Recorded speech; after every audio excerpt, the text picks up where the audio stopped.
Let's just make sure I'm live.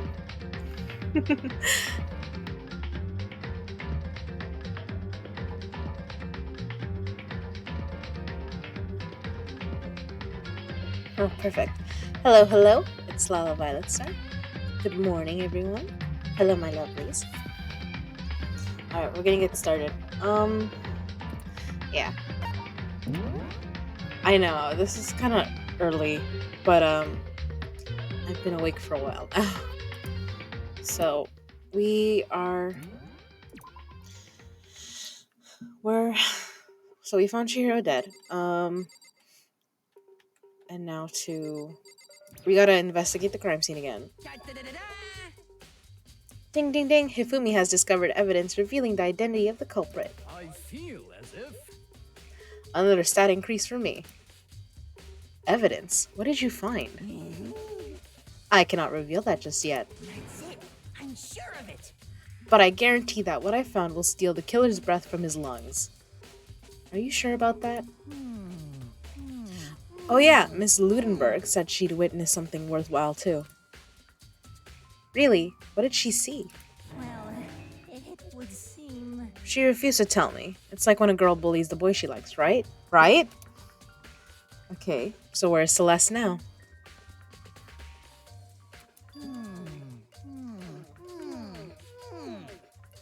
The warehouse by the dorms. She was there, but at the same time, not there.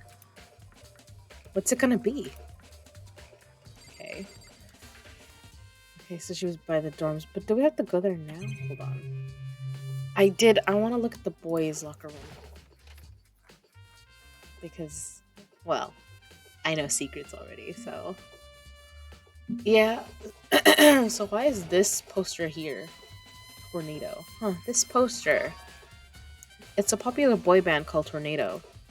Somehow it doesn't quite seem to fit in the boys' locker room. It doesn't. What the heck? There's a strange stain on the carpet. What is it? Coffee, maybe? I don't know. Boys' locker room carpet has been added to the truth bullet section of your handbook. Okay, let's see.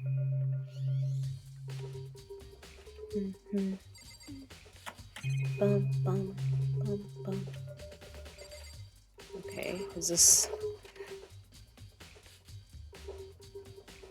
the swimming pool?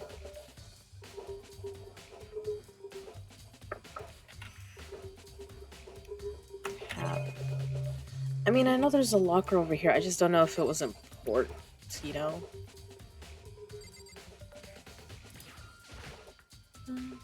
Maybe there's some kind of clue in the locker. Guess not. Okay.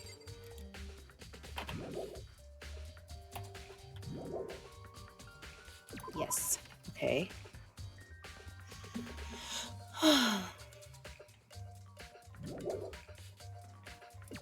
Hopefully you guys can hear everything all right. Hey, Eli. How are you doing?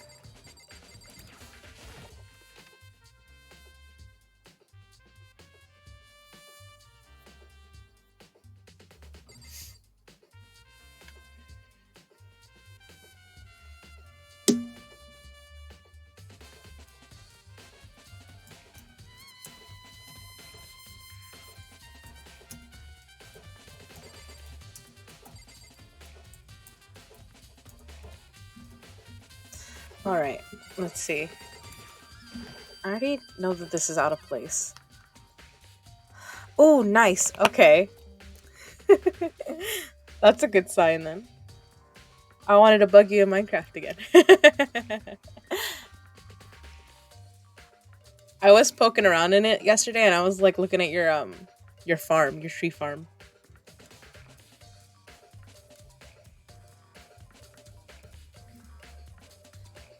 It's the blood-stained poster. The blood is the most noteworthy part, but I'm pretty sure this was in the boys' locker room the other day. It's pretty noticeable too. Girls' locker room doesn't seem like this kind of place you'd find something like this. But wait, that reminds me. The poster in the other locker room is... There's definitely something strange about this. The boys' locker room, there's a poster. Could the posters have been switched? But if they were, why? What reason would anyone have? Maybe I should talk to someone who knows a little more about the locker rooms.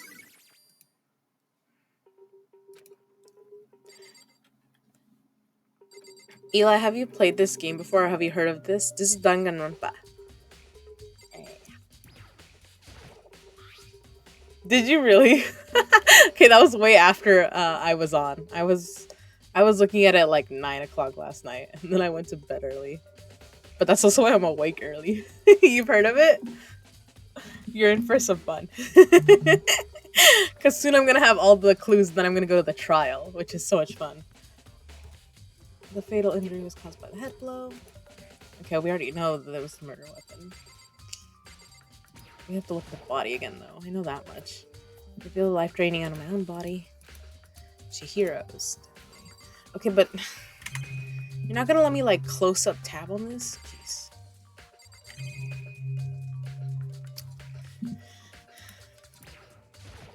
I think I'm gonna have to talk with Sakura. It could only have been caused by Chihiro's murder. Well, yeah, we know that. Okay.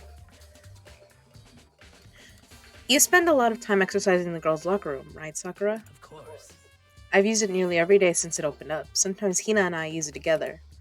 Okay, then let me ask you something. Do you think the posters in the boys' and girls' locker rooms could have been switched? I'm sorry. Sorry, I can't really say. I never really paid any attention to the posters. I see. However, But there is something that's been bothering me about the locker room. You see, I like to drink a little protein coffee every time I finish exercising. We have protein coffee? In the warehouse, it's not the highest quality, but I don't have a lot of other options. I mix protein powder with coffee and down a glass of it after exercising. Anyway, the other day I spilled some on the carpet in the girls' locker room and it left a stain. A stain? But I don't see any stain on the carpet now. of course. Exactly. I noticed it earlier. The stain has disappeared. I can only assume someone came along and cleaned it up. But still, isn't it unusually clean, as if there was never a stain here to begin with? Disappearing stain. Right, so that's because someone has switched the crime scene around. So I've played this game before. Um, I love it. It's such a good game. I kind of don't remember everything, but there's some like I remember the first two murders really well, and this is the second one. Oh my gosh, you missed you missed the first one. I think both Nick and Kay watching it. It was amazing when it happened. I was like, it's happening when I knew that the shit was kicking off, and I was like, I walked into the room where the body was. It was such an amazing animation because they always make it so shocking the first time. I don't think the second time when we saw it, when we found the body, I don't think it was that much of a surprise. Not as much as before. Let's talk with Kyoko now. Hey, Kyoko, have you made any progress on your investigation? Indeed. Generally speaking. However, But I have to get going. I have something unrelated to take care of. Something besides the investigation? What is it? well, Nothing you need to worry about. Just concentrate on the murder. But so then, before I go, let me give you one piece of advice. You should you should examine Chihiro's body one more time. Thoroughly. Also, her handbook is missing. You might want to determine its whereabouts. That's it. I'll be praying for your success. With that, Kyoko turned and left the girls' locker room. I guess I'll take another look at the body then. And Chihiro's handbook is missing? That's definitely worth worrying about. But we already know that the handbooks, when they die, go to the. They're placed in the main hall so people can. I don't know, they're just there. Um. I guess now I'll have the option to, like, focus more. Kyoko said I should examine the body one more time. I know she said thoroughly, but I do have my limits. Well, I better give it a shot anyway. Let's see. Chihiro's hands are bound with what looks like some kind of rope. The rope was used to prop her up in kind of a crucifix position. Huh? This rope has a plug? Wait, so then this isn't a rope at all. But the more I think about it, the more that's not the only thing that concerns me. Chihiro's fatal injury was the blow to the head, which means someone struck her in the head in order to kill her. That's right. There's the issue of her being suspended and the fatal blow. At first, I didn't see any reason to think too much about either of them. But seeing them again after looking through the Genocide Jack file, something's not quite right.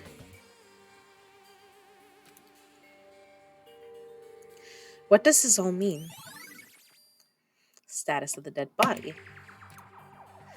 Well, the one thing most likely to tie all these mysteries together is the true nature of the rope that was used to suspend Chihiro. And to figure that out, there's a certain place I need to revisit and look over again.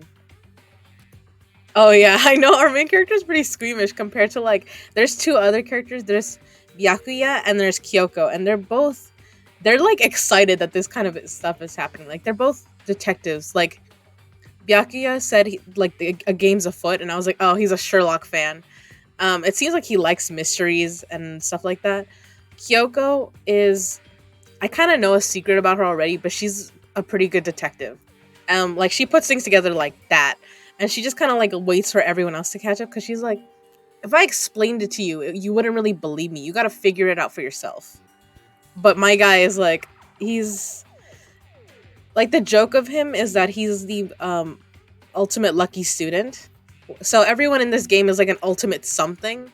The only two that don't really have titles are Kyoko and myself, Makoto, which is like his thing is like he got lucky. He got into the school by a lottery, and they're like, "Oh, you're really lucky. You got into the school with all the ultimates, all these students that are like Chihiro. Chihiro is the one that's dead, but they were the ultimate programmer. Um, Yakuya is like the ultimate affluent prodigy, so they're like, oh, he's like the ultimate like rich kid, like sort. He's I don't remember what else, but he's like they're like, oh, he's gonna be a powerful leader one day. Um, we've already lost three characters from the first chapter. Three characters already died, and it was the ultimate fashionista, the ultimate baseball star, and the ultimate pop idol. And so now, but yeah, my guy's a regular guy with all these other like top kids, and so he's a little bit nervous. But yeah. Plus, I helped look at the Genocide Jack case file one more time. I mean, we already, well, I, so this game has different difficulties for actually, no, I want to talk with this guy. I haven't talked with him yet. This is the biker. He's the ultimate, like, bike, biker leader. Like, he's the leader of a biker gang. Dude had a real complex about being weak. You heard Chihiro talk about it, right?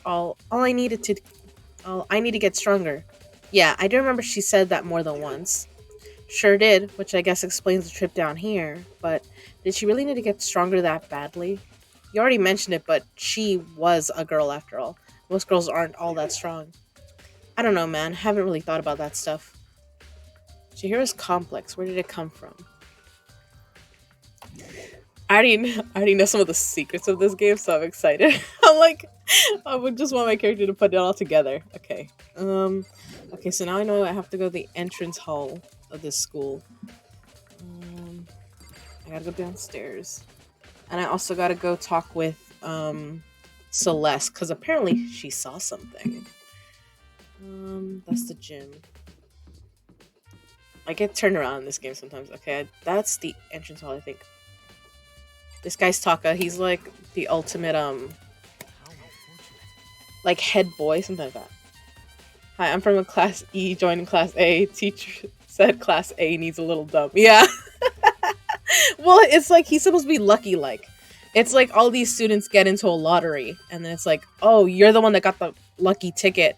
Except now that he got here, as far as he knows, as soon as he got here, he passed out, then woke up in a classroom, and then they were all told to meet in like the main hall. And when they did, a bear showed up and was like, I'm the class principal, I'm the school principal, and by the way, you guys have to stay here forever. All the little metal plates you see on the windows, yeah, those are to keep you guys in, and you represent the hope of the world. And now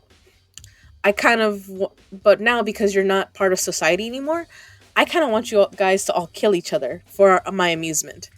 And I'm gonna give you guys motives. And we had the second motive last night, which was he said, "I'm gonna spill all your embarrassing secrets," and everyone got like a card with their name on it. My guy's secret was he wet the bed till he was in 5th grade or something like that. And it's like it's embarrassing, but he was like, "Well, I wouldn't kill anyone over that." And this guy said the same thing, Kiyotaka.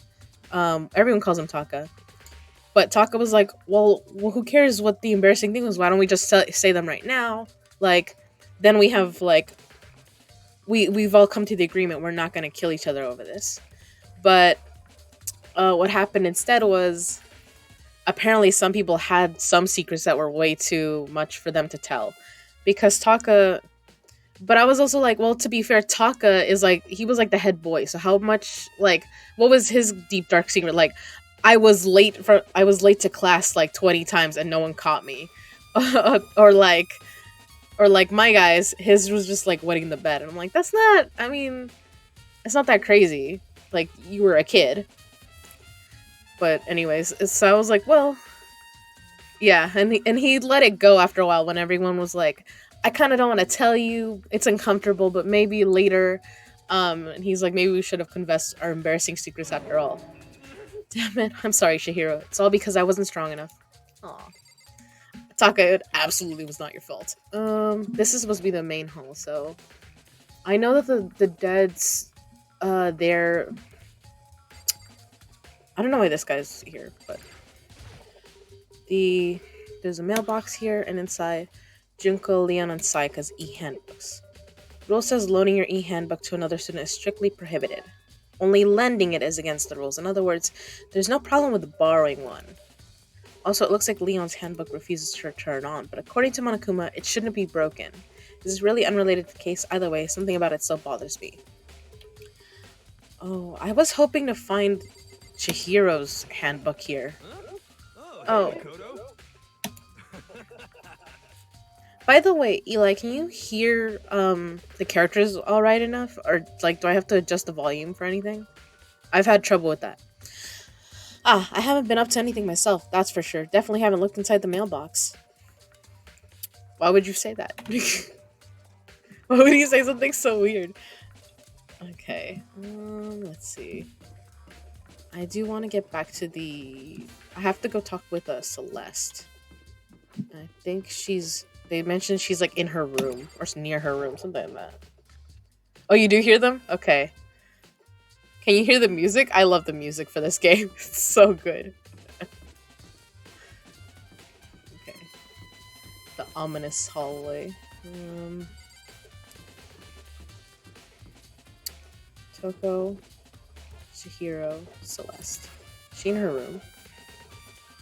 This is Celeste's room. I remember something about the rooms being mentioned. I might have to go back to Hifumi, and I don't want to do that. Hmm.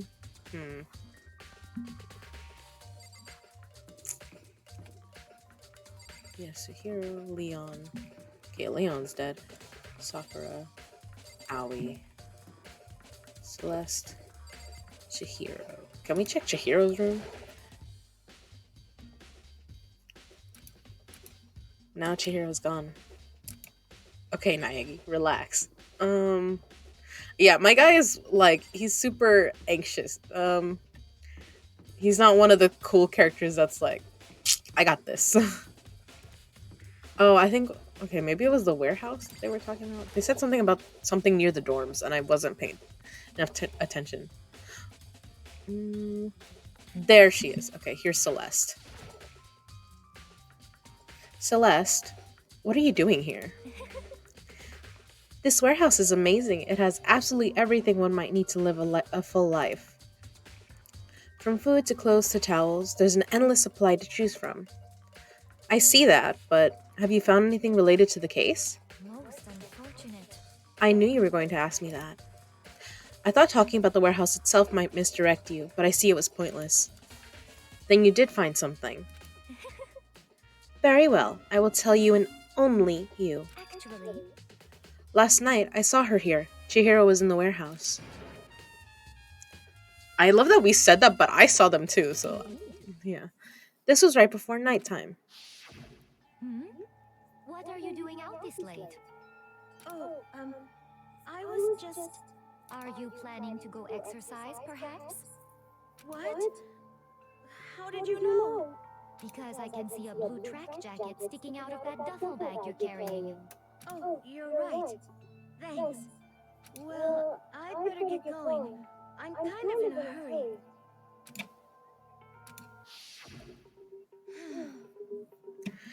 She stuffed the jacket into her bag in a hurry. It was almost like she was trying to hide it. And just like that, she was gone. Yes, indeed. I assumed she was merely stocking up to go exercise in the morning, but it would appear she ignored the nighttime rule and headed directly to the girls' locker room. If she hadn't broken our rule, none of this ever would have happened. You get what you deserve, I suppose. So apparently, she went to the girls' locker room late at night in order to exercise without anyone knowing. But the strange thing is, there was no trace of the track jacket or duffel bag Celeste said she saw Chihiro carrying, which would mean the killer would have gotten rid of it somehow. Okay. Good, okay. So then... Now we gotta find it.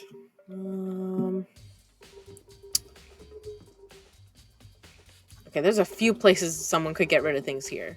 So there's the incinerator, or well, the trash room. So, but I'll have to get Hifumi again probably to get a key, or whoever's in charge of this place.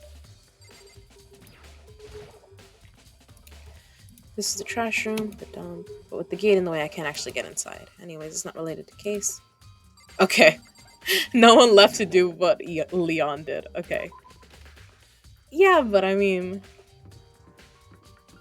Yeah, I still have to check. Because in the first case, there was a guy that was the baseball star, and he was the only one that could have hit the button from all the way back there. It's like 30 feet of distance. But he had a crystal ball that he threw at the incinerator button to turn it on, and then threw his clothes. There could be laundry going, which has nothing to do with the case. I don't like that it tells me it has nothing to do. Let me check, okay? Well, I'm finding Monokuma coins at least. These are great for when I'm not on an investigation, because then I can use them on this little... It's like a gumball machine, and it's so cute. And it gives me little prizes that I can give to the other characters, like, after we hang out. Like, hey, I had a great time. Here you go. It's like a little souvenir. And if they like it, they'll continue a conversation with me that'll give me, like, one, it'll open up a new page on their, like, on my info about them. But two, it'll also,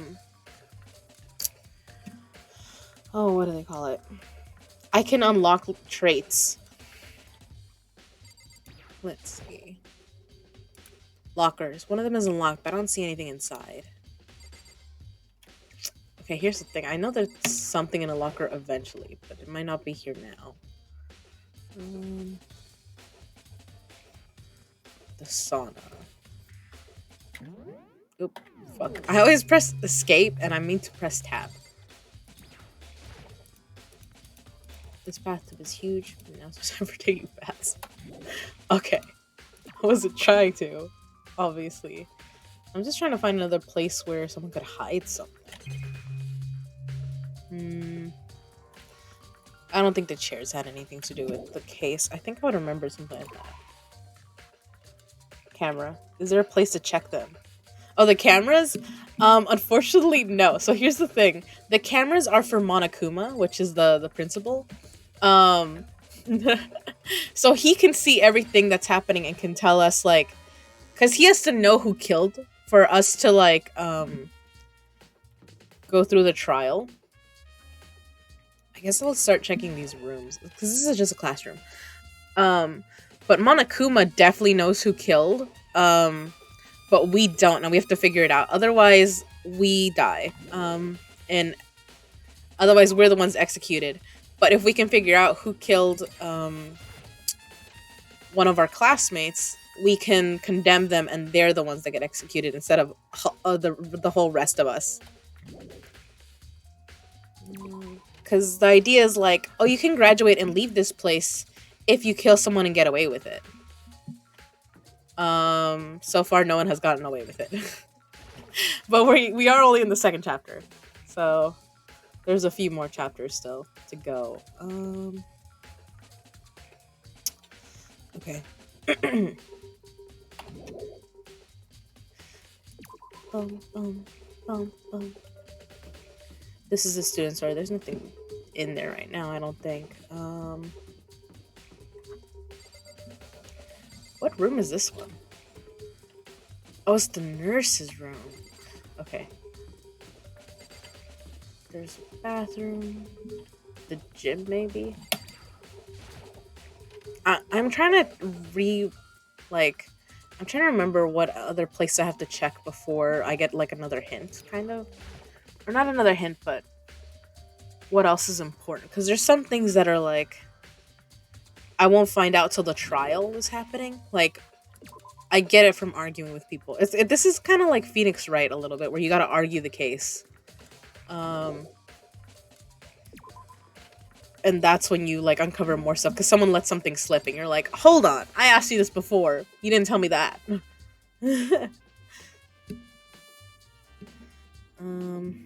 Okay. Oh, we did say we had to check the Genocide Jack files again, so that's here in the library in the archive. But yeah, that would be amazing if we could check the cameras in this game, but no, they don't let us. They don't let us do that. Okay, I want to check the lamp, because the lamp won't turn on. Oh, I see, it's not plugged in. The lamp's cord isn't long enough to reach the outlet from here. But last time I saw it, it was definitely on, and it was definitely right here.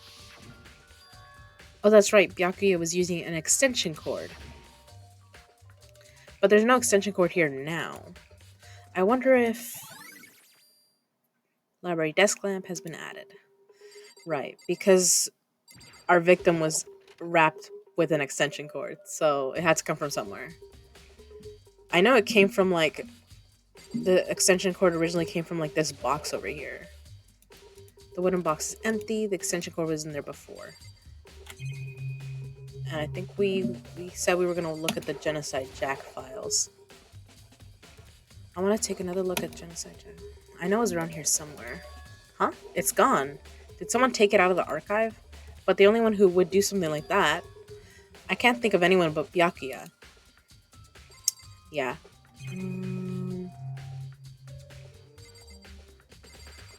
There's a lamp. The desk lamp. Byakuya grabbed one thing from over here and put it over there. It sure is dark over there. Okay. Another Monokuma coin. Let's see.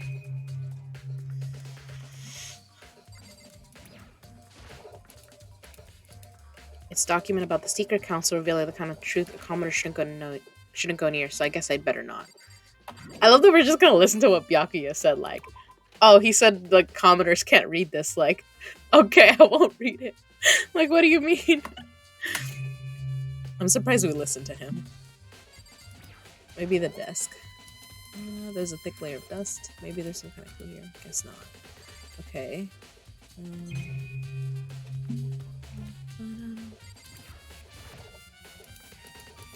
Shelf is packed out with books.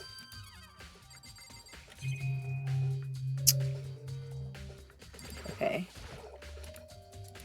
Oop. That's the archive. I always forget to leave. R is to leave. Yes, I want to leave. There's nothing here, I don't think. I think the last place to go is just back to the girls' locker room, or the boys' locker room. Because I didn't check any lockers. So, oop. I'm always hitting the wrong button.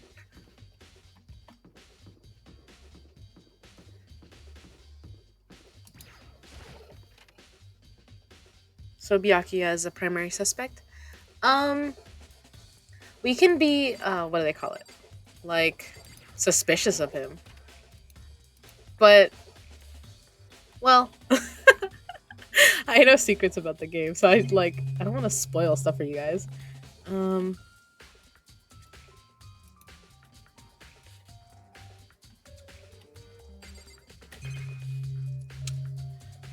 Okay. I guess we'll look at the rug again, because we know There's a strange stain on the carpet. Because we kind of know that um I want to say Sarah, but that's not her name. Sakura said that she spilled the protein coffee. Can we check the lockers in here though? Oh, I should check the. I guess bloodlust is what I should check. And on the wall, just like all those gems. At every crime scene, the word bloodlust is written in the victim's own blood. Okay. Is there anything I can get from Chihiro's body? Chihiro's hands are balanced, but looks like. Still, something only thing that concerns me was a fatal blow to the head. Killer, that's right. There's the issue of her being suspended and the fatal blow. At first, I didn't see any reason to think too much about either of them. Right, but here's the thing. So, all of us need to revisit and look over again. The case file one more time too. Okay, I looked at the archive already. So, where would someone get rid of... I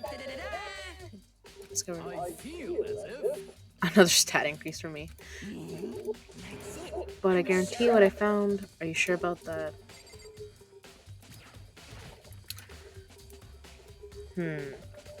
So one of the things about this case is we think that we think that we've been locked in here with the ultimate killer, like serial killer, which is Genocide Jack. But when we looked at the case files, there is something a little weird, which is that it looks like Genocide Jack has a way of suspending their victims, which if you saw from the little pictures, it's with scissors. Maybe there's some kind of clue in the lockers. Guess not. Is there not like another set of lockers around here somewhere? Yes.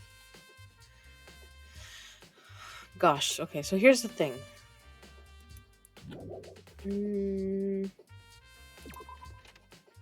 I think I can look at the locker room here as much as I already can.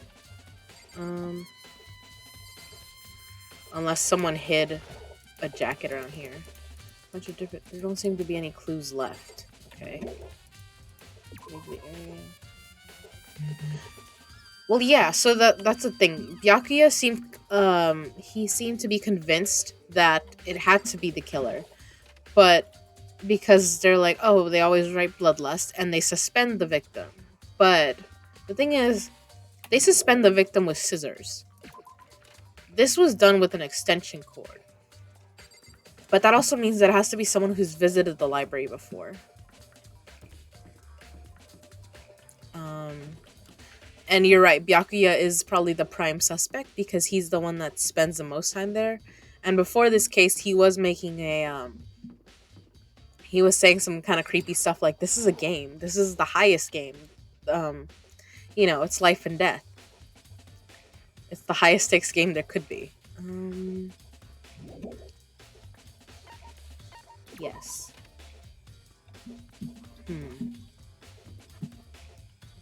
Alright, I know I'm missing something, but where, though? It might be back in the, like...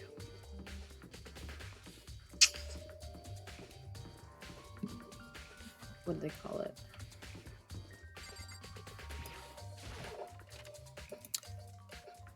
This is the boys' bathroom. I don't think I'm gonna find anything here, but maybe. This is where the bathroom cleaning supplies. Guess not. Okay. I don't know. I figured if the cleaning supplies are there, maybe it was something someone used, but I guess not. Okay. I know I gotta find Chihiro's, like, the sweater they used. And I gotta find their,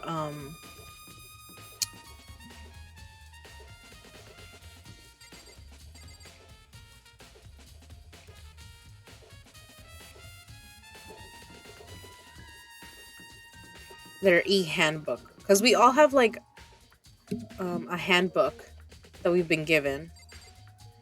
Did I already look in this classroom? I think I did, right? So I think the only thing left is to like knock on people's doors to be like, have you seen something? Um,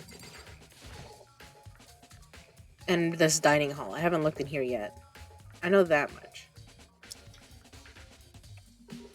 Okay, let's talk with Aoi. Oh, Hina, how's Toko doing? Diary, duffel, and jacket. Thank you, Eli, for helping. Same as before, she won't come out, and she just keeps on mumbling something about Genocide Jack.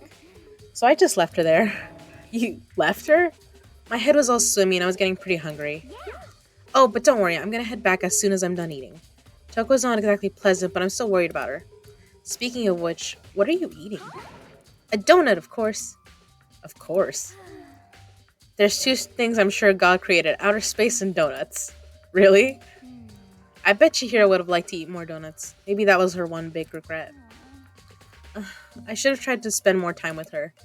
Come to think of it, who did she spend time with? Yeah, she was a little bit strange, didn't really hang out with the other girls much. It was like she was trying to keep her distance from us. Actually, Sakura said something similar. She said that even though you and her invited Chihiro to exercise with you, she always refused. Yeah, totally. Yep, it's true, and it wasn't just us either. It was like she stayed away from all the girls. Was she just shy? I don't know, she talked to the boys all the time. Isn't it kind of weird to be shy around your own sex but totally fine with the opposite sex? Oh wait, maybe she was used to guys spoiling her. The law says you can't judge a book by its cover, right? You think so? I never really saw her as that kind of girl. Yeah, we did. Oh shit. Oh shit, did I miss a clue? Oh, is that what I needed? I'm getting tired of waiting. Shall we just plunge right in? Fucking Monokuma. It's the moment you've all been waiting for. The class trial. You remember where to meet, right? Oh shit. Please go through the red door on the first floor of the school. See you soon. I love the voice acting for Monokuma. It's so good. Ugh. Begin the class trial or it's about to begin. The red door is right through there, here. I know where I'm going. I just kind of want to. Could we ditch? I don't think so. I think when the class trial, I think it's always triggered by like you found all the clues. Like I don't think there's anything else to review. So is everyone ready to what? Am I blind or are we missing someone? Yeah, Toko's not here. And Toko is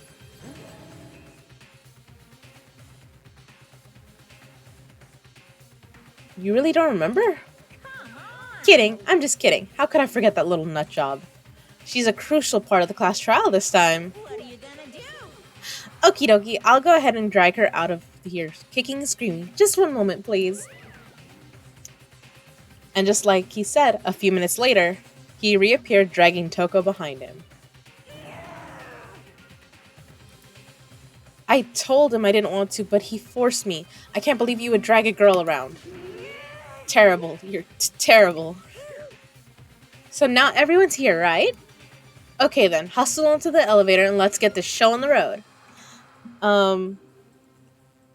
Let's...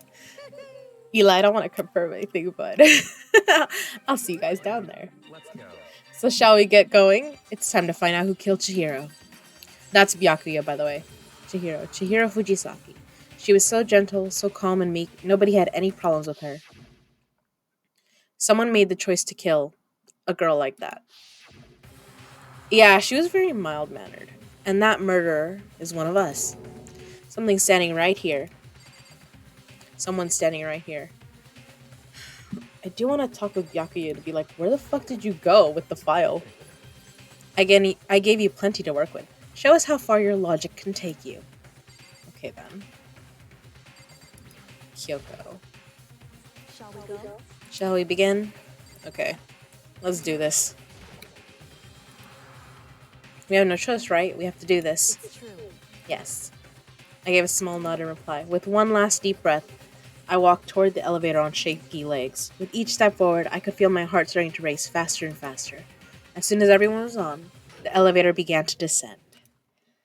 I couldn't get a handle on my emotions, couldn't stop speculating. The steel box sank with heavy clunking sounds deeper and deeper into the ground. And as we went deeper, the uneasiness in my heart grew bigger and bigger. The elevator was unaffected, however, and continued to descend without hesitation. Until finally, the little ding, it came to a sudden stop. What do you think? I redecorated. Isn't it so fresh? Isn't it exciting? Don't waste our time with stupid questions. Let's get this over with. Good, good. You're rip raring to go. Gotta say, I don't hate it. Not at all. Well, Okay then, let's get this show on the road. grills, chills, kills! Everyone, please find your assigned seats. And so the curtain opened once again. A deadly judgment, a deadly deception, a deadly betrayal, a deadly riddle, a deadly defense, a deadly faith, a deadly class trial. Yes.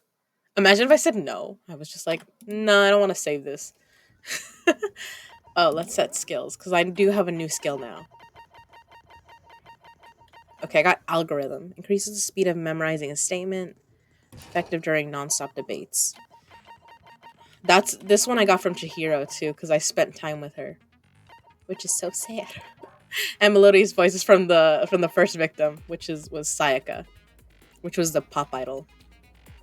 Okay, let's open a handbook.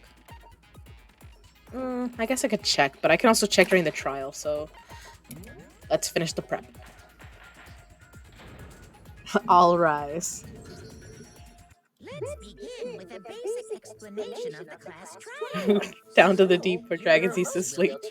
I don't know that song. I do like that the trials are like they're voice acted basically. If you can figure out who done it, then only they will receive punishment. But if you pick the wrong one, then I'll punish everyone besides the blackened, and the one that deceived everyone else will graduate. The blackened in this case is the guilty party. Like, yeah. Okay then.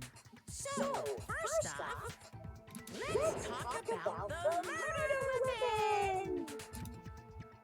First, we have to make clear what was used to deliver the fatal blow. Well, that was the dumbbell.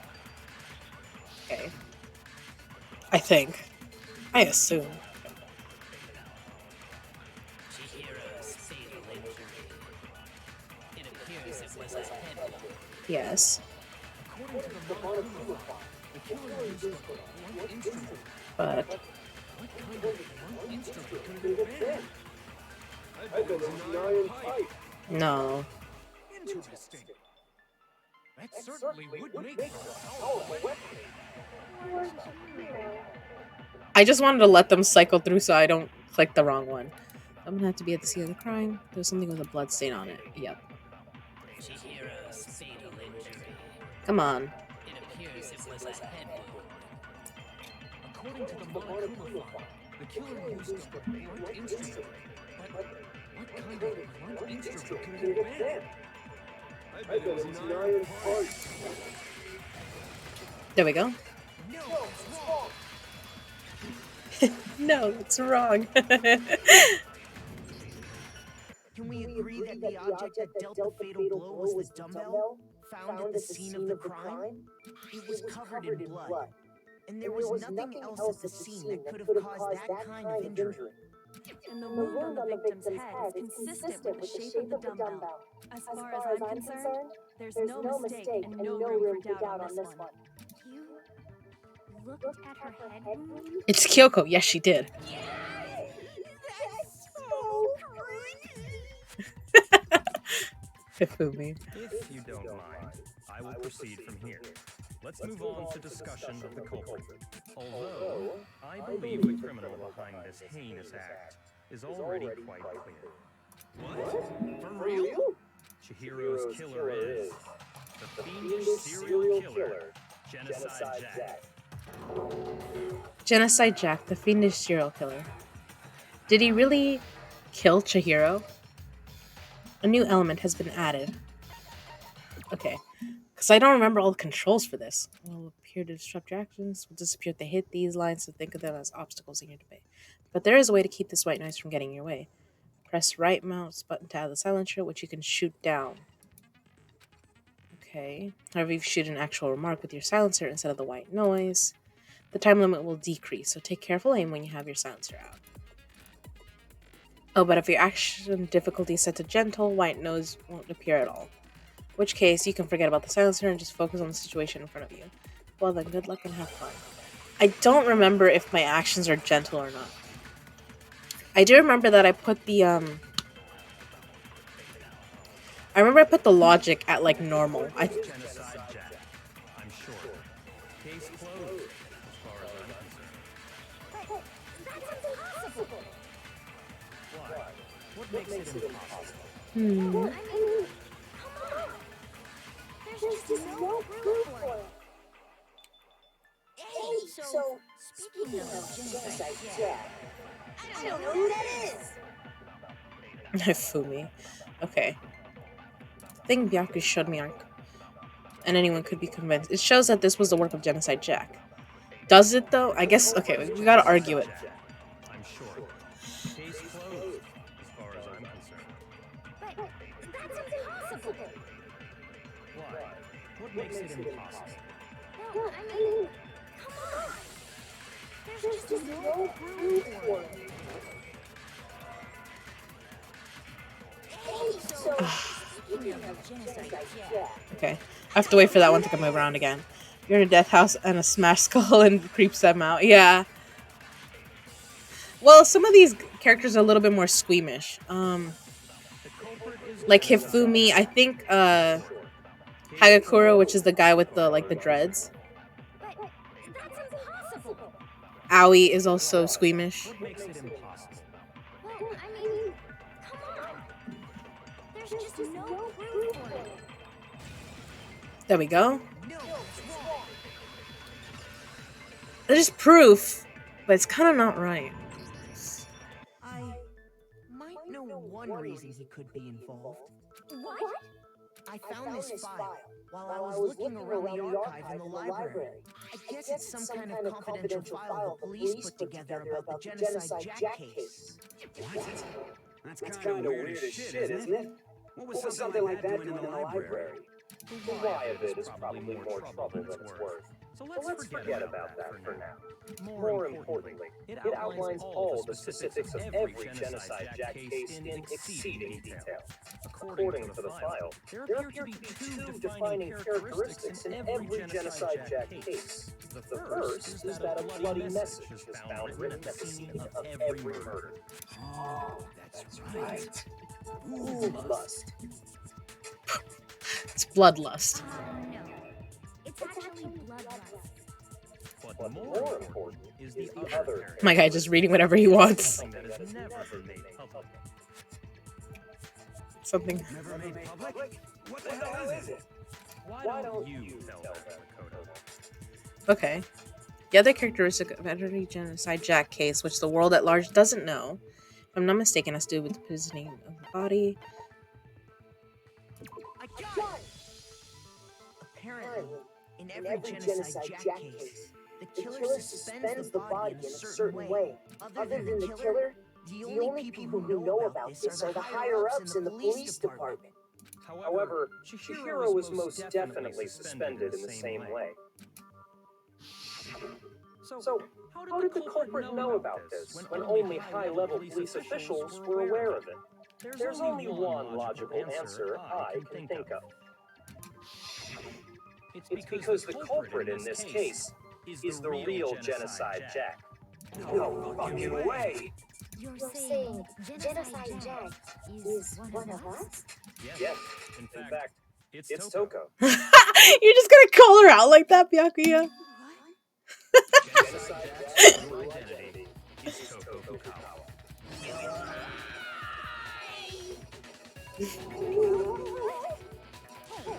Okay, wait, hold on a sec. Toko has like bloodophobia or whatever, remember? What kind of serial killer is afraid of blood? Right. They mentioned Toko is like, oh, I'm really bad with blood, and she fainted when she saw Chihiro by accident. Like, because I think the first death, we didn't let her see it, but this second one, she walked in on it and was like, she passed out. And then she woke up and was acting weird. And then, yeah. Is Toko Genocide Jack? The answer is yes and no. Another riddle. Man, why is this gonna be so complicated? There was a bit in her little, the file for the Genocide Jack. It's a riddle for sure, but I feel like I understand it. What it means for Genocide Jack to be Toko, but also to not be Toko. The answer is that she's not just one person, but multiple people, right? Yup. Oh, is this a non-stop debate? Hangman's Gambit.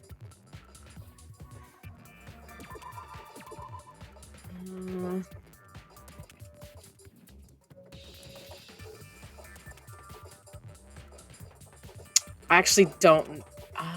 is it an S?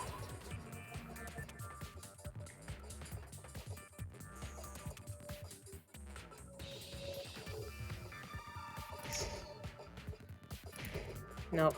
Okay. I don't know. No.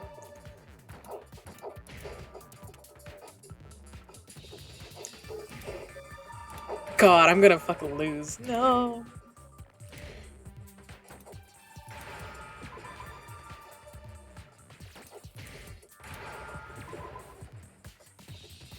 Schizo. Now I understand. Really? They made me spell that out? That's not even the disorder. Alright. Is it because Genocide Jack has a split personality? Wow, okay. Cause we saw in her in the file that it was like Genocide Jack from their from the police, what is it? From their like mock-up of what kind of person this is, they said that they probably have dissociative identity disorder. So I was expecting to spell out like did or something. But instead they make me spell out schizo. It's not the same thing. I hope Sis isn't watching this, because I know that's gonna annoy her. Oh yeah, Sahina. I think I read that somewhere in the file too. Yes. They thought that the suspect might have, what did they call it? Dissociative identity disorder. Why didn't they just make me spell out psycho then? Like, what the fuck? Okay, but still, go and say that about Miss Fukawa's. Perfectly acceptable. Toko's strange behavior after seeing the body is proof enough that she has a split personality. Yeah. The one thing that shows Toko could have a split personality, it has to do with her behavior. Her behavior changed. You're talking about how she started acting totally different than usual, right? That's right. Think back. She fainted when she saw Chihiro's corpse, and then, when she woke up... I'm fine, I'm fine! Whoa, is that a dead body? Hey, are you dead? She must have hit her head real hard when she fainted. The world has a front and a back, a top inning and a bottom, a sea of truth and a web of lies. This is quite concerning. I mean, she sounds completely different. She was acting Melancholy's horse completely disappeared. I'm sorry. Eli, I love that description of Hifumi. I mean, kind of not wrong. He's the ultimate fanfic creator, which is upsetting because of how much I love fanfic. And I was like, really? This is how we're representing us? All right. She was acting funny, that's for sure. That melancholy tone of hers completely disappeared. Oh, and the girl they're currently talking about, she's the ultimate like writer, something like that. Toko. Without permission. Not to mention, once she regained consciousness and saw Chihiro's body again, she was utterly calm. In other words, within her is one personality that can't handle blood, and one that obviously can. Yeah. So when Toko trapped herself in her room, it's because she was scared of Genocide Jack? Yeah. I won't let Genocide Jack have control. I'll drive it out. The killer. Drive out the murderous fiend. The reason she locked herself in her room wasn't to keep other people from getting in. It Nope. was to keep her other personality from getting out. Absolutely. Toko was afraid of the murderous fiend inside of her, of killing even more people. How? Yeah. How can you know all this? I do believe you misunderstood her. What she's trying to say isn't, how can you know all this? No.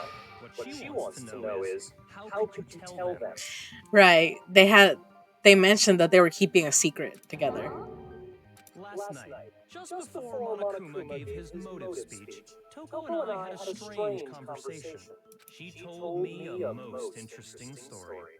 She said a murderous fiend lived within her, and she was afraid it could appear and attack at any time. And that trepidation is what's caused her to have such a bleak attitude. Isn't that right, Toko? This is all a lie. Right, Toko? Yes, I couldn't tell anyone. What? Yeah, he just exposed her. Promise. I can't believe you lied. You have only yourself to blame. You came to me with your tragic little story. I didn't ask you to.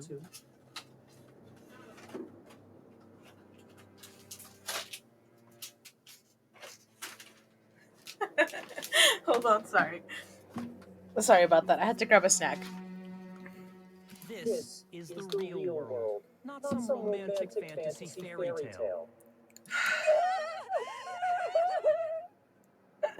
So this little shit is not just a book nut, he's a dirty rat too. You mean you mean Byakuya? It's I mean he's probably the most privileged guy in this room. So kinda. Besides, you broke your promise first. Ooh. You said that as long as you were here, no matter what, you wouldn't let Genocide Jack kill anyone. But in spite of that promise,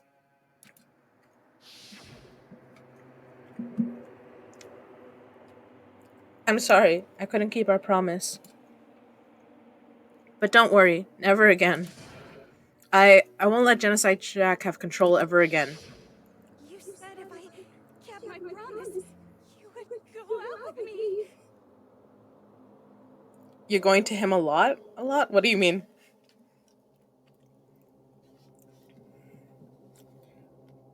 That's the only reason I promised. He agreed? how many times do I have to tell you? I never said that.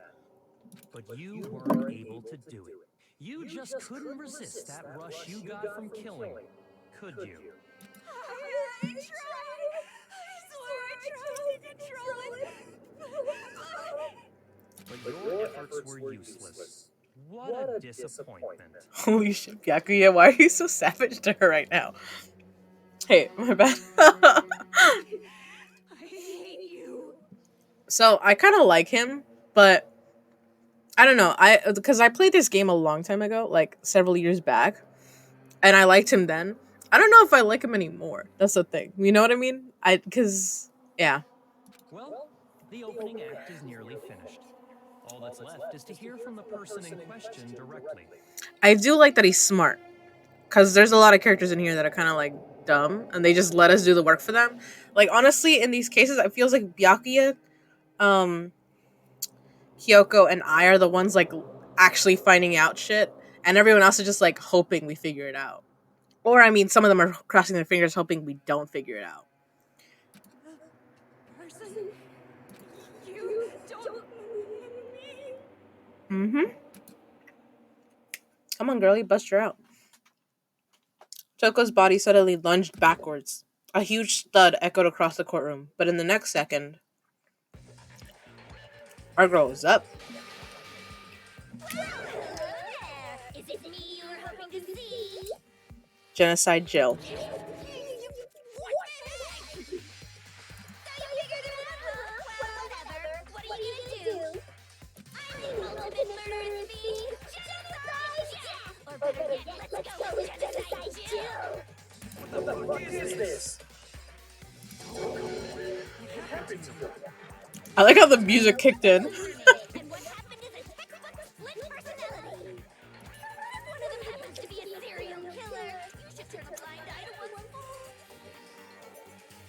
actually don't know who the voice actress for this. I should look it up. The laugh is good though. Holy shit. Like they say, sound in murderous mind, sound in murderous body.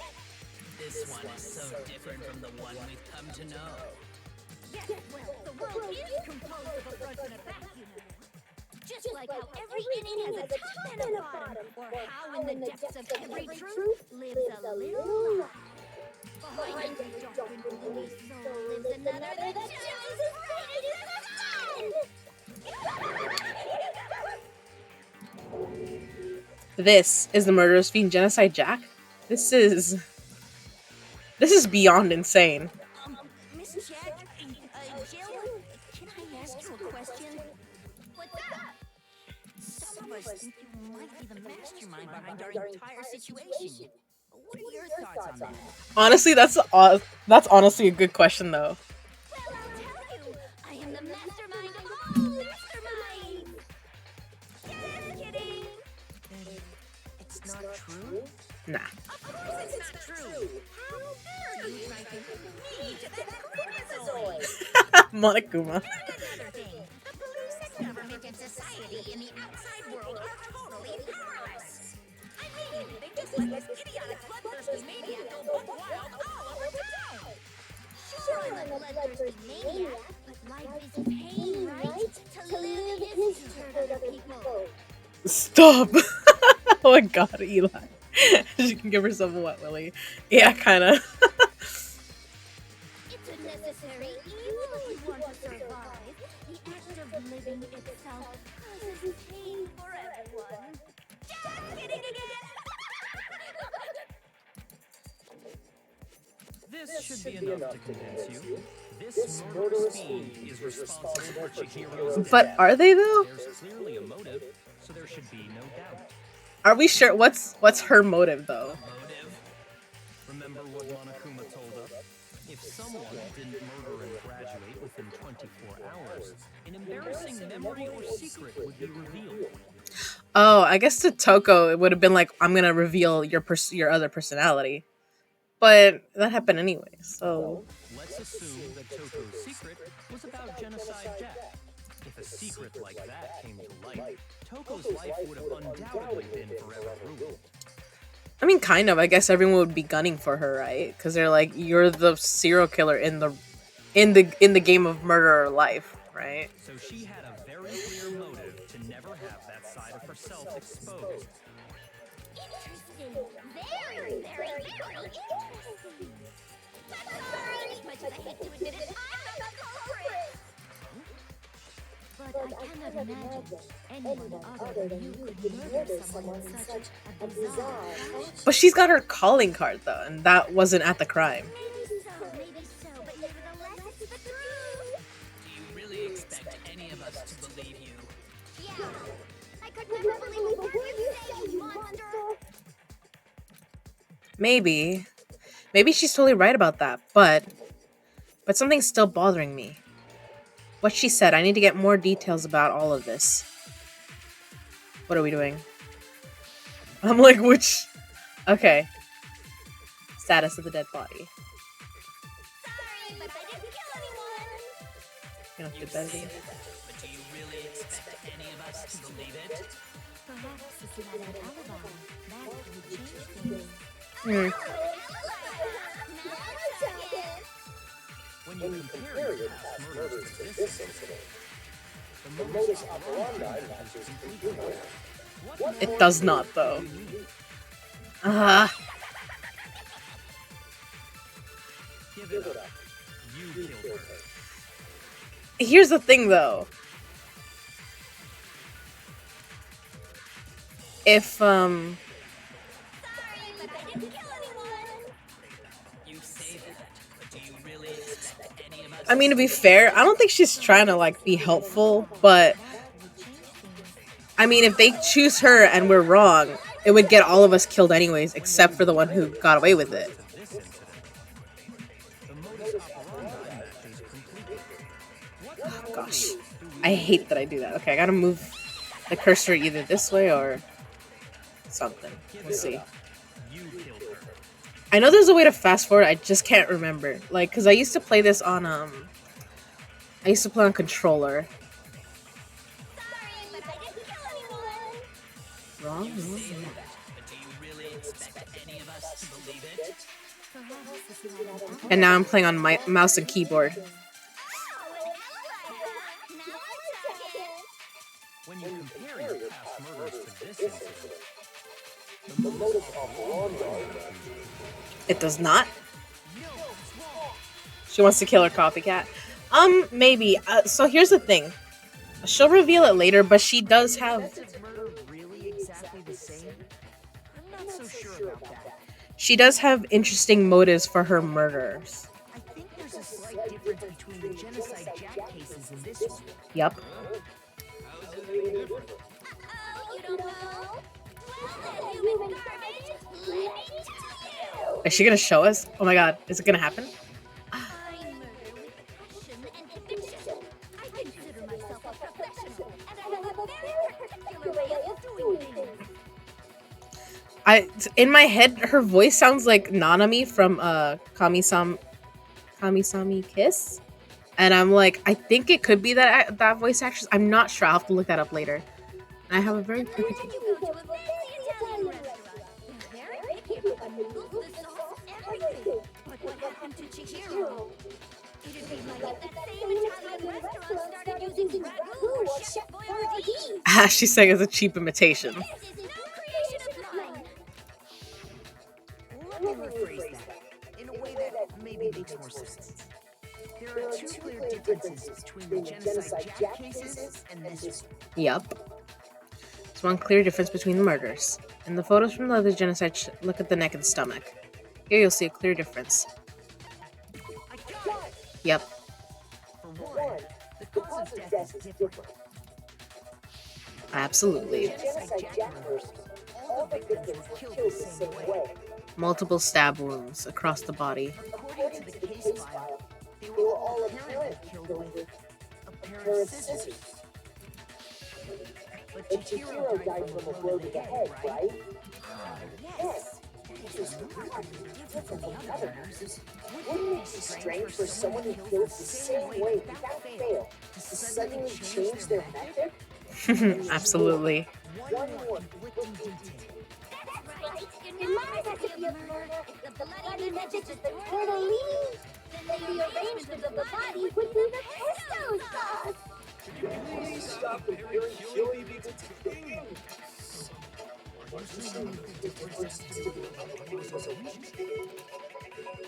That's right. The second difference is related to how she was suspended. In the photos of the other genocide Jack cases, all the other victims were stabbed through their hands. Here you'll see a clear difference.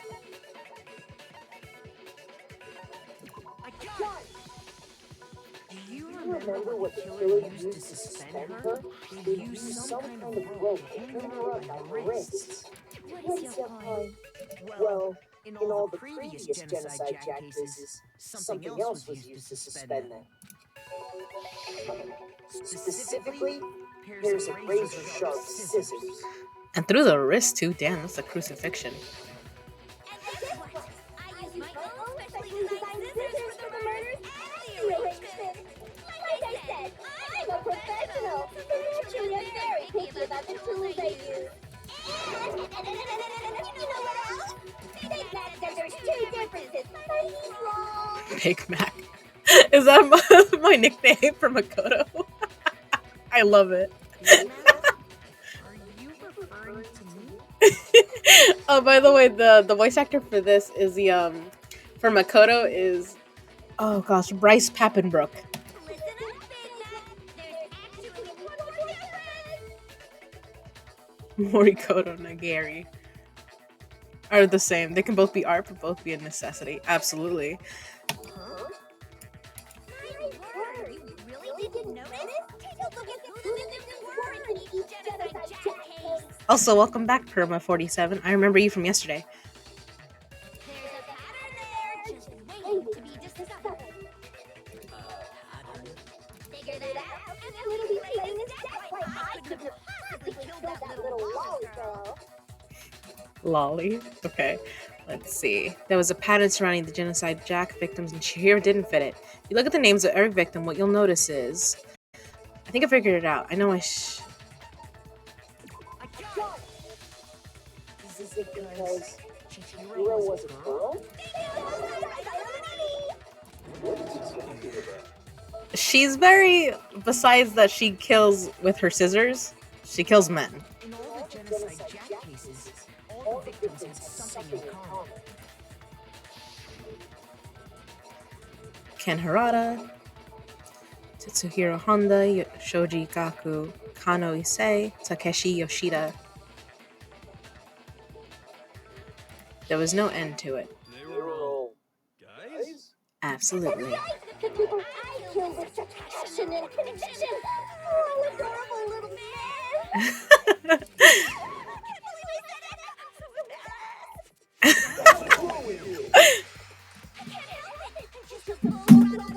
Shit. Hey sis, hello gorgeous. You're here. I'm just full throttle. Boy on boy fangirl. The mopey side of me just hates it.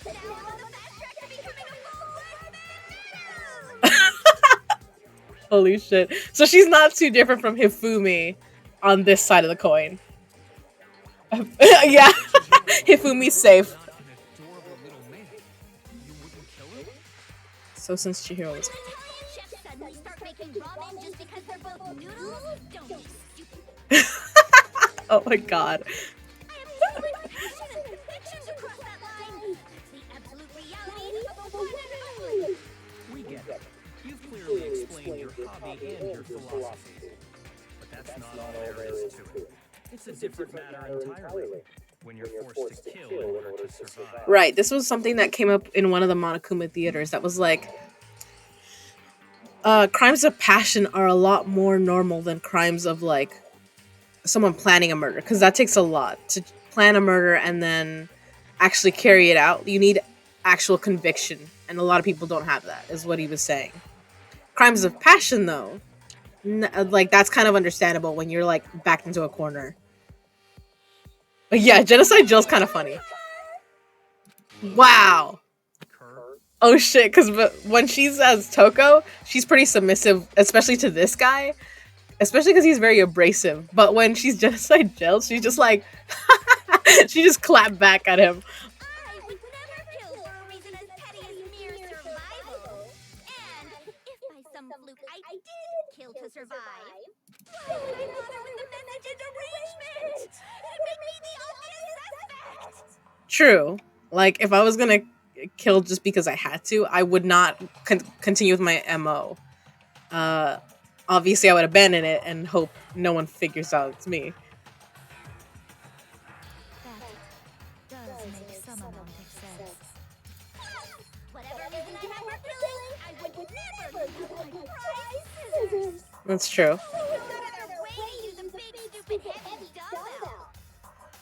Right, that was... I mean, it was a really heavy dumbbell, too. Maybe you used the dumbbell because you couldn't find any scissors in the suit? But she said, like, I make my sisters custom. That's the thing. Yeah.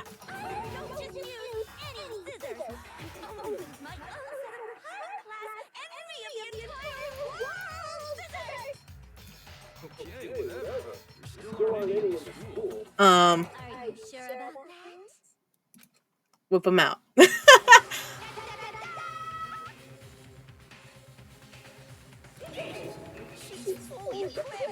Absolutely. She said she made them. I don't know why we doubted her.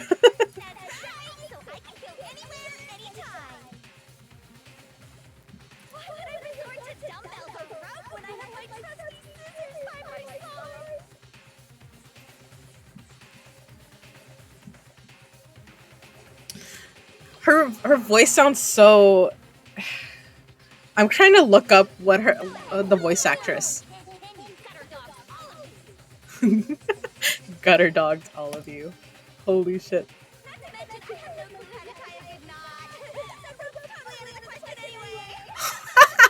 That's amazing. I have no idea what's going on anymore. Could such a heinous villain really be innocent? In this case, yes. But the body really was suspended, right? And nobody but the police knew about that. Oh, you think she's gonna go after Byakuya next? Yeah. That's why we figured it had to be the real deal, and not some copycat killer or whatever.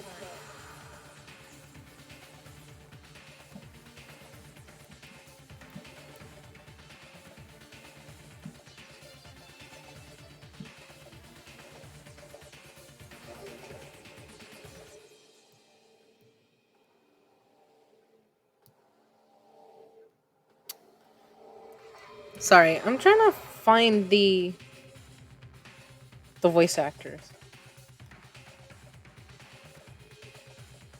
Actually, hold on. There is one person. One person who could have copied the Genocide Jack cases. Okay. Because Byakuya knows about it, but... Here's my answer. Byakuya, it's possible you could have found out, isn't it? You'd have no problem gaining access to classified government documents or internal police records. Plus, you already looked through the Genocide Jack file before this all happened, hadn't you? Are you saying Mr. Togami did it? Mm. Then the reason he pushed the theory of Genocide Jack being the killer so hard was because he wanted to pin the crime on her. So, he rearranged the deed to disguise it and make it look like he put his stamp on it. He don't forget that was behind it all. I'm on fire! Yeah. She's a fan. I see. So now the suspicion falls on me. To be fair, though, anyone could have gone into the archive. I mean, just because Byakuya was the only one hanging out in the library as far as we know, doesn't mean that he's the only one that had access. It's not like there was a key to the room. Then I must ask, when would you say I began acting suspicious? Surely you must have an answer. Bro, you know you've been acting suspicious since the beginning, okay? Compared to everyone back. Thinking about it now, the way you were acting right before we discovered the body was a little strange. In the locker rooms, they're suspicious. Very suspicious indeed, wouldn't you agree? Suspicious. It seems nobody searched the locker rooms. Let's start with the girls' locker room. Oh yeah, you did lead us. Locker room right away, right? But since you're a guy, I should have naturally thought of the boys' locker room first. Is that what you want to say? The victim was Chihiro, a girl. Hence why I said we should check the girls' locker room.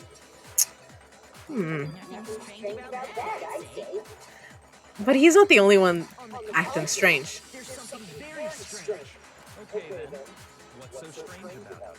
Go ahead, share with the rest of the class.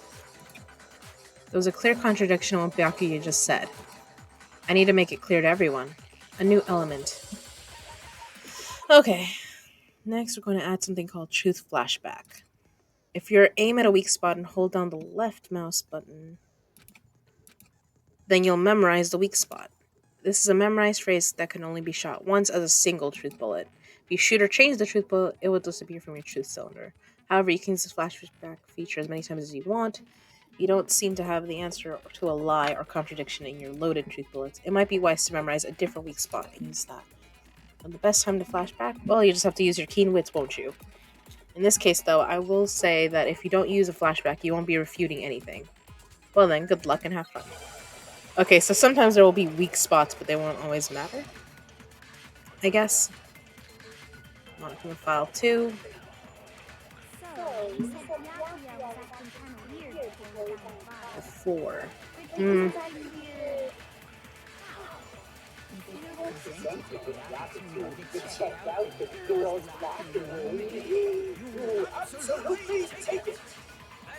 Probably hit the 2% chance. Oh, yes, you're right, though. Was Chihiro, who was a girl. So of course I would suggest we check the girls' locker room first. Oh. There's no time for pointless distractions. What's so strange about that? You wish you'd taken me with you. I was not paying attention. I'm looking at the chat. But it doesn't matter.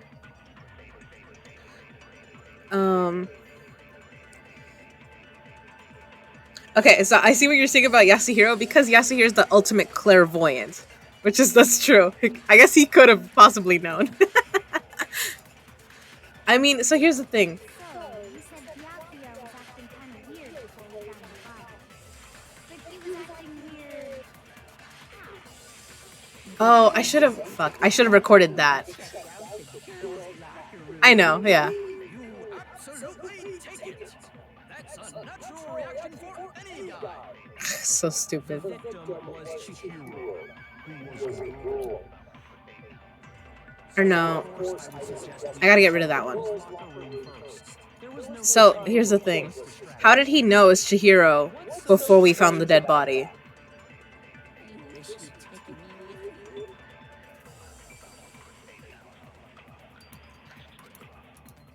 you. Yeah. So I have to catch her. Byakuya was acting kind of weird Yes. before we found the body. Before. So he'd already found it. If you're presented with the opportunity to check out the girls' locker room, You absolutely take it. Alright, Hifumi, relax. Natural reaction for any guy. The victim was Chihiro, who Yep. Let's go. I'll tell you what's so strange about that.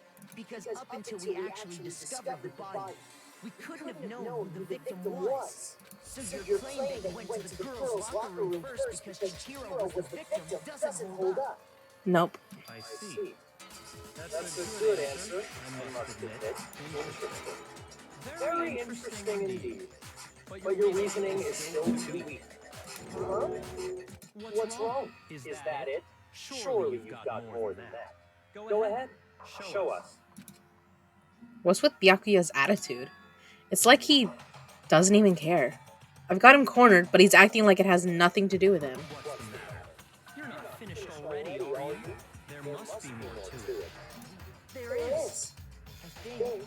There is more to it. Think about it. We just talked about the differences between this case and past genocide Jack incidents. Yeah, I mean, if it was Byakuya, he would have known how to replicate it. And he knew who did it, so he could have just been like, I need your scissors, and she would have handed them over. The proof you're looking for is hidden in there. Oh? Proof that I'm the culprit, you mean? The difference between this case and the other genocide Jack murders, the evidence that proves Byakuya is responsible is hidden in there. What could it be? Is this a non-stop debate? Or make your argument? Okay. I mean, not a debate.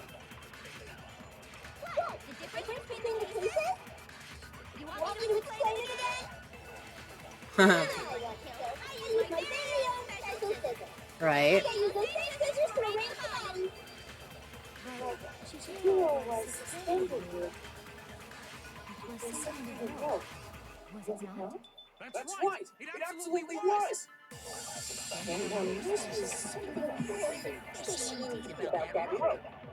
Hey, Byakuya, where'd you get it from? I've never seen that rope before in my life. Oh, you're such a little liar. Come on, it was your extension cord. Be a little less obvious, Byakuya. I'm pretty sure you have seen it before. Because you see that rope, or should I say, that extension cord? An extension cord? Byakuya, you used the extension cord in the library more than once. And the same extension cord that was in the library all this time went missing after the murder. And there's no way someone who uses that extension cord as much as you do wouldn't discover that fact. And Byakuya must be the one who took the extension cord. I can't imagine any other possibility. It's not like the library was locked, guys, but alright. That's really what you think? Then your conclusion is something like this? I killed Chihiro in the girls' locker room, then hung her up and wrote that bloody message. I intentionally made it look like Genocide Jack was behind it. Is that about right? Hmm. He's doing it again. He's totally calm, totally unconcerned. As if he's not even involved. Wait, not even involved. What's wrong? I asked you if you think that's what happened.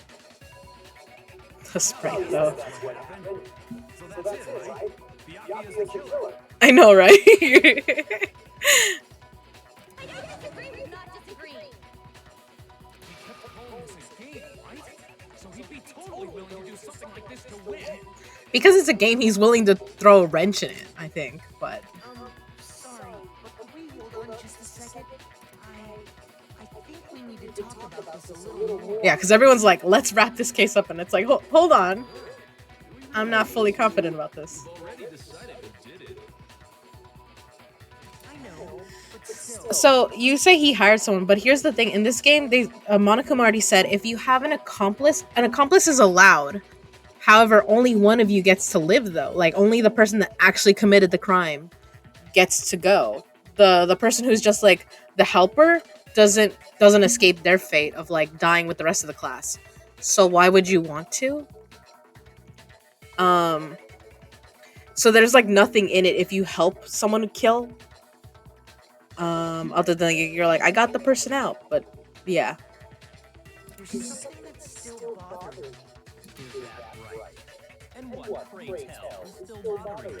I killed her in the girls' locker room, then disguised my crime.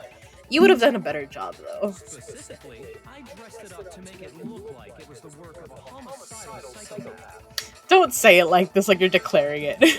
All that bothers you. Wait. What was that just now? Something's not right. Chihira's body was definitely found in the girls' locker room, but does that mean... Can I really just accept what Byakuya said as the truth? No, I don't think so. There's something off about what I said. The scene of the crime. You say you killed Chihiro in the girls' locker room, right? But are you sure about that?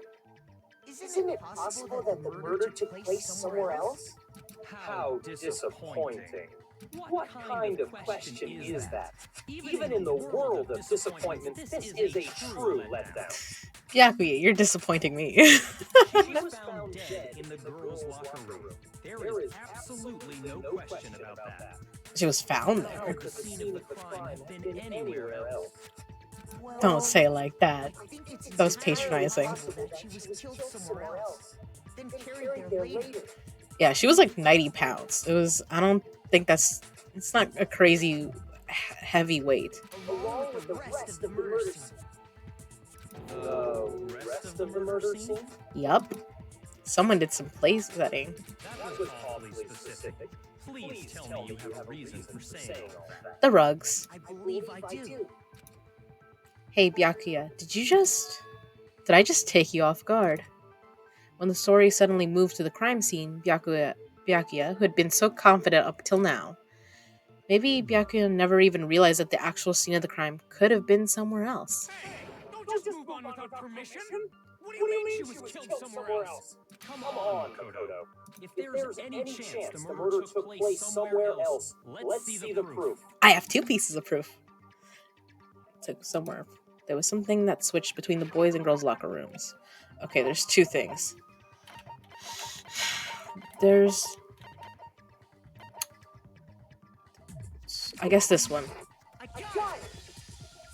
The proof that she was killed somewhere else is the poster that's hanging in each locker room.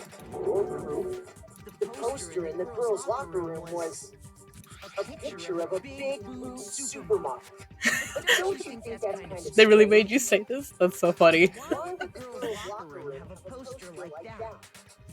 I bet those massive jumpers were totally fake! Meanwhile, The laugh was so good. a poster of the super popular boy band Tornado. Again, that doesn't really seem to belong in a boy's locker room. So you're saying that maybe the posters were switched? And there's one other thing I noticed about the locker rooms. You know what I'm talking about, right, Sakura?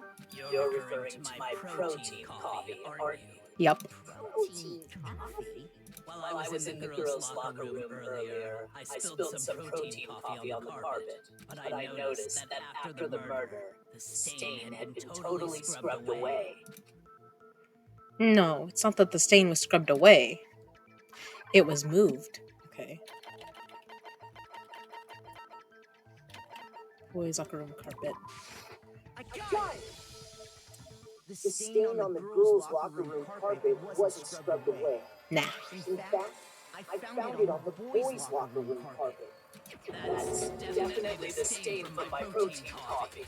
Then, does that mean that the carpets were switched too? Well, yeah, they had to do some set dressing. Why did anyone do that? To move the murder scene from one locker room to the other. It's certainly plausible, don't you think? In other words, in order to completely swap the scene of the crime, the bloodstained poster and carpet were moved along with the dead body. By doing this, the killer was able to change the entire room where the murder took place. Yeah. I can certainly follow your reasoning, but why did the carpet bother doing that? Huh? Why did they go through all that trouble of stitching the scene of the crime? Actually, an even bigger question. If the murder did take place in the boys' locker room, Mm-hmm. then how did the killer go to the boys' locker room in the first place? Exactly. To get into the locker rooms, you need to swipe your e-handbook across the card reader device. Right, because Monokuma was like, I gotta protect the girls from getting spied on. So, But Chihiro's handbook should have only allowed her access to the girls' locker room. She Yep. had no way to get into the boys' locker room to begin with. not true. She did have a way, and I can tell you what it was. I highly doubt that. I'm telling you, I know how she could have done it. Tell us. Is he right? Could Chihiro really have gotten into the boys' locker room somehow? Yes. There's a few ways.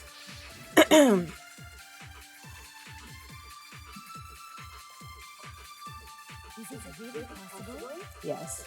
Could Chichiro really have gotten into the boys' locker room somehow? I got it! She must have hacked her e-handbook. Hmm. She was the ultimate programmer, after all. I'm sure that would have been no problem for her. Well, I don't think that's it. That was in the main hall. Absolutely. What? I'm talking about Leon's handbook, of course. Nope. No, stop. It was a midnight tango. No, I don't think Chihiro used Leon's handbook. Why not? Because Leon's handbook was broken. Well, then, yeah, I guess that'd be pretty impossible, huh? I am struck silent by how quickly you gave up. Isn't there a regulation against using someone else's handbook? It's against borrowing it. Or, like, lending it. Actually, the rule states that loaning your handbook is prohibited. It says nothing about borrowing one.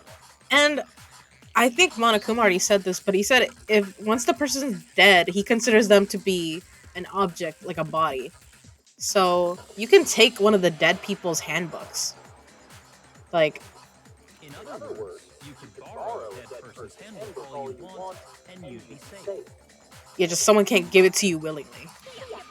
Hit the nail square on the head. Of course, if it were broken, That wouldn't make any sense anyway. She must have hacked us, like I said. She used her ultimate programmer skills and... You can't fix the Handbook! The instant you open one up, a security buzzer starts blaring. So she didn't use Leon's handbook, and she didn't modify her own handbook. Maybe Mr. Naidi's initial assumption is just wrong? It seems like there's no way she could have gotten into the boys' locker room. So I guess so.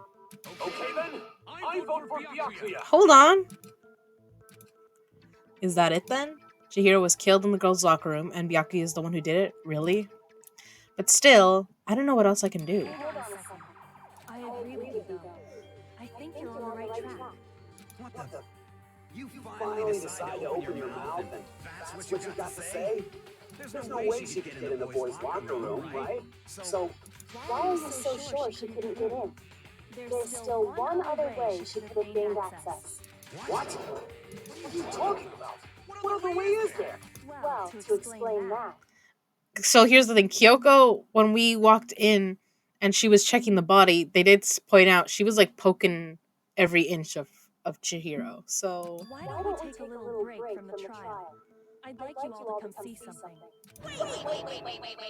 Just what do you think you're doing? come on, Monokuma. Don't worry. This will make the whole trial more exciting. I'm sure that thought must please you. Huh? It'll make things more exciting? Yeah, come on. Well, alright then. I declare an official class trial recess. For real? Awesome. Now then, what is it you want to show us? It better not be boring or I'll be very unhappy. Oh, I have no doubt it'll meet your lofty expectations. So, shall we go? Let's go. I'm assuming we're gonna find Chihiro's their e-handbook. So before I even knew what was happening, the class trial had been put on hold. We headed off with Kyoko in the lead. And where she took us was... Where's she taking us? Okay, back to the scene. Do we finally get to check the lockers? The girls' locker. You've already searched this place top to bottom. What are you trying to pull, Missy? I'd like you to examine the victim's body one more time. You want to check it again? Be sure to examine the entire body very carefully. Take your time. Okay. Examine her carefully. Like using our hands? Hifumi, shut the fuck up. Chihiro's pocket sword, I love it. I was going to kill someone in that room, planning on carrying them to the other locker room. I'd at least flip the poster beforehand.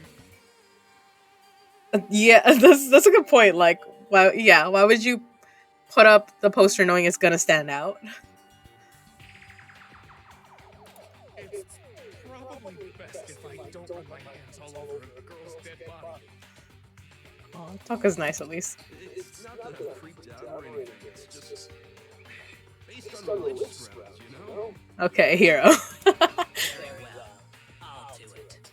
Oh, Sakura's great. But you're a girl. You shouldn't have to touch a dead body. Just let the boys do it. No, it's okay.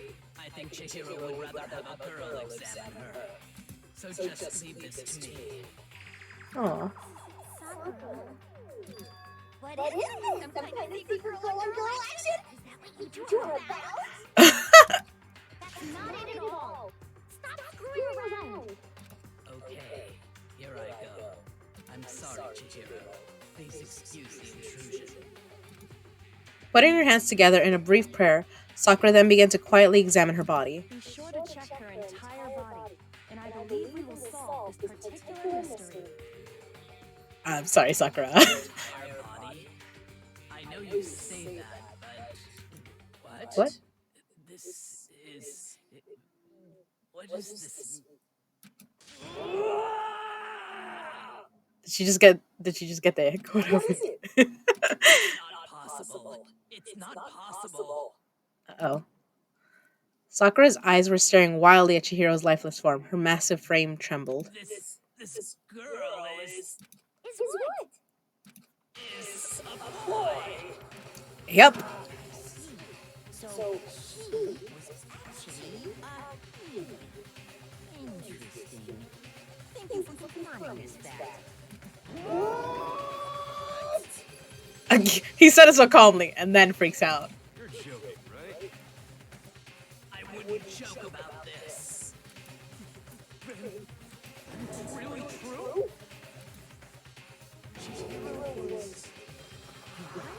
Yep. Oh, you guys didn't know? Heck, I knew that right off the bat. Monokuma. Monokuma's like, yeah, bitch, I knew. Saki was totally a guy. Yeah, no one picked up on that? Alright. He was a cross-dresser! I wish I had killed him! She's like, I regret so many things. Yoko wanted to show everyone, huh? Interesting. Chihiro's, but not a girl, a boy. That's what Kyoko wanted to show everyone.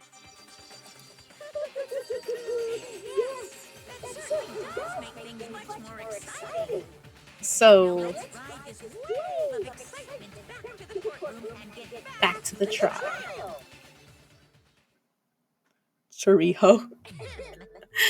The way you typed the name was so good. Waiting. Now then, let's resume the class trial. Alright, let's do this. The shocking revelation that Chihiro was actually a boy. Let's pick up from there. Yes, well, I don't know his reason for hiding it, but the fact is, Chihiro was not a girl, but a boy. I do feel a little bit bad because yesterday when I was playing this, I kind of let it slip a few times. Because I was just like, I would say he, and then I was like, because I already knew. To think that Chihiro was actually a guy. The thought had never even crossed my mind. Because the victim was male, he would have had no problem gaining access to the boys' locker room. Right, that's what his e-handbook was for. To get in to the boys' locker room. Did, in fact, list his gender as male, then yes, that would be true. That's fair. Byakuya is right. His handbook said he was a boy. He dressed like a girl, but he was a boy through and through. So then, there should be no issue with Makoto's initial assertion. Yeah, Chihiro was best boy. He was such a sweetheart. I felt bad. I was like, especially when he was talked about being weak, I was like, oh, maybe that's why he dresses as a girl, so people don't like ask him stuff. The victim was killed in the boys' locker room, and was then later moved to the girls' locker room. And it's also why he didn't want to go with the girls to their locker room, because like it's like, it would expose him. Like, I'm not one of you. And the killer could have easily used Sayaka or Junko's handbook to get into the girls' locker room. True. So Chihiro really was killed in the boys' locker room? The poor baby. Yeah. I still don't understand the motive for moving the body, but yes, that does seem plausible. Well, there's gotta be two motives, right? I must admit, I did find it rather odd. I knew he felt a little off. There was a certain incongruity to his female body. That's rude. So now everything has been connected. All the mysteries have finally become clear. Have they though? Connected or clear or whatever. We still think you're the killer, remember? Come on. Byakuya kept on thinking that it was a she and that like everything happened in the girls' locker room. I don't think he would have said something.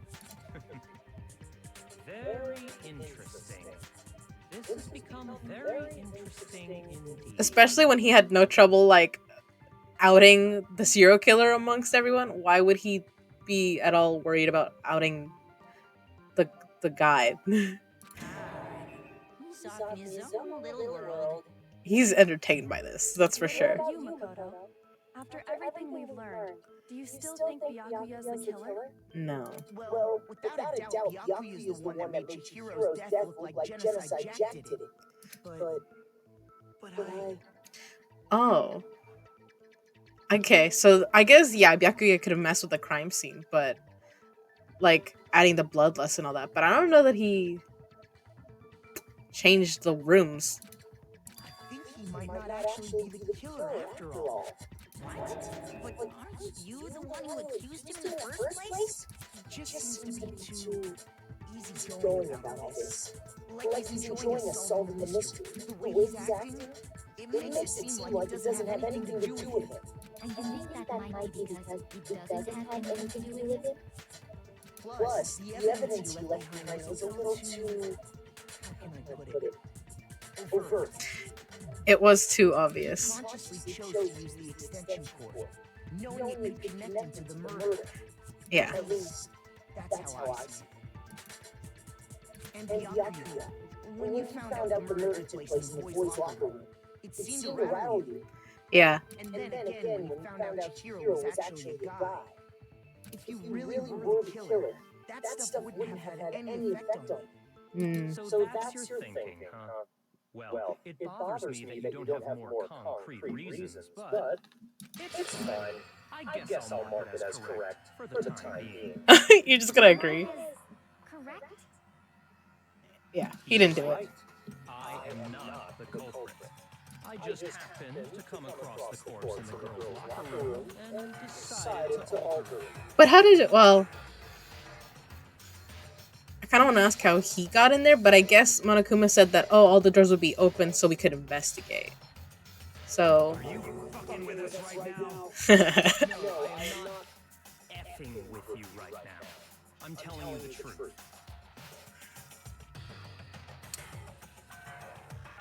I suddenly am wondering if Byakuya's voice actor could be like the voice actor for another detective show. I don't know, somehow he's, for just a second there, he sounded like someone like a voice I recognize. I find it very hard to believe. Go ahead. Find it very hard to believe. You're free to be executed along with the rest of us. If you're really telling the truth, then why? Why did you do that to his body? My reasons hardly matter right now. Uncovering the culprit is much more important, wouldn't you say? Now then, if it wasn't me, who was it? Alright. I don't think I can say for sure without talking about it a little bit. You're seriously gonna keep going? We're all good, aren't we? I thought it was clear if Byakuya did it. Nah. I'm with Makoto. If there's any doubt whatsoever, we need to explore every possibility. Because if we're wrong, we all die here. That's true. Very well then. I need you too. Damn straight. Come here. Does the rat want to die? I don't know that he wants to die. I think what he wants is excitement. And that's like, I think that's why he decided to fuck with the body a little bit, is he's like, well, this will make things more interesting. But I also think he doesn't think that he's capable of losing. So he knows that we're gonna figure it out. But he's like, why don't I just like throw a wrench in here just for funsies? Of course I do. What am I, an ant or something? Anyway, let's discuss this all as a group one more time. We still have time to make a decision. Yes, we do. That's very true. Our lives are all on the line. Excellent. Then shall we resume our game of hide and seek? But if Byakuya didn't do it, then who's the real killer? Who murdered Chihiro? There's one thing we can be sure that we know about the killer. The killer was able to gain access to the real murder scene, which means...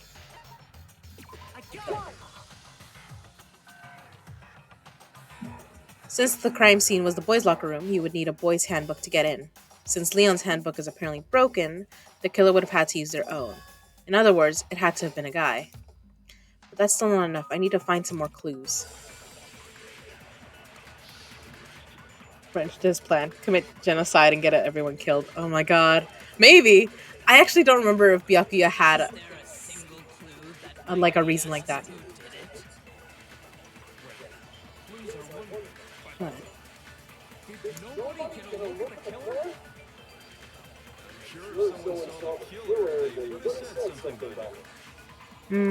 Someone saw the victim at some point. Even that might be enough for now. Okay. All we need right now is any time to meet Luca. It's over. Shit. All over. You want to know who saw the victim? The killer. And only the killer. No. It's not like they're just gonna turn themselves in. Game over, man. Game over.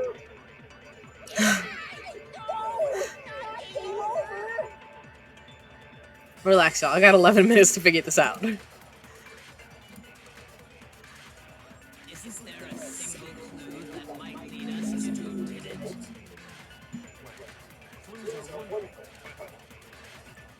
Nobody can look at the killer? Sure, someone saw the killer. They would have said something by now. Perhaps someone saw the victim at some point. I like the bouncy music. That might be enough for now. Yeah. All we need right now is any time to meet Luca. Yeah. It's over. I'm gonna shoot the Hagakuras. You want to know who saw the victim? The killer. There we go. No, that's wrong. I love it when he says it. I believe someone else did see the victim before he was murdered. What do you think, Celeste? Now that you mention it, yes, I did see him. Really? Oh, but I suppose only Makoto knows about this. Yeah, you told me. The rest of you had no idea, did you? That is why you're all making such ugly noises. Ah, Whatever, just hurry up and tell us. It was last night, right before nighttime. I saw Chihiro in the dormitory where I saw him stuffing a flak jacket into a duffel bag, and then, I assume, he headed off to exercise. Jacket, double bag. But we didn't find anything like that at the murder scene. no. It seems likely that the culprit destroyed them to get rid of any evidence. And that is when he said something that struck me as rather odd. A workplace accident. Well, I'd better get going. I'm kind of in a hurry. Chihiro told me he was in a hurry. So maybe he was meeting someone. Why would he be in a hurry? Only if someone were waiting for him, you should think. So, Mr. Fujisaki was on his way to meet with someone, and then they were going to work out together?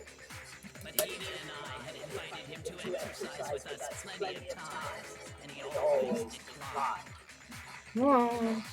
Probably because he was afraid you'd find out the secret he was hiding, right?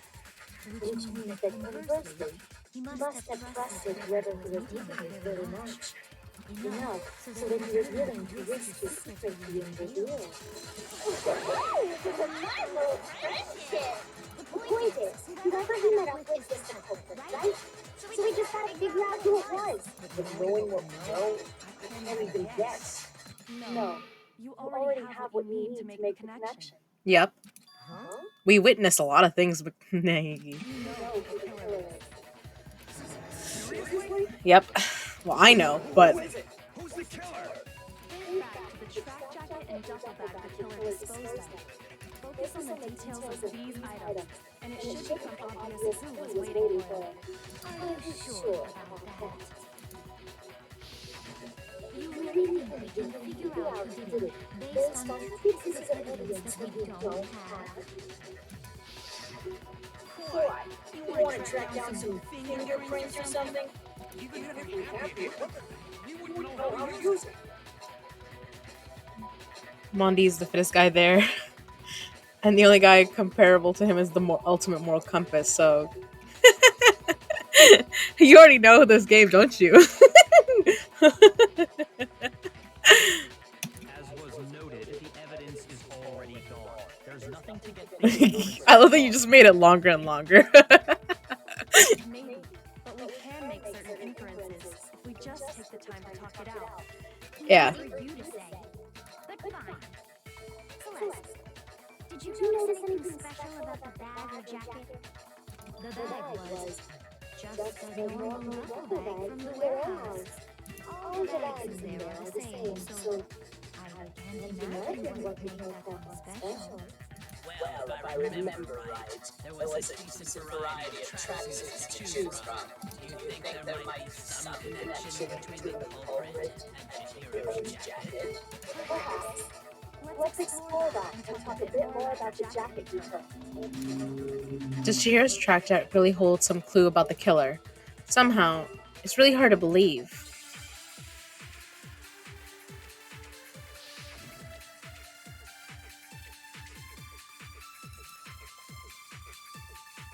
First of all, we know where Chihiro was headed. He was on his way to go exercise. Yep. So next we have to ask, why did he choose the specific tracksuit that he did? What do you mean, the specific tracksuit? I got it! That tracksuit because it matched the one the culprit was wearing. So, what you're saying is, the killer was wearing the same blue tracksuit as him? Ooh. No! Fuck! I don't even have a tracksuit. Because exercises sucks. He just revealed himself. I hope you guys caught that. I got it from the warehouse, if you must know. Did any of that really help us get any closer to figuring out who the culprit is? Covered in a tire track. Really, that was just a spitball. He come in murder, he just turned himself in.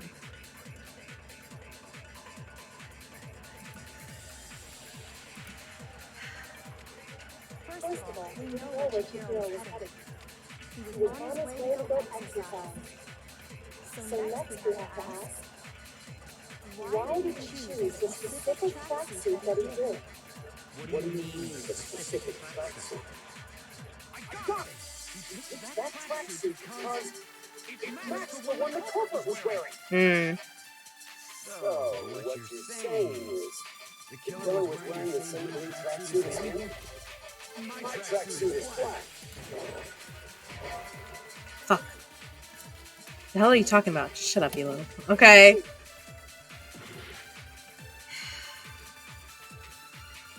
First of all, we know where Chihiro was headed. He was on his way to go exercise. So next we have to ask, why did he choose the specific tracksuit that he did? What do you mean, the specific tracksuit? I got it! He picked that tracksuit because it matched the one the culprit was wearing. So, what you're saying is, the killer was wearing the same blue tracksuit as him? My tracksuit is black.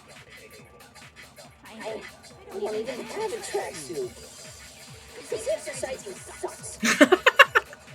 Movie. I got it from the warehouse, if you must know. Did any of that really help us get any closer to figuring out who the culprit is? Not a chance. You heard him, right? What he just said without even realizing it? What you said just now is really odd. First of all, Let me get rid of that one then. he was on his way to go exercise. So next we have to ask, why did he choose the specific tracksuit that he did? What do you mean, the specific tracksuit? I got it! He picked that tracksuit because it matched the one the culprit was wearing. So, what you're saying is, No, Sakura has. Come on.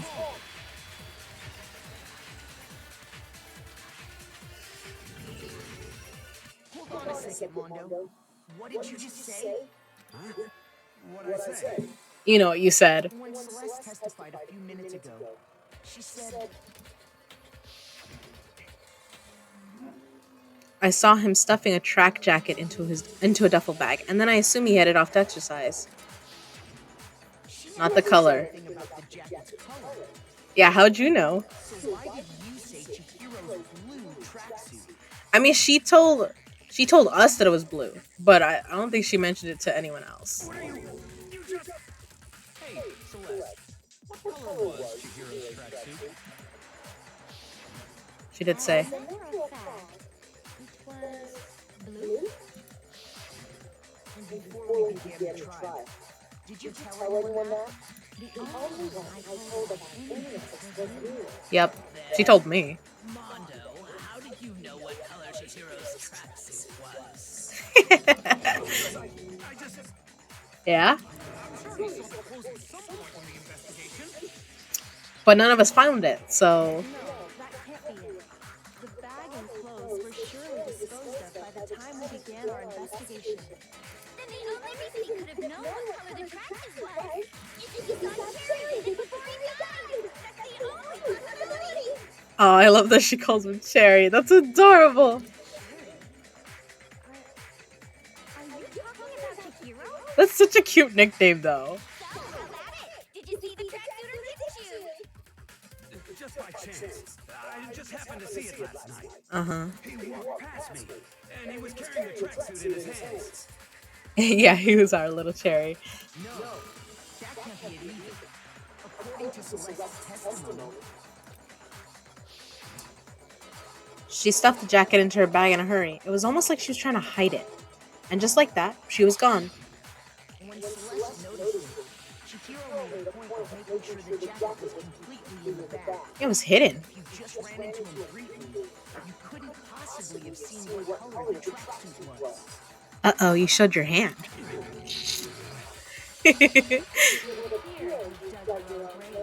Uh-huh.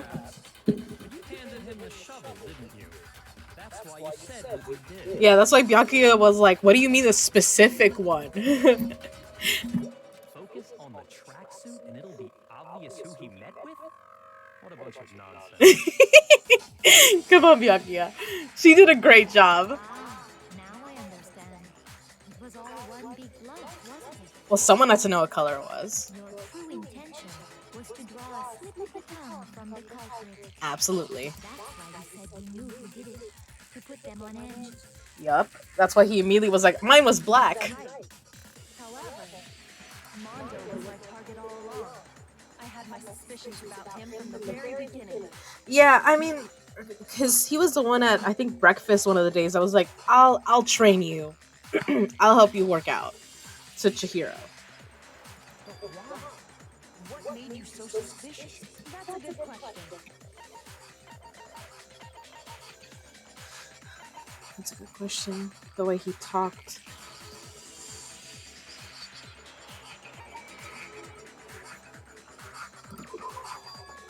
There was a certain turning point that tipped me off.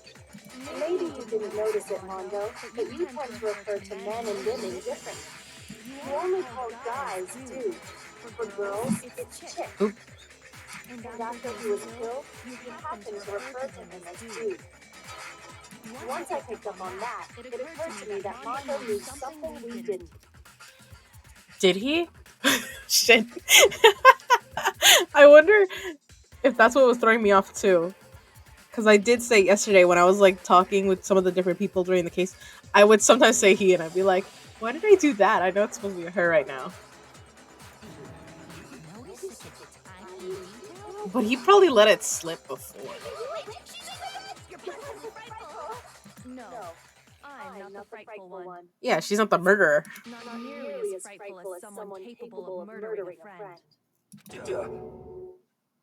Mondo, was it really you? Did you really kill Chihiro? I didn't kill anyone. Wow, okay. You've been all over me, judging everything I say, putting words in my mouth. What gives you the right to treat me like a goddamn criminal? Yeah, he would never do something like that. This is a false accusation. It's true. My reasoning on that is pretty shaky. That was fast. Well, this does present us with a problem. It seems we are all out of words. Are we? My time has nearly come. Umi. That's what my little ghost friend is telling me. Oh yeah, that reminds me. Weren't you telling me you found some evidence? Did he find... Who has the phone? Like, their e-handbook. Actually, now that I'm thinking about it here calmly, it might not be all that relevant. Jeez, is your confidence Just get up and walk away? It's fine, man. Just tell us. Let's go. Really insist, then. Here it is. You picked it up? What do you have there? It happens to be an e-handbook. I found it laying on the ground, so I scooped it up. You found it on the ground, right? Then it must belong to... Is it Chihiro's or Mondo's? It's one of them. We know Chihiro's handbook was missing from the scene of the crime, right? For a fact. For a fact indeed. I was totally sure I found it. But it must hold some clue about the culprit, right? Well, that's what I was hoping. But it's busted. It wouldn't even turn on. I imagine the culprit broke it to get rid of any evidence after the murder. That's odd. I didn't think the handbooks were quite so. They're not. You're right. They're not. They're totally waterproof and shock resistant. It would take an awful lot to break one. And yet, this one does appear to be broken, as is Leon's, sitting useless in the main hall. Hmm. That is a remarkably high failure rate. You think there might be some kind of mystery in there somewhere? How precisely did the handbooks get broken? I know. There's only one. By hitting its weak point, by hacking it. I already told us before that the handbook has one weak point, didn't you? You remember that? Yes. Sure, maybe I let that slip. But I never told anyone what the weak point actually was. Yeah. But if the handbook is supposed to never break, and two of them broke in quick succession, then Someone figured it out. Then we can only assume that someone's figured out its weakness. You know what the weakness is, right, Monokuma? So, what is it? Yeah, come on, Bear, tell us. Asking me? I think it's a necessary piece of information if you want this to be a fair trial. But if I tell you, and someone else decides to copy it, that would be very not good. Just tell us already. Why would we want to break our own handbooks? Oh well, I have a weakness for pushing demands. But you're sure you won't follow their example? Come on. Then allow me to make a special announcement. The weak point of my cutting-edge e-handbook is... When it's exposed to high temperatures for too long, it will suddenly a meltdown and totally break! I flippin' knew it! You? Yeah, because I found the handbook laying on the floor of the sauna. The temperature in the sauna can reach over 200 degrees. Strange how you don't get burned, huh? God, that's creepy. It's because as your sweat evaporates, it creates a cooling layer of air around your skin. If the hot air of the sauna were somehow pushed directly onto your skin, you definitely get fried. I don't like. Yeah, that's. That layer of air would get That sounds so uncomfortable. you may feel a burning when you move around. So when you're in a sauna, make sure to keep nice and still. Interesting. I learned one new fact today. That is a mere trifling speck of knowledge. Anyway, if you found the victim's handbook in the sauna, then the killer must have been purposely trying to raise its temperature in order to break it. meaning the culprit somehow knew its weakness. As in, they did it once. Monokuma said he didn't tell anyone, right? Yeah. Indeed. Quite the mystery. But. What if they found out by accident? What do you Absolutely. mean by accident? What if the killer took their own handbook into the sauna, not knowing its weakness, and it broke?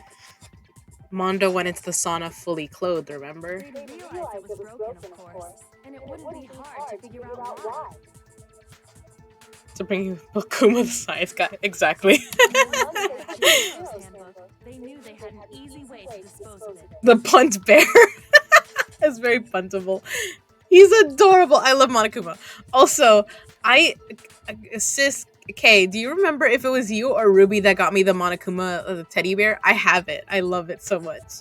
I won't say it's not possible, but who would have done something like that?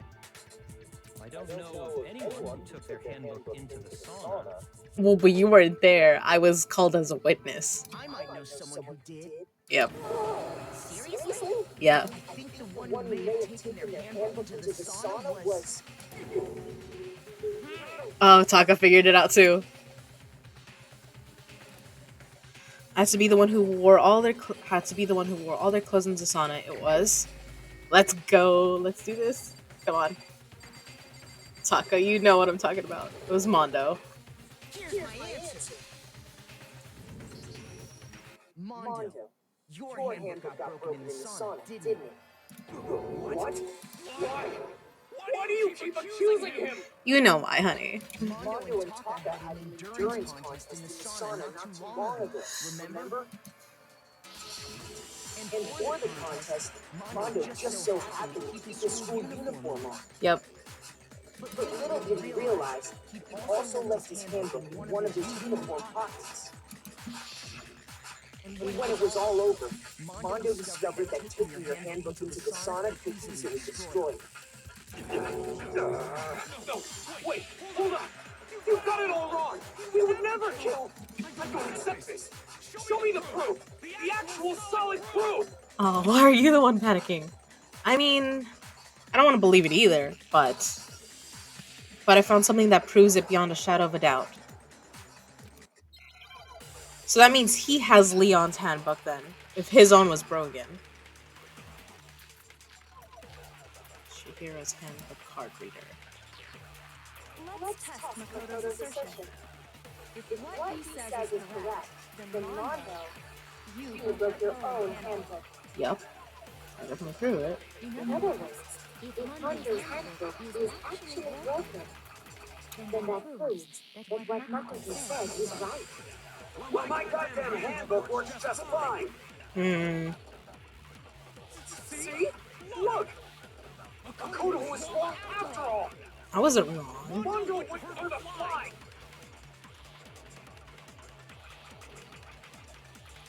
Sure, Mondo's broken. If I can disprove that, then it will show them that the handbook Mondo has actually is actually the. Let's test Makoto's assertion. If what he says is correct, then Mondo, you broke your own handbook. In other words, if Mondo's handbook is actually broken, then that proves that what Makoto says is right. Well, my goddamn handbook works just fine. No, it's wrong.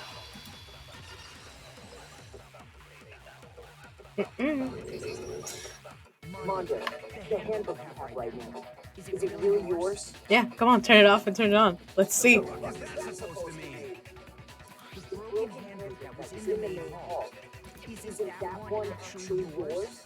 What the hell are you talking about? What I mean is, I think Mondo swapped his handbook out for one that actually works. Yeah, for Leon's. I think he took Leon's handbook and replaced it with his own. After all, Monokuma said himself that Leon's handbook never should have broken. That's right. The punishment it suffered wasn't nearly enough to destroy it. Right, the his execution, which was 1,000 deaths of 1,000 strikes, something like that. Which would mean that the handbook Mondo has right now is actually Leon's. Yes? But doesn't that violate the school regulation that says loaning out the handbook is illegal? Well, here's how I look at it. There is a rule about loaning your handbook to another student. But if they're dead, they're not a student. Exactly. He considers them an object. It's kind of a gray area, I admit. But no worries. If anything, it just makes things more interesting. As such, I agree that exchanging handbooks with a corpse is not a violation of the rules. Well, Mondo, if I'm wrong about this, you're welcome to say so. Yeah, come on. I'm happy to admit I made a mistake, but Son of a bitch. What's wrong, bro? Come on, tell him he's wrong. You are wrong. You have to be wrong. Oh. Everything you just said is wrong. You made it all up. Uh-oh. Poor Taka. Then why don't we look back on this case one more time? From the beginning. That way, everything will become clear. And we'll all see if I was right or wrong. Okay. Oh, am I putting it together now? Yes! I love this part. I love the comic book bit. Okay, Act 1. Oops, shit. Okay. I'm trying to remember. How do I do this part? Okay, it is a scroll.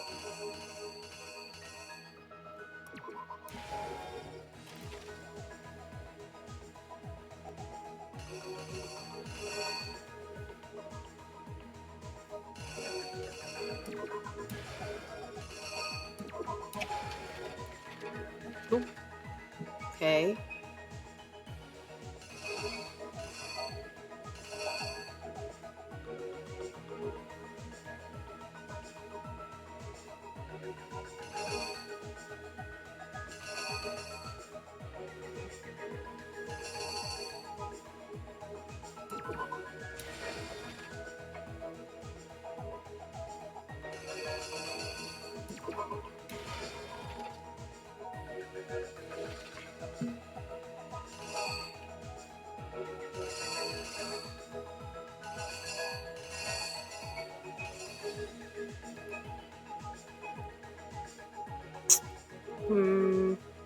I'll come back to this one.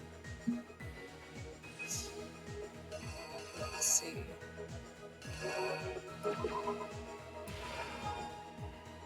Nope.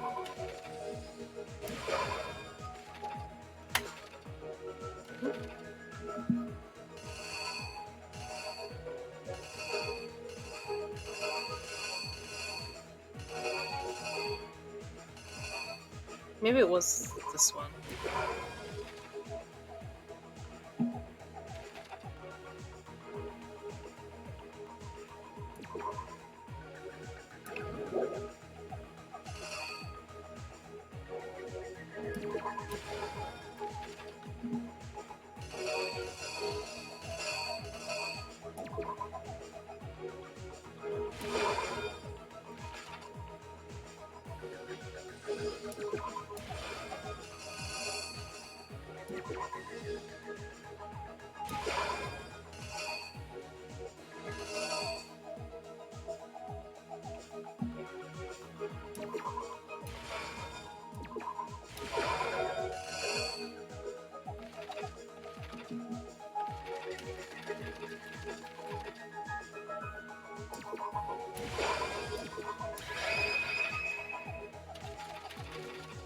Did I do it correctly though? Hold on. Let me.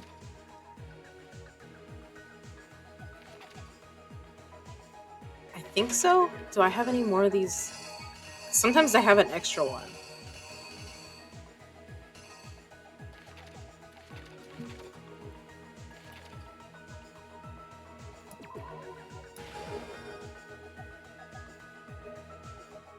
Maybe that picture instead.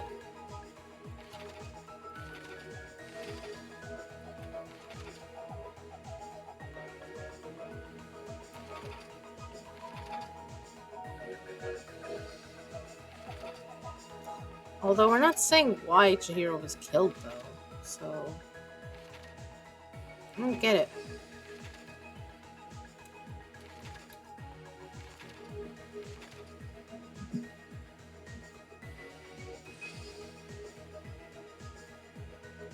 Here's exactly what happened. First, let's take a look back to the points. Are you both eating stuff right now? I love it. Last night, Celeste saw Chihiro in the warehouse, correct? At the time, she was apparently stuffing something into a duffel bag. That something was a blue tracksuit. You can confirm this, right, Celeste?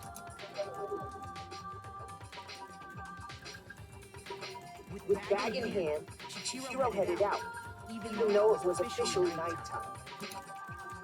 She made her way to the locker room, specifically the boys' locker room. But how could the victim, who was apparently a girl, access the boys' locker room? Simple, because she was really a he, which is why he was able to use his own handbook to gain entrance to the boys' locker room. Once inside, he met with someone, and the person he met was the one who killed him. It seems likely that the killer grabbed a nearby dumbbell, approached the unsuspecting Chihiro, Dead on. Crunch. and that's where the bloodstains on the poster and carpeting in the boys' locker room came from. Okay, got that part right. It was likely in the heat of the moment. The body was arranged, but the murder itself felt unplanned. Which is why the killer hurried to try and hide the gap. Then, removing the bloody poster,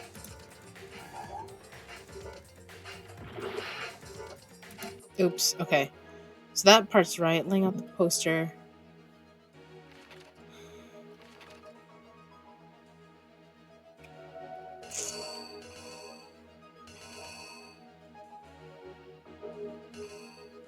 It's not that one.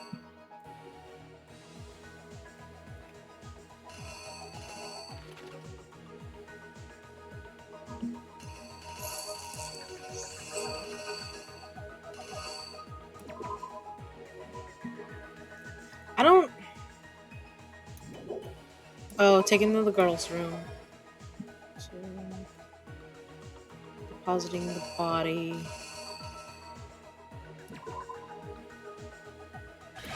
Putting the poster up, maybe? Okay. Here's exactly what happened. Let's try that. Which is why the killer hurried to try again, removing the bloody poster, and finally carrying the corpse into the girls' locker room. I'm the gray monster displaying my property. I love it. A girl's handbook was necessary to get into the locker room, of course. But this alone doesn't prove that the killer was necessarily a girl. No.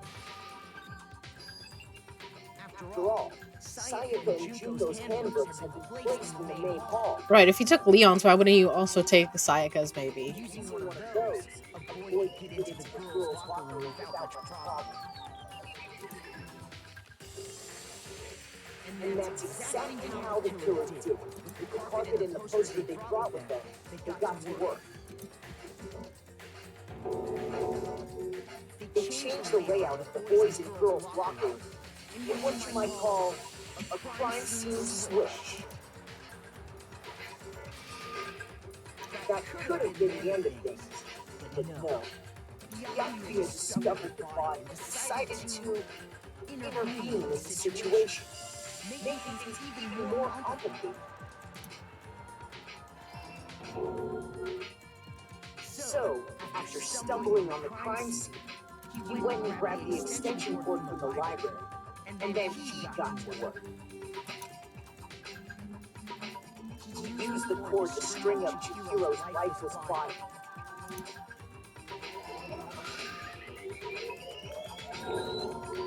Then, using the victim's own blood, he left a grisly message there at the scene of the crime. He wanted to create the illusion that Genocide Jack was responsible for the slaughter. And around the same time that Yakuya was putting together this facade, the killer, having already disposed of Chihiro's bag of other belongings, arrived at Sonic. There, they planned to destroy the last piece of evidence, Chihiro's handbook.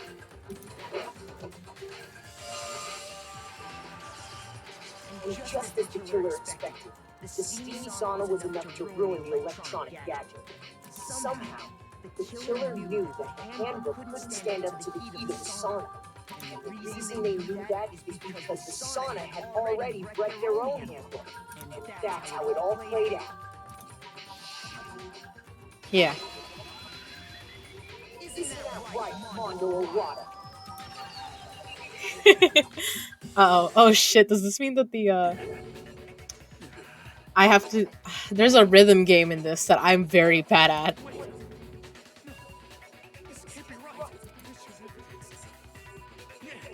Where's your evidence? You need evidence. You need proof. Without any proof, you can't pin any of this on him. What? Holy shit. I'm sorry. I just got surprised. Hey Bella. Hey baby. How would you come into my room, huh? Who let you in? Bella, our dog just came into my room and I have no idea if someone let her into my room just now or if she really just pushed it open, like if I didn't close it properly. Oh, she's so cute. She just came in to check on me like, what are you doing? And now she left. Evidence that Mondo is a killer that already revealed itself earlier in the trial. If I can somehow show where Mondo's handbook is right now, once I do that, everything will become clear. Okay, absolutely. Fever time and nega time. During a bullet time battle, if you press the space key, fever time will activate and the tempo will be forced to its max. At this point, even if you push the buttons at random, you won't miss.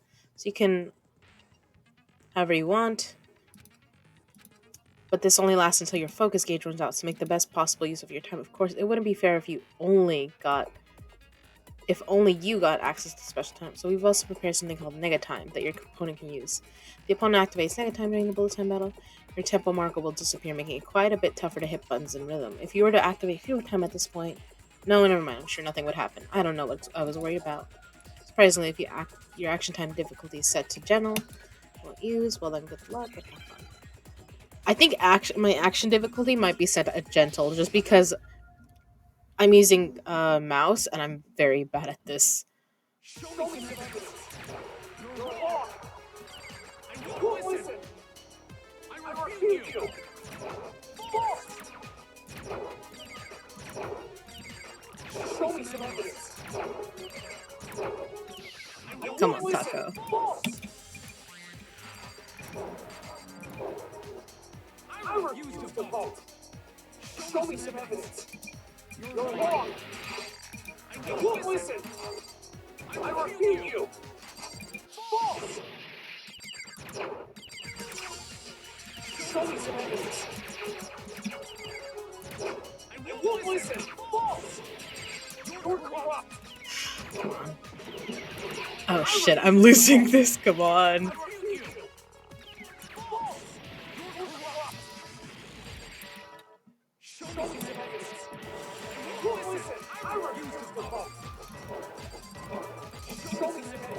I'm really bad at this. Final strike. Come on. We're holding his broken thing in my hand. Where's the proof after you just approved? Yeah, exactly. No, puppy. No, she just walked in and like, she just came up to me. I don't know. She was adorable though. She's a Black Lab Great Dane mix. And she's got such cute eyes. Ah, she's like a seal. But she's kind of a bully too. That's why I was surprised she came in here. I was like, hold on. Me thinking so far is right. Yeah, so we're just gonna. We can just check each of our handbooks right now. Yep. Once we do that, We don't gotta do that. Yeah. Yeah, she's a tall puppy. And actually she might be 2 now. So she's not a puppy anymore, but yeah, she's a puppy. Yeah. Oh, yeah. I know Taka was arguing for you, but you didn't put up that much of a fight. I did it. I killed him. Tell us why though, like out of everyone, why Chihiro?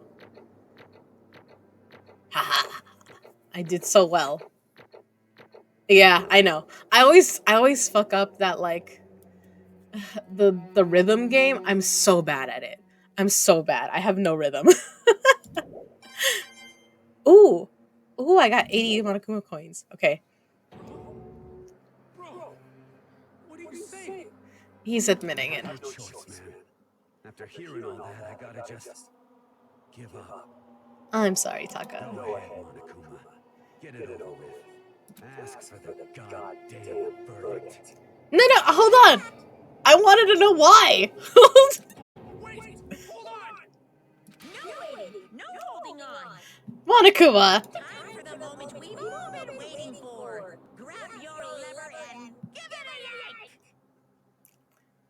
That's what he said. Who will you elect as the class this time around? Oh, come on. He admitted. Make the right choice or the dreadfully wrong one? Was too hot.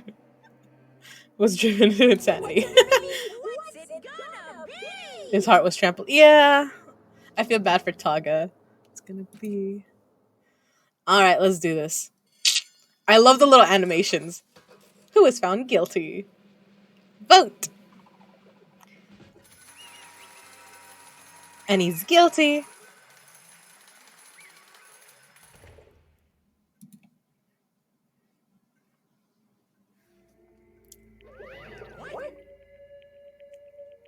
Uh-oh. This time it looks like you got it right again. He wants us to lose, so. Yes, it is so. The Blacken that killed Chihiro Fujisaki was Mondo Owada.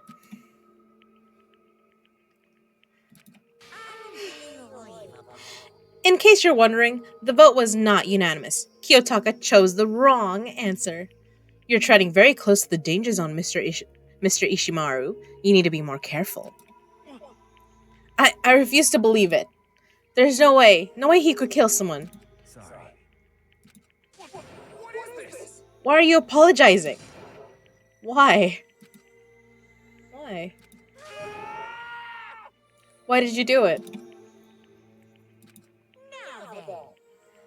Well, it looks like Mondo's taken a vow of silence, so allow me to explain on his behalf. Actually, The story of the murder this time is the sad story of two men.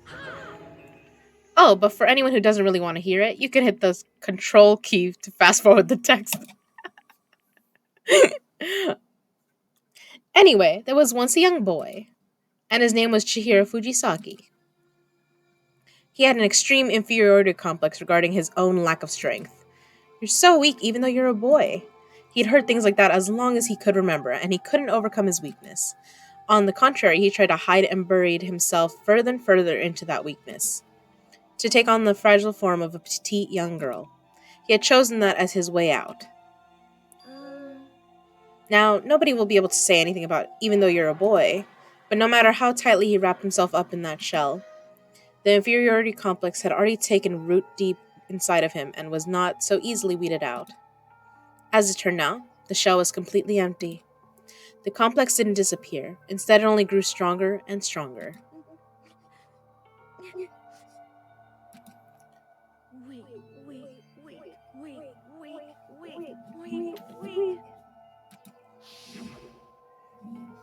Once the killing game had begun here at the school, he had no choice but to accept this fact. After all, this world is survival of the fittest. If you're not strong, you don't survive.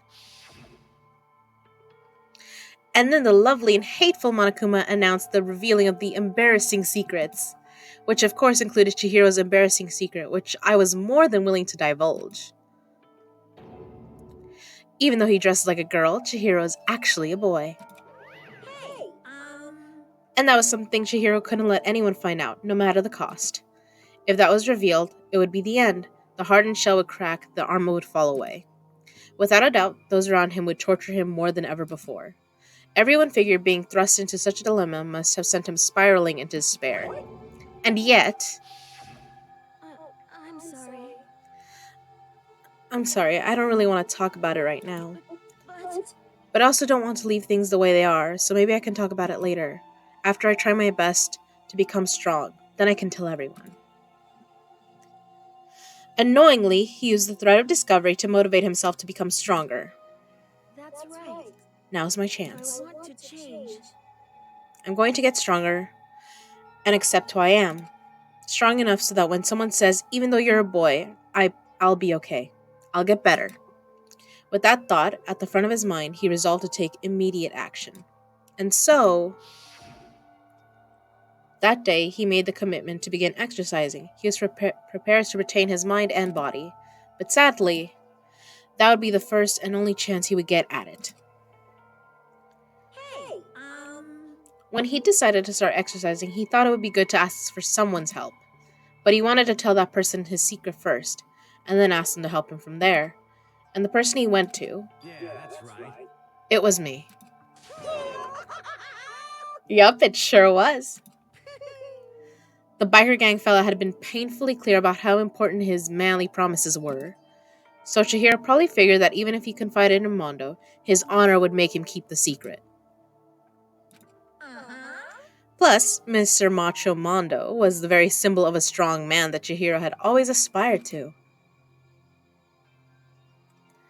Maybe talking to Mondo about it will help give me some courage. So he went and asked Mondo to help him become strong. That was his aspiration, and he thought that only with Mondo's support would he ever be able to come close to that. Correct. So then, that must be why Mondo did what he did, to keep the promise he'd made to Chihiro. Huh? Did what he did? Well, he switched the rooms, right? He didn't have to do that, really. Could have let everyone find out. You mean, that's why Mondo carried Chihiro from the boys' locker room into the girls' locker room? Indeed. Yes, that's exactly what I mean.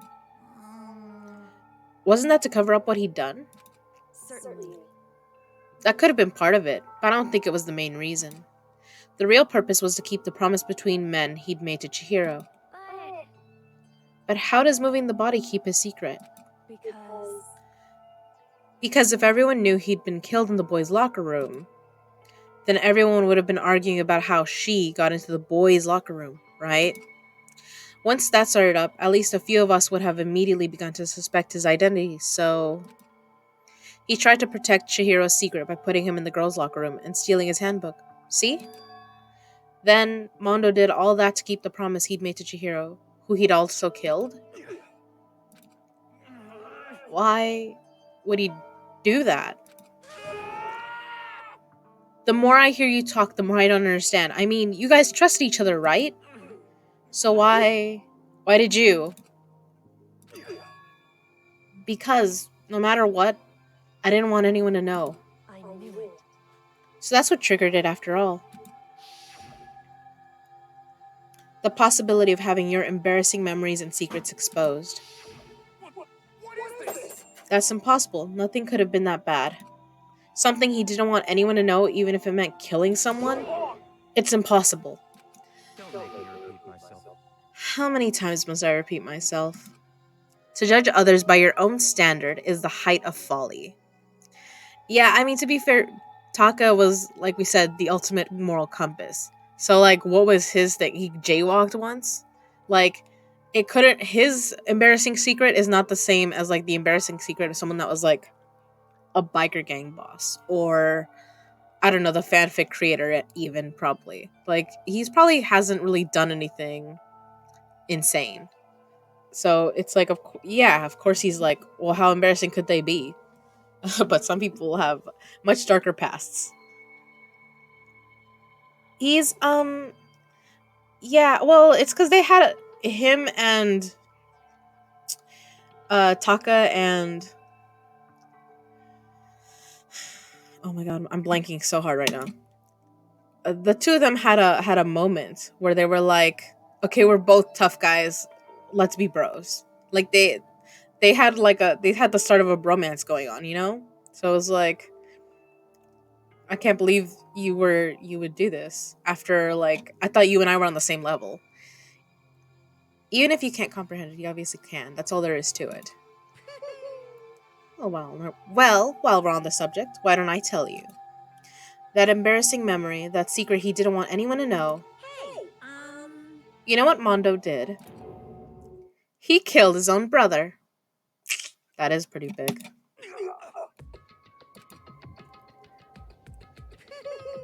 Mondo, the ultimate biker gang leader, makes all the hoodlums and riffraff across the country tremble. But the only reason he had the chance to join a gang in the first place was because of a certain someone. Mondo's older brother's name was Daya Owada. Mondo had nothing but respect for him. It was because of Daya that Mondo ever got on a motorcycle. Mondo's brother was his only family growing up. He was the only one Mondo could trust or respect. He wanted to measure up to his big brother, so he imitated him in everything he did. Mondo was the epitome of the star-eyed kid brother. Meanwhile, the charismatic older brother had put together a local motorcycle gang. And before anyone knew it, it had grown into the biggest biker gang in the country. Daya, the older brother, number one in the gang, and his number two, his younger brother, Mondo. In the beginning, everything was peaches and gravy. That sounds disgusting. But when Mondo started to think about how he would have to take over the gang from his brother someday, his brother's greatness, his reputation, began to gnaw on Mondo's very soul. The kid's gonna take over for Daya, huh? Daya created this gang with his bare hands. Mondo's just along for the ride. Can someone like that really be our leader? All that'll do is make the gang look bad. Almost every day, Mondo heard the gossip and whispers of the other members of the gang. Any girl fanfic to buff boys. They're not buff though. I mean, Sakura's way more ripped. Okay, which is why I just. I gotta get stronger than Daya. Just one time. No matter what, I gotta win. I don't care what it takes, I gotta come out on top. And on the night of his amazing brother's retirement ceremony, Mondo challenged him to a street race. But during the race, tragedy struck. The kid brother pushed ahead with reckless abandon, eager for victory, and dashed into oncoming traffic. But suddenly,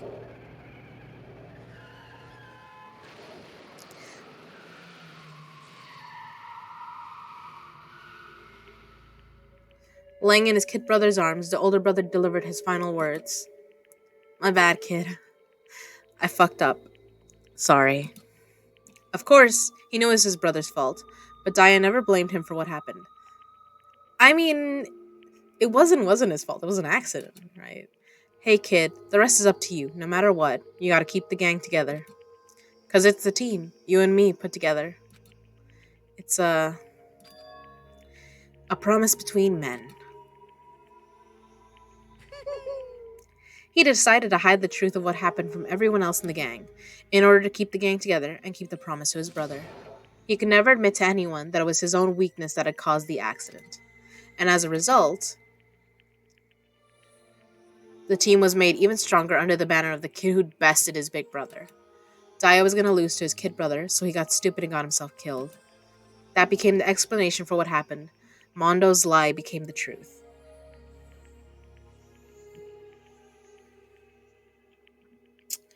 Um, I don't know. Yeah, but was it intentionally put himself in danger? It seems like he was just being a little bit reckless while driving, and then the brother was like, "I can't let him die," you know. The Mondo's lie became the truth. I don't know. Do you guys have siblings? Because I'm an older sister. I wouldn't blame my brother if something happened to me because I got in the way of something. You know, it's not that's not older sibling mentality. He wanted to lead the team so bad he was willing to tell all kinds of lies about his brother. All right, that's where he fucked up. But like, I just. so he has the same inferiority complex, kind of. And yet,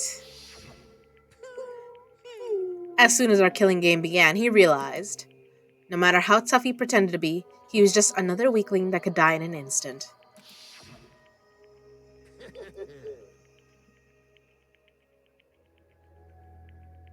Yeah, that's true. I do call Kay sis. And then the hateful Monokuma announced the revealing of the embarrassing secrets. At that point, it was clear I would have no problem shedding light on his secret. Mondo killed his own older brother.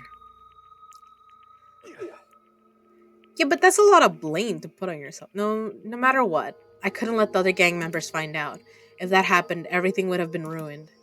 Everything me and my brother had worked to create would have been destroyed. His death, all the guilt I'd been carrying around, it all would have been for nothing. So that's why, Mondo, after I saw what Monokuma had on me, my head filled up with a kind of fuzzy uneasiness and just started swirling around. I'd never felt anything like it before. I just. I didn't know what to do about it. I wasn't sure what to think or say, but after a while, that fuzzy uneasiness turned itself into a rock hard lump of anxiety way down in my stomach. And it was right around then that Chihiro asked me to start working out with him. And right there, he told me a secret. Seriously? Jesus. I'm sorry. I'm sorry I lied to you. Why? Why now? Why are you telling me this all of a sudden? Huh? Because, I mean, you've kept that secret all this time, right? If anyone found out, you would. But You're right, but I want to change. I wrap myself in lies. I'm weak. I want to destroy that version of me forever. His words were like a knife in my gut. I felt like he was exposing the lie I'd been living myself. I have to change. I don't want to be weak anymore. You're so strong. It can't hurt you, right? Whatever secret Monokuma might tell us. You piece of. So what? You're saying I should just say it? What? You're saying if I really am, I should just be able to tell everyone my secret? Huh? Uh-oh. I was jealous. I was jealous of Chihiro's strength. So one of them has inner strength, the other one has like outward strength. Got it. He had the strength to face his own weakness, to try and overcome it. It was the kind of strength I've never had. So I was jealous of him. And that jealousy broke me. Oh, there's two sides of a coin. Okay. What? Are you making fun of me? I'm strong. Are you fucking with me right now? No. I'm not making fun of you. You really are strong, Mondo. I felt like I could hear something start to creak. something inside my head. What did he want me to do? What was I supposed to do? Was I supposed to just sit back, let my secret get revealed, and ruin everything? What's wrong? Damn you! Why did you have to tell me all that? Are you trying to rub my failure in my face? I just wanted to. No. I just really admire you. I admire your strength. Yeah, that's right. I am strong.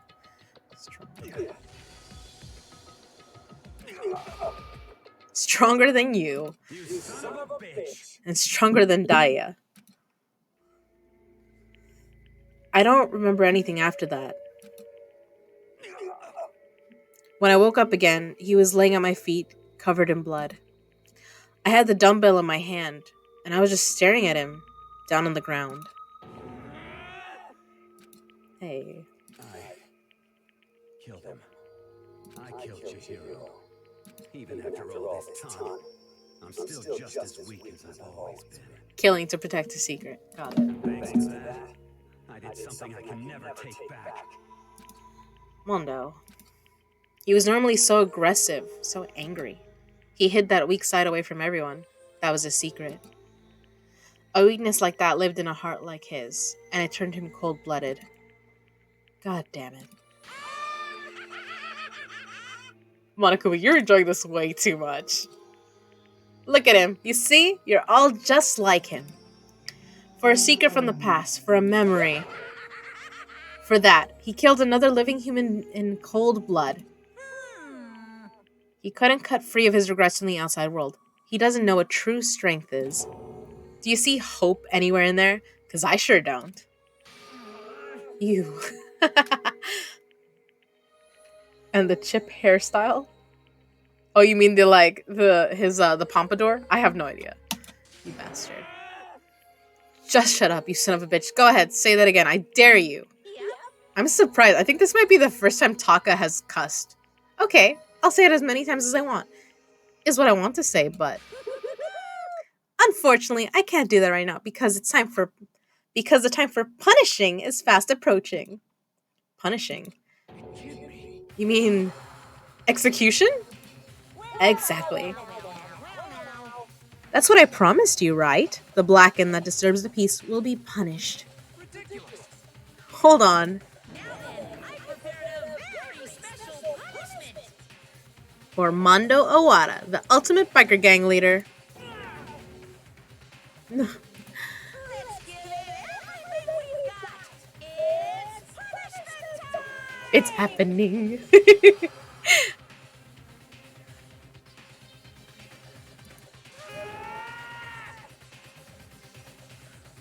I said wait.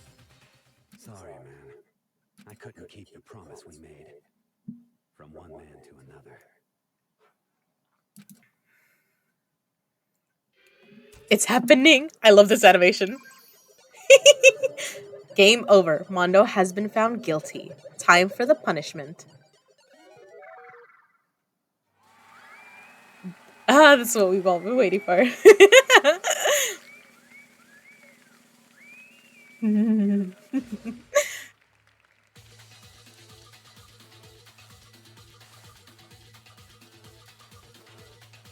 The music is so good.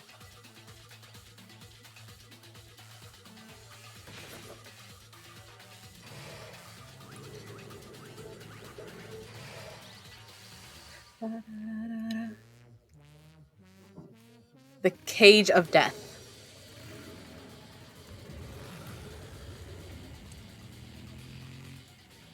The animations are so good.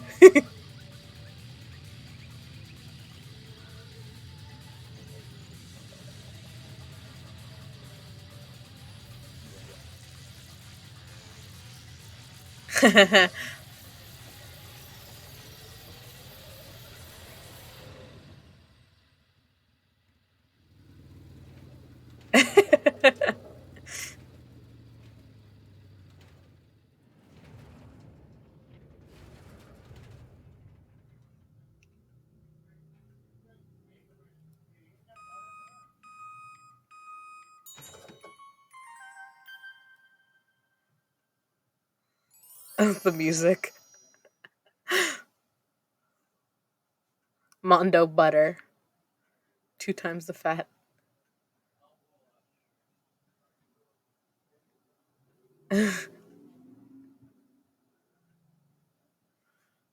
Spinny, spinny. I love it.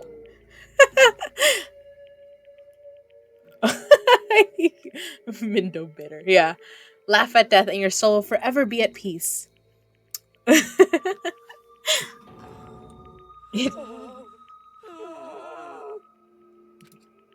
My brother. Another murder and another execution. I want to feel again. Everyone's lives are taken so lightly here. I feel like I might be going mad. Maybe I'll just let it happen.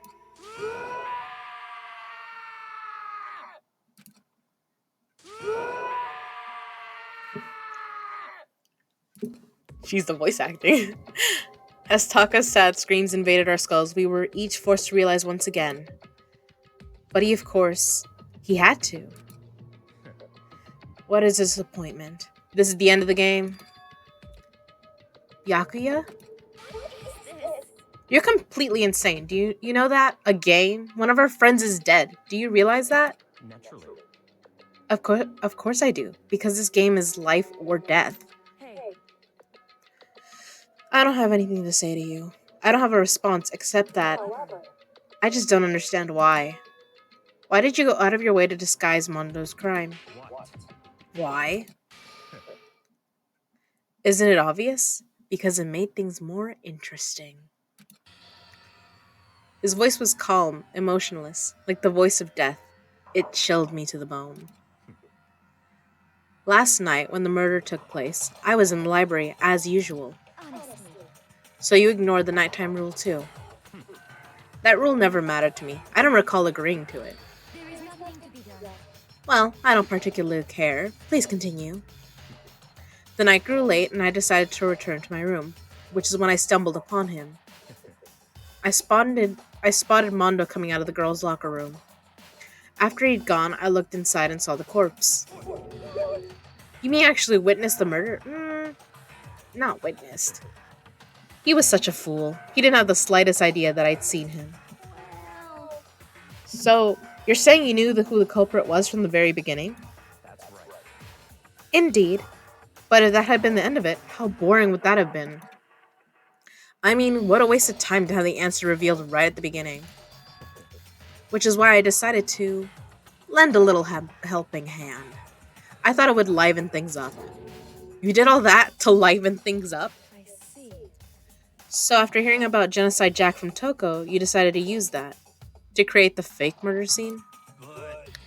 But damn, man, if we hadn't figured out who'd really done it, you would have been dead too, right? Well, obviously I would have revealed the truth before it reached that point. Of course. Byakuya turned and looked me in the eye. I could feel his sharp eyes piercing into me.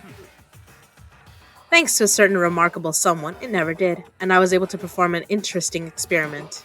Interesting. Once I do decide to become blackened, I now know who I'll have to watch out for. What? Correct. So that was your reason. Are you satisfied? Indeed. Yes, we're done listening to your story. Moving on, Hey, there's something I'd like to ask Monokuma. What's this? Oh, I'm up next? you. You like to perform these elaborate executions each time, correct? My question is, why? Do you like them? But you know, this punishment, this despair, it's not just for you. All this punishment, all this despair is my gift to mankind itself. What? You're over-exaggerating. Is he, though? Like, we're just assuming all the video cameras are just for him? I am not over-exaggerating. These punishments are meant to transform all hope to despair. What do you mean? Mean? Mean. Mean. Good grief. I don't understand why you have to pick apart every little stupid thing. Whatever, it doesn't matter. In the end, I'm going to stand alone as the victor, and then everything will be revealed to me. Ooh, how exciting. Ah, the noble son of a noble family. Truly, you understand me. I think this is art of a terrifying friendship. That's enough. Shut up. I would never stoop to the level of a childish criminal like you. Let me just say this. After I have achieved complete victory, you're up next. I'm going to find you and kill you. Understand? In the name of my family. In the name of the Togami family, for which victory is a foregone conclusion. You're getting all riled up. Ooh, so cool. It's like you're the main character of a video game or something. No trash mob for you. I swear, whatever it takes, I will kill you. Temper, temper. Sounds like someone needs a nap. I love Monokuma. But you're right. Monokuma is kind of a puntable bear, but at the same time, someone already did that in the first chapter and they got ran through with spears, so attacking Monokuma is not an option. What was it that he said? It was something like attacks against the principal are not allowed. Something. There's a rule in the handbook that's like you're not allowed to attack Monokuma, and then if you do, he will kill you. Monokuma's laughter peeled across the courtroom, and the curtain closed on the case of Chihiro and Mondo. But I knew that wasn't the end. The killing game would still continue, because the mastermind wouldn't let it end. For those of us who were still alive, our worst fear and despair kept on multiplying. It was the kind of despair that felt like a blind puppy in hell had more of a future than us. All of our courage, our effort, our friendship, it felt like it amounted to nothing at all. It was the worst kind of despair. Sorry, I just laughed at the pun bear. Still tempting. Yeah, he is. Anyway, like I was saying, this is a pretty good spot. Yeah, a really good spot. That's what she said. Anyway, the girl went and killed someone before things even had a chance to get boring. How that girl went and killed someone. Once things really get moving, it'll be like a roller coaster. There won't be any stopping it. Fear and despair charge forward at a speed nothing can hope to match.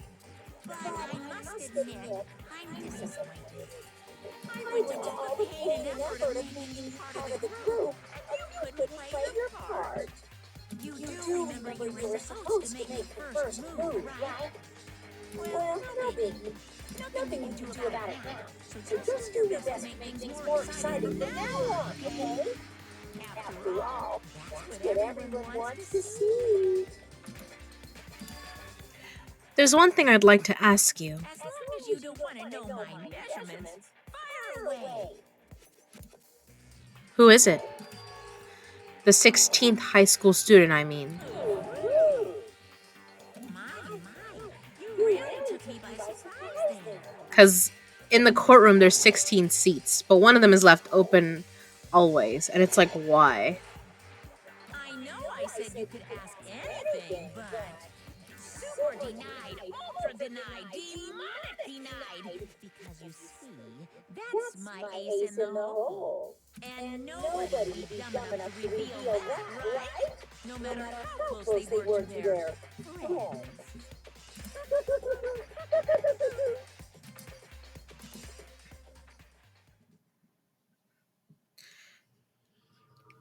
Boys life to spare. End. And now there was 10.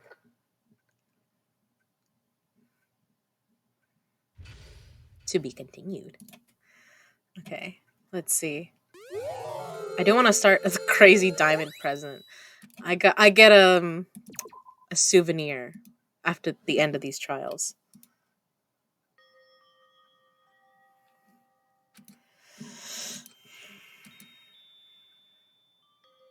I know I shouldn't cry. Really? This is how we're starting? All right. I've had enough. I can't take it anymore. Getting out of here anytime soon.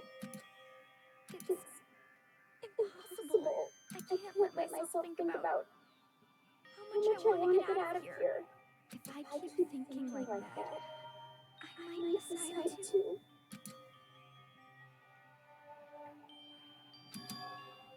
Donuts. I need to eat some donuts. That'll cheer me up. Yeah, that works for everyone. Glazed donuts, twisty donuts, jelly donuts, cream-filled donut holes, malasadas. I don't know what that. Okay. Oh, God of donuts! I'm praying for a wonderful encounter. Okay. I'm surprised I'm playing as Owie right now. I'm sorry. Please forgive me for breaking the nighttime rule. But right now, for me, donuts are absolutely necessary. What the heck? Huh?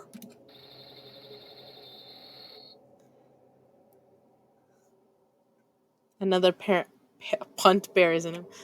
Oh, you think that would be interesting for oh gosh, what's his name? Yeah. What's that sound? It sounds like a computer. It sounds like it's coming from the bathhouse. But I'm super scared, but girl, this is how you die in a horror movie. Is someone there?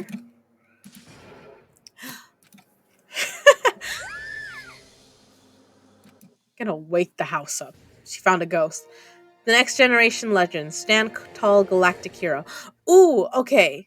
So I just realized we just finished the second trial, so now that means the third floor is open. The morning after the conclusion of the second class trial, isn't Monokuma gonna yank us to the... Everyone met up in the dining hall, just like always, and I expected it to start like any other day. That's what I expected, but... Today's count kinda sucks, huh? Toko and Byakuya are still refused to show up. So that means there's 8 people in the room. And I haven't seen Miss Asahina anywhere. So... that leaves 7. She said her stomach was hurting, so she's taking it easy in her room for today. Oh, That is rather unusual for her. Normally, she is so full of energy. Which is exactly what makes me worry. so then. So it's just the 7 of us, then. It looks that way. It's times like this where the committee chairman needs to get things going with a bang. Aw, my boy. Poor Taka. Or not. Taka hasn't said a word since everything that happened yesterday. One look at his face showed he hadn't slept a wink last night. It must be because of Mondo. The two of them became so close, and then he finds out Mondo killed Chihiro. And then having to watch Mondo get punished, and nothing he could do about it. I can't even imagine what it must have done to him. Well, So, I mean, what's gonna happen now? We haven't found any way out, and we have no idea if help's ever gonna come. Now I'm all depressed just thinking about it.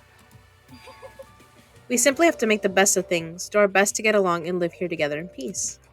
Forget about the outside world and accept this new life. That is the only hope we have now. What? To live here forever? well, Here we have every convenience. We have food, clothes, our every need is seen to. Why are you dissatisfied? In fact, let me ask you this. What is it about the outside world that you long for? Competition, discrimination, victimization, and violence. As society grows, so does its perversion. In which case, is our current situation not... Demon Angel Pretty Pudgy Princess. I do have a figure of that. Huh?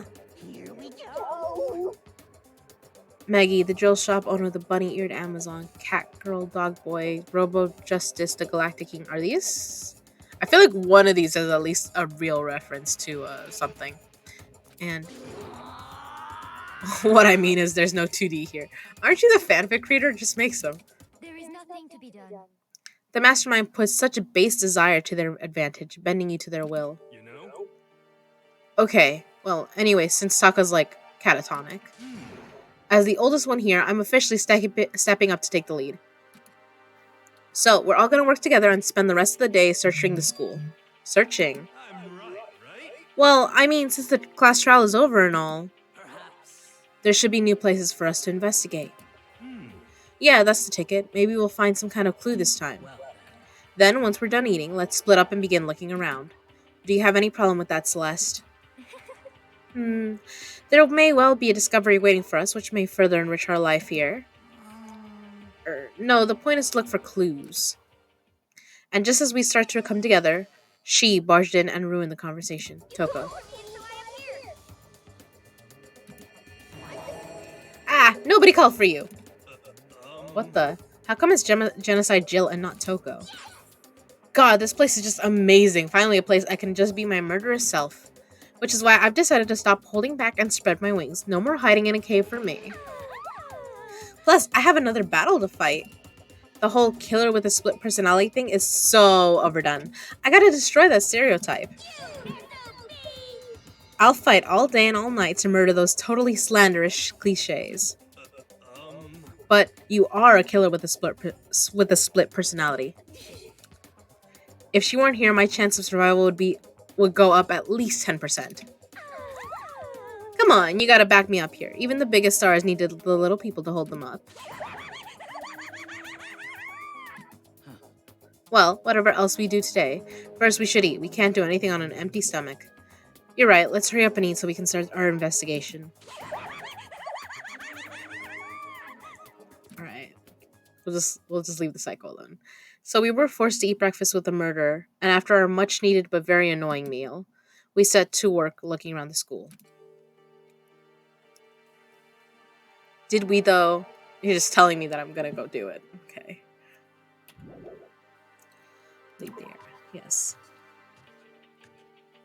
You're gonna lurk. Okay. Okay, Eli. Let's see.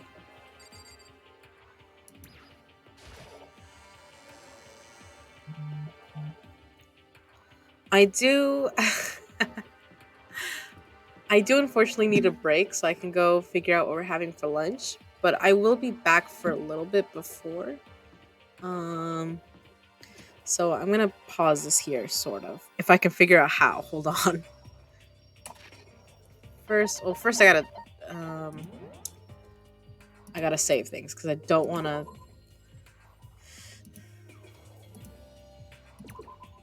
I don't know if anyone else does this, but I always make two.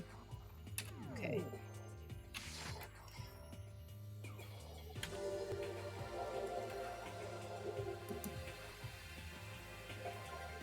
But yeah, I'll be right back. Just give me like 5-10 minutes. Sorry, guys.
All right, I'm back. Sorry about that. I did have to kind of stretch. I'm supposed to be doing some physical therapy for my arm, and I was like, I should do some now. All right, we're going up to the third floor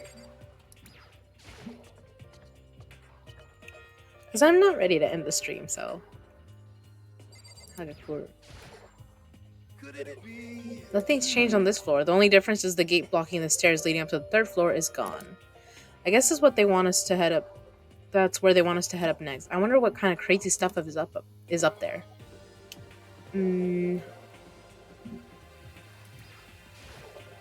So here's the thing. Someone mentioned a mosquito. Oh, I think it was Chihiro. So maybe I wonder what we're gonna find this time. What's up here? I think there is a place in the school that has like an opening to the roof, maybe. Okay, so these are the stairs. Is there anything down this way before I go looking in the rec room? Oh, these are the 2 classrooms, 3A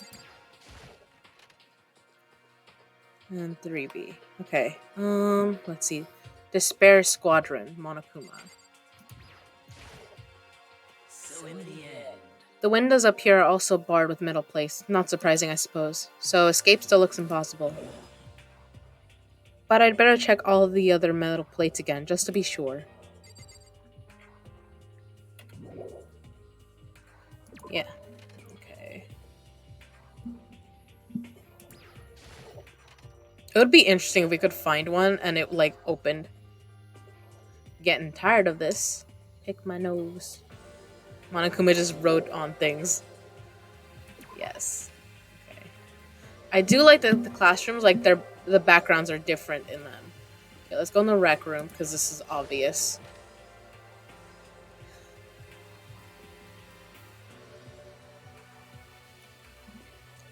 So this is Let's see.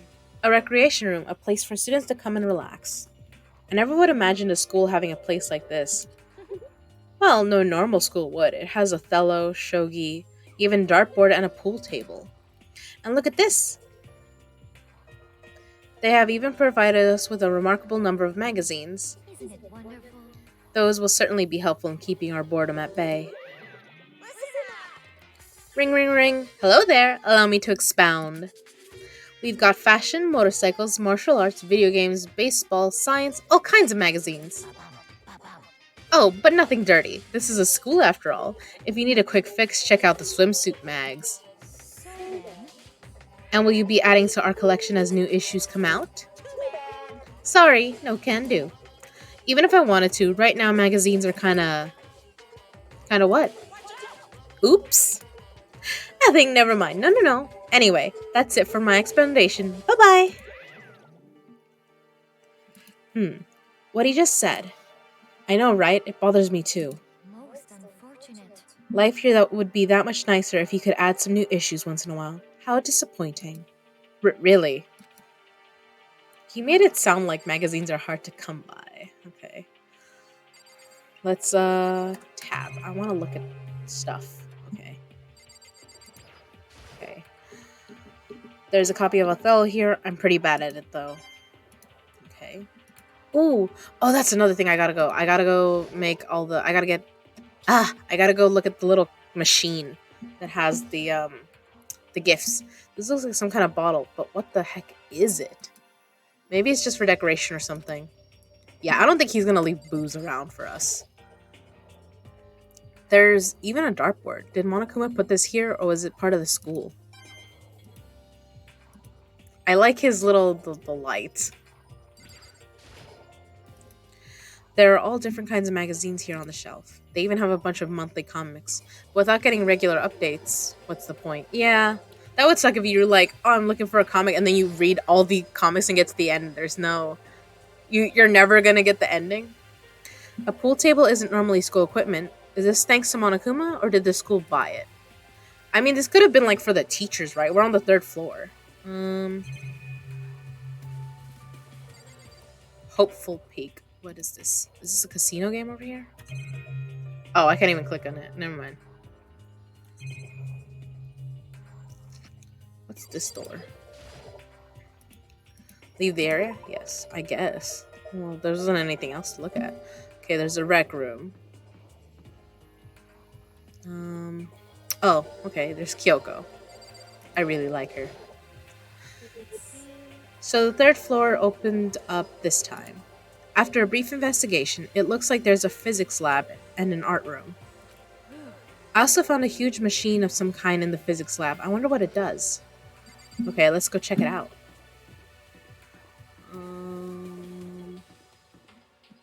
Oh gosh, okay, these rooms are... Okay, this is the art room. Let's go in.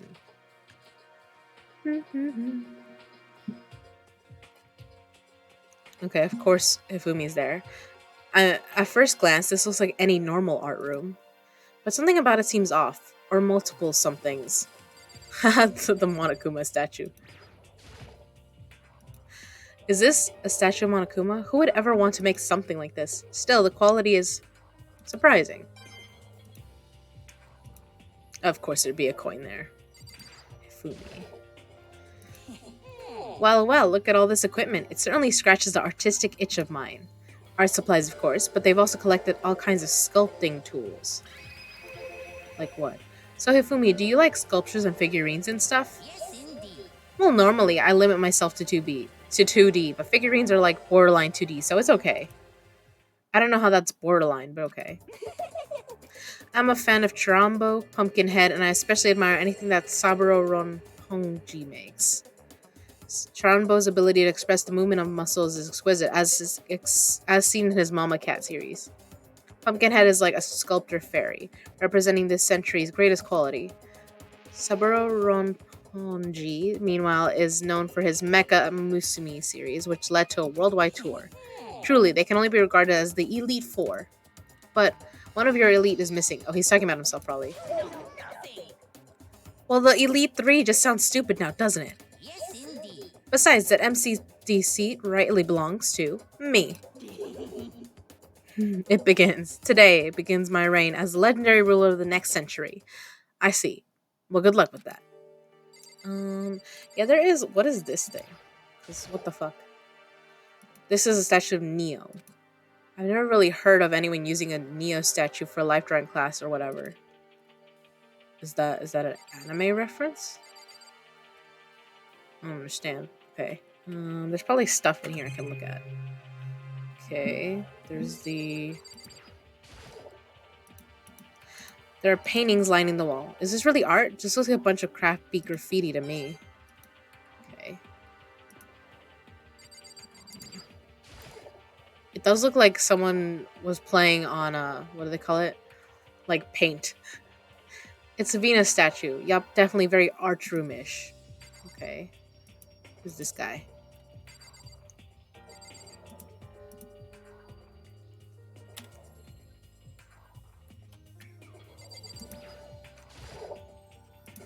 It's a locker, but it doesn't seem like there's anything inside. Okay, let's check out the room.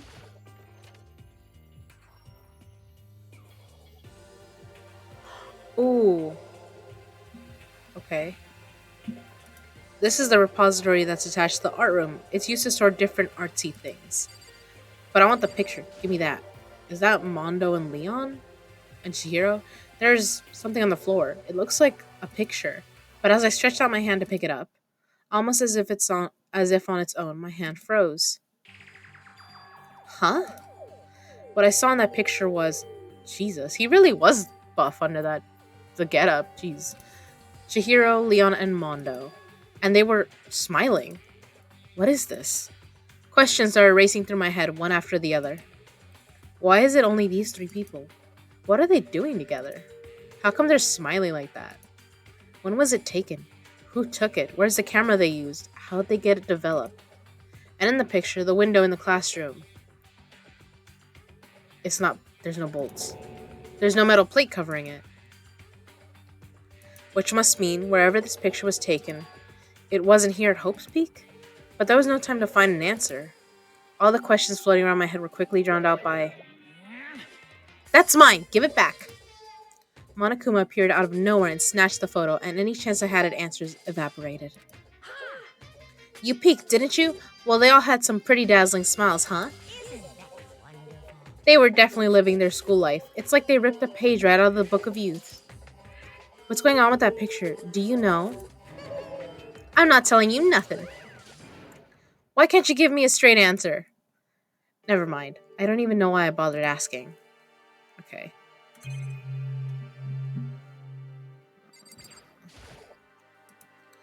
There are wooden mallets hanging on the wall. If I had to guess, I'd say they use them for making sculptures. Some of those dollies? A dolly. They must use it to move all these statues around. Okay. And of course, there's a monitor here too. The mastermind is thorough, if nothing else. There's not much point to worry about it now. I should try to forget about it. 88. Okay. Is there anything on this side of the room? Okay, it was just these three things. Yes, leave the repository.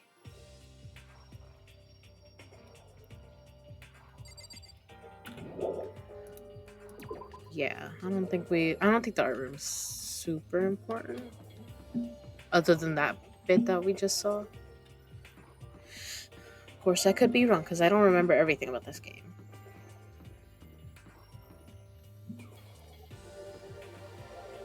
School Zone 3F. Oh, this is where the next... So this will be the 4th floor.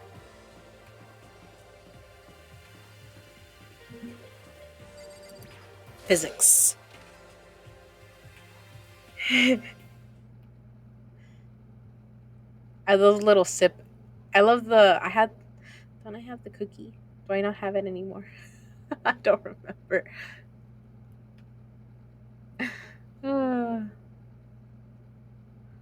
I ordered lunch. It's not here yet, though. This is the physics lab. It sounds like a classroom and more like some kind of research institute. Taka. Hey, Taka, don't you think this place is like some kind of research institute? Still no reaction. Okay. Aw, my poor boy. Someone's gotta talk to this boy later. Okay, first let's look at this. What's up with this ridiculously big machine? What? What, you want to do some quantum leaping? Huh? That's a time machine. Pretty awesome, right? It was designed by a student right here at Hope's Peak. The ultimate physicist. Although they don't go here anymore. They died during the tragedy. A time machine? Seriously? So, it can go back in time? Okay then, let me get in there. If I can go back to the past, then I can... This time I'll stop Mondo for sure. Oh, sorry, not possible. This particular time machine can only go back 1 minute. It comes in handy when you, like, leave your pizza bagels in the microwave 1 minute too long. 1 minute? You sound disappointed. But actually, I was lying about the whole thing anyway. There's no such thing as time machines. What? Honestly, it's just an air purifier. Air purifier? It can produce clean air no matter where you're at. With that thing, you could even live on Mars. But what with the discombobulating gravity and deadly low temperatures, you probably don't want to live on Mars. Anyway, this machine is the reason you guys have all this delicious air. So don't go messing with it. You break it and it's your butt. This huge thing is just an air purifier? And more than that, to go out of your way to say something you know will hurt someone who's already suffering. God damn you. I love that we just get a coin. Like, Monokuma handed it over. Okay, let's look at these. They must use these for physics experiments and stuff. There's materials, pulleys, steel plates, magnets, and all kinds of stuff I don't even recognize. Okay. Isn't there more to this room, though? Let's look at this, like, the supercomputer. This machine obviously has some kind of purpose, but I don't know anything about physics to begin with, so I wouldn't have a clue where to start with. Oh, the camera.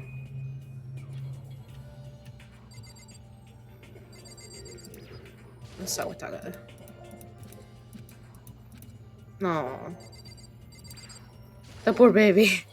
He's so upset. He needs a hug. Like I know Taka's considered annoying, but it's sad. This is the equipment room. It's super disorganized and there's a strange chemical smell in the air. This place is so relaxing, so calming. The smell of formaldehyde is almost unbearable. It's so tempting. I want to just dunk myself right in. Of course, Genocide Jack likes it. That just goes to show how disgusting it really is. Okay. Let's look at the board. Pendulums, wheels, rail segments, all the equipment is scattered all over. They're all covered in dust too. They obviously haven't been used in a long time.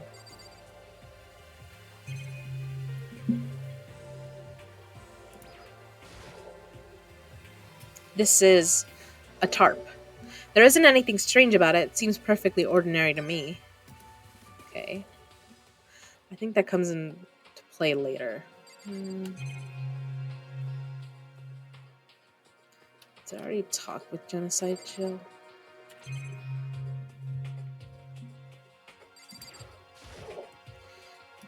There's a bunch of files here, probably old lab files or research data. It really is unbearable. A nice long bath in a tub of formaldehyde. That's true happiness. Just think about it makes me... Okay. I thought there was more to this room, but alright. Yes. We don't need to bother with the equipment room. The air purifier.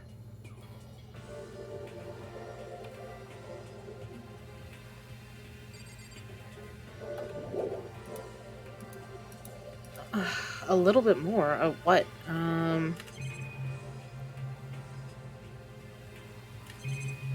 Oh, okay. I didn't look at this machine.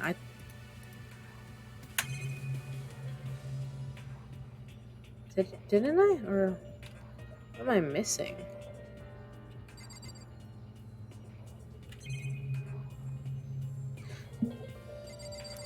Oh, I did not see this. Okay. Oh, this is... It's a digital camera. It's got some kind of weird anime-style design on it.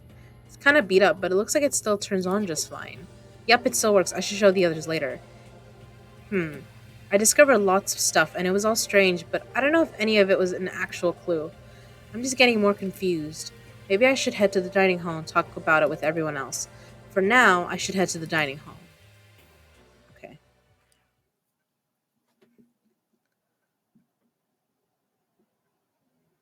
When I got back to the dining hall, the first thing I noticed was... Hina? I tried to talk to her, but my voice was immediately drowned out by the others as they rushed into the dining hall. I thought she was sick or something. Everyone rushed past me and crowded around Hina. Being surrounded by everyone like that, Hina looked really uncomfortable. Are you feeling better already? Yeah, I ate a few donuts and that really helped a lot. You do love those donuts. But wasn't it your stomach that was hurting? Well, my stomach ache kind of made me hungry, so, you know. Or, I guess my memory's kind of fuzzy lately. They say that a goldfish will eat however much food you give it, even if it's about to burst. Miss Asahina's pretty much the same, it looks like. That's rude. Also, Hifumi, I don't know that you can talk like that. So... I'm checking if my food is here. Okay.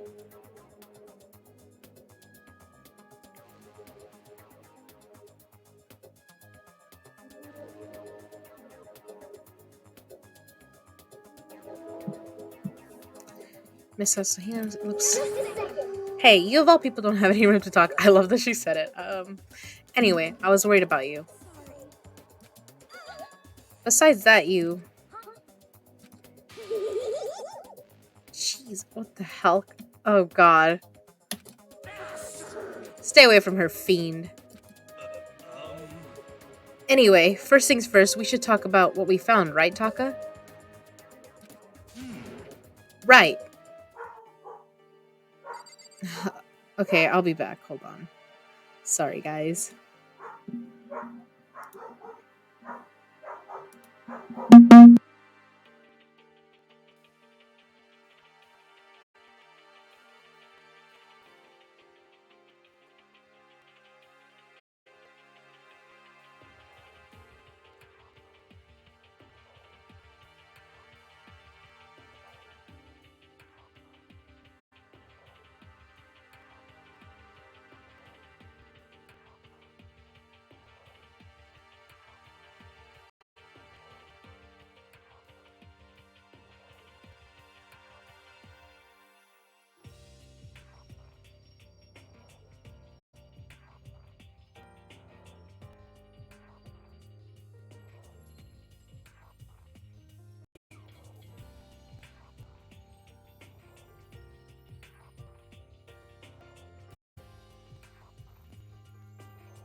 Okay, I'm back.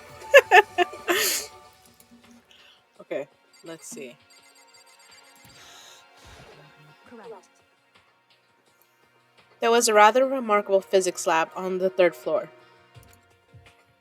In the middle of the room, there was a machine bigger than anything I've ever seen before. Oh yeah, apparently it's an air purifier. Huh? What's something like that doing here? Is the device really that big? That's what he claimed. I really don't get it. Oh, our boy is still shell shocked. Okay. Owie. So, I wasn't able to help much with the investigation, but I did make one discovery. It didn't have to be a donut. It didn't happen to be a donut-related discovery, did it? If it was, who cares? It sounds delicious. What does that even mean? Never mind. It's about the nurse's office. Remember, there's one on the first floor, right? I remember, but it's locked. Oh, actually, not anymore. So then, Did you find any protein in there, or even vitamin supplements would be fine? I did look, but no dice. Just a bunch of headache medicine and over-the-counter stuff. I see.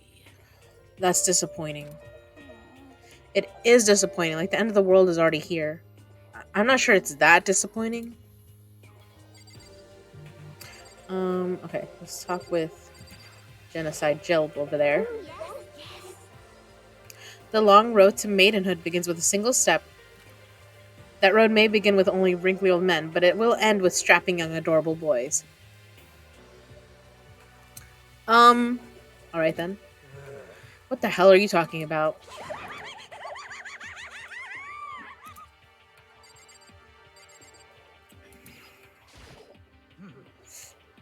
I searched the entire third floor, but all the windows in the halls and the rooms were blocked off. I wish they'd give this a rest already, for serious. Give me back my bright blue skies. Just forget about it. Impossible. You make it sound like I dropped a nickel or something. Just to be sure, I went from one end to the other, testing each metal plate. None of them budged. If she lived, she'd be a creepy ass cougar. Oh, you mean is it Toko? Oh my god, yeah. So in the end, It would seem escape via the third floor is as impossible as we feared. I see. Let's talk with Hifumi. There was an art room on the third floor and it had all kinds of gear. Now I'm able to recreate all my favorite anime characters. Do I want to ask him about that though? Fuck it, let's do it. Oh yeah, speaking of anime, that reminds me. I found something while I was looking around. perhaps. A digital camera? That's what it seems like. Does it still work? Yeah, it seems fine. You know? Well then, let's see it. What the heck? The heck? This thing is like a kid's toy. It looks like it can store like 5 pictures maybe. It doesn't have a timer or anything. well, On top of that, its appearance seems questionable. Is this some kind of anime character? Strange. Rude. She's not strange. She's a princess. She's Princess Pickles from Demon Angel Pretty Pudgy Princess. Oh, you recognize this, Hifumi? Of course I recognize it. It's a super rare prize that was given away at a bingo contest at a big anime convention. You have any idea how much I had to pay that guy to get my hands on it? So it's yours. Wait, that's my camera. What? Where did you find it? In the physics lab. It's my most prized possession. I brought it here with me, but I lost it the first day along with my phone. let's see. Why would it have reappeared in the physics lab? However, But look at it. It got all messed up. Like when someone steals a sticker from your collection or you buy a secondhand shirt. Well, that's it. Huh? That's it. It's not mint condition. I don't need it anymore. But weren't you just saying how much it meant to you? Then may I have it? I might be able to find some sort of use for it. If any of you would like to borrow it, please feel free to ask. Well, I can't really imagine any of us are going to need to take any pictures or whatever. Yeah, true.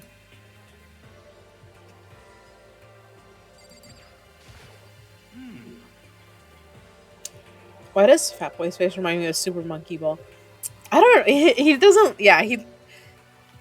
Of all the characters, he doesn't fully look human, does he? Oh, I just remembered. I saw Byakuya a little while ago. What? Where was he?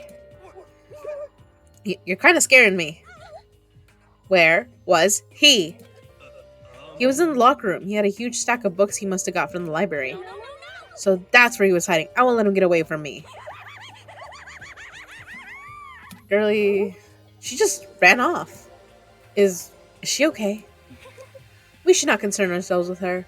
Yeah, I don't think Girly was ever okay.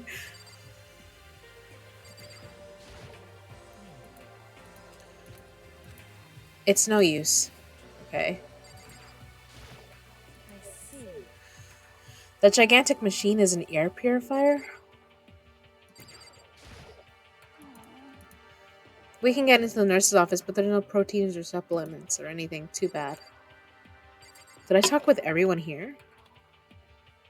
Oh, I didn't talk with Celeste. Oops. There is one piece of good news. There just so happens to be a rec room up on the 3rd floor. I have no doubt that our student life here will be even more enjoyable because of it. Will someone join me in a game of Othello sometime? Okay, I've heard what everyone else has to say, so now it's my turn. Hey, can I tell you guys something? I found something that's kind of bothering me. What? What is it? I found this weird picture in the repository. Apparently Monokuma took it. So the rat is hiding. I don't know that he's hiding. He doesn't seem like the kind that would be afraid. I found this weird picture in the repository. Apparently Monokuma took it. A weird picture? You mean, like, dirty? No, not that kind of weird. It was, a picture of Leon, Mondo, and Chihiro all together. Why? Those 3. And the 3 of them were laughing. Oh. It showed the 3 of them together laughing? When could it have been taken? And there's more. In the picture, there weren't any metal sheets covering the windows. Well Then, the picture wasn't taken here? Let's see. But I don't recall hearing anything about them knowing each other before coming to this school. You probably just imagine it. Monokuma cast a spell on you. No, I saw it, I'm telling you. But if it wasn't taken before we got here, or after we got here, How about that? I bet they're all still alive. They left the school and then took that picture. Is that right? That's impossible. After all, we saw it with our own eyes.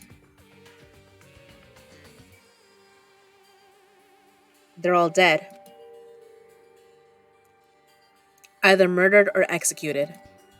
And they're not the only ones. Monokuma killed Junko. So this is what happened. This girl did attack Monokuma. She stepped on him. Like on purpose. Like she knocked him over and stepped on him. And then he was like, I've been attacked. And then he's like, I summoned the mighty spear Gungnir. And then all these spears kebabbed her. Monokuma killed Junko. And then there's Sayaka. So she was the first murder. Oh my god, the animation for it was so good. That wasn't an illusion. It was kind of cool because I immediately, Naegi passed the fuck out. And the second one, he just screamed. It wasn't real, I'm sure of it. It was real, I'm sure of it. They all died. There's no way any of them are still alive. I know, he felt their pulses. So we have to figure out when that picture was taken. Monokuma most likely forged it. I can't imagine any other possibility. Forged? Is that all there is to it? Stay focused, man. Don't let Monokuma's bullcrap sidetrack you. He's right, but more importantly, on another topic, there is something that has been bothering me. I would like to discuss that. Okay. You gonna let me talk to Celeste? There's also something that has been bothering me, which I would like to discuss. What's bothering you, Celeste? Actually, It's about Hina. What? Me? You said your stomach hurt, did you not? But I believe that was a lie. What really happened?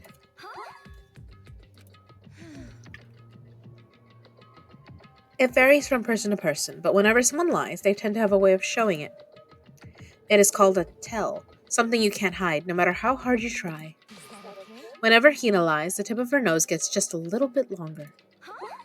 What? For real? Actually, no. Oh, But your reaction just now confirmed it. You were lying. That's no fair. If you're going to lie, at least try to lie convincingly. Hina, Hina, be honest. Were you lying about your stomachache? Yes. I see. Why? Why would you lie about that? That's it. I'm sure of it. Are you feeling guilty about something? Just a second. No, that's not it at all. But It's just, I mean, I have a reason for it. A reason? Okay. Spill the beans. sorry. To be honest, I didn't have a stomachache. I did it because even when I came and told you the truth, I thought you wouldn't believe me. Tell us. The truth? Well, I saw it. Saw what? A ghost. A ghost? You mean like that ghost? Hey, Is there more than one ghost? But, I mean, ghosts are. See, I told you, you wouldn't believe me. It's not that I don't believe you, but Hina, I believe you. No matter what anyone else might say, I will believe whatever you say, no matter what. So, can you tell us exactly what happened? If you really mean that, Sakura, then okay, I'll tell you. so, So it happened last night. I was in bed, but I couldn't get to sleep. I just kept thinking about everything that happened up till now. I ended up getting more upset. So to try and cheer myself up, I thought I'd go get some donuts. Donuts again. honestly, And you ignored the rule regarding nighttime. sorry. I know, sorry. I feel really bad about that. Hina. Anyway, please continue. But Well, so I left my room and headed for the warehouse. But then I started hearing a strange sound.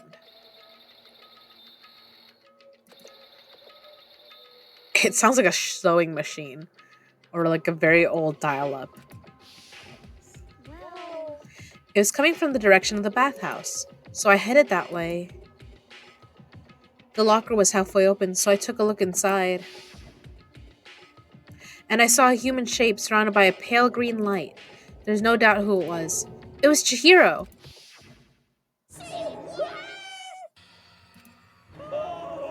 No way. honestly, It is simply not possible. You must be mistaken. Just as in most cases of paranormal activity, it was born from your weakened mental state. Well, Then all we have to do is go see for ourselves, right? Let's just go to the bathhouse and see what Hina saw. It is a waste of time. Maybe, but there's no harm in it, right? If we don't find anything, that'll be the end of it. You're gonna try and see a ghost? Is that really a good idea? It might put a curse on you. You can wait here if you want. I don't want to be alone. Take me with you. What are you gonna do, Celeste? there is nothing to be done. I suppose I have no choice. How about you, Mr. Ishimaru? Are you gonna wait here? I guess that's a yes.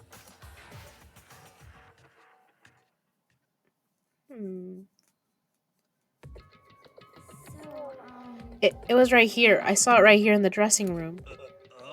I'm getting goosebumps. Come on. Cthulhu. Fitagan. I don't know. Shut up. What if he actually shows up? Hina.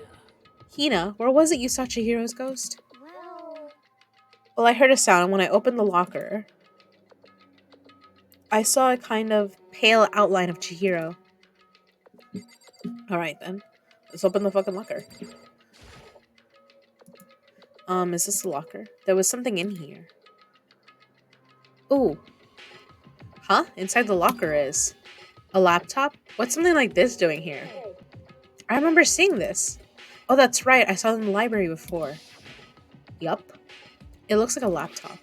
Laptop's pretty old and it's all covered in dust. so, It's broken. I tried pressing the power button earlier, but nothing happened.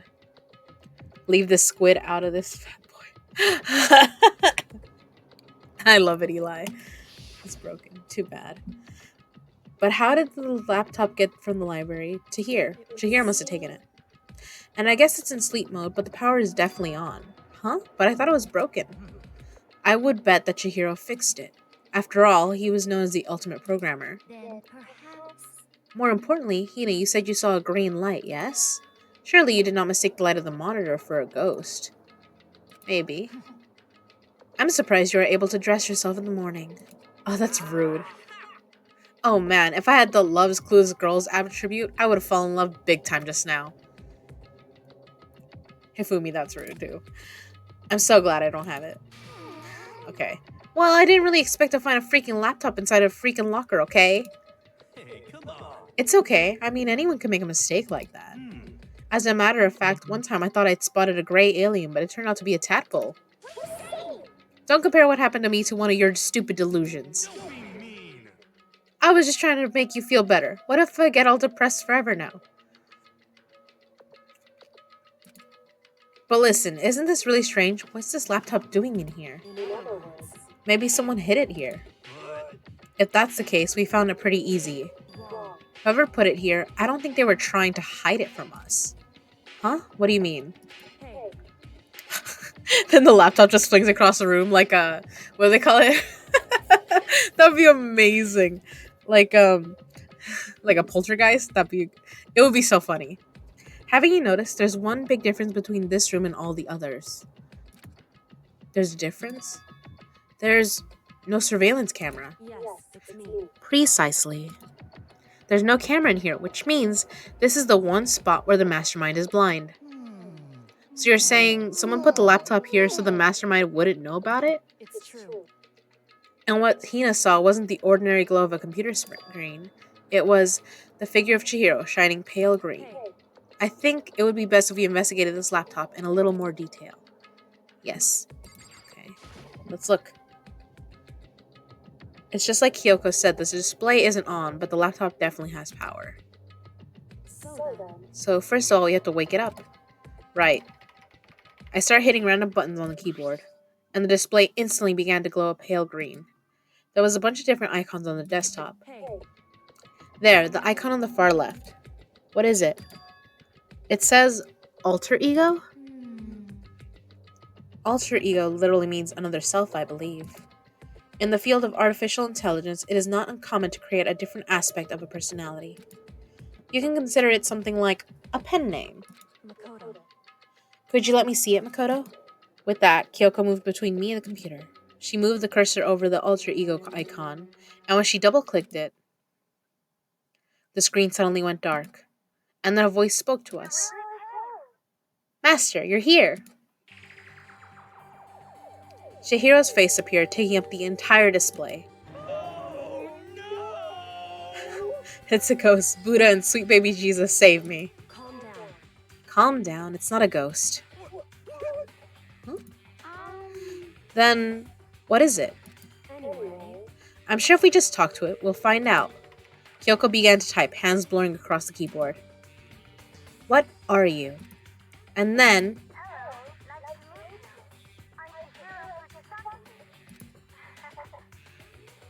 I always get so embarrassed introducing myself.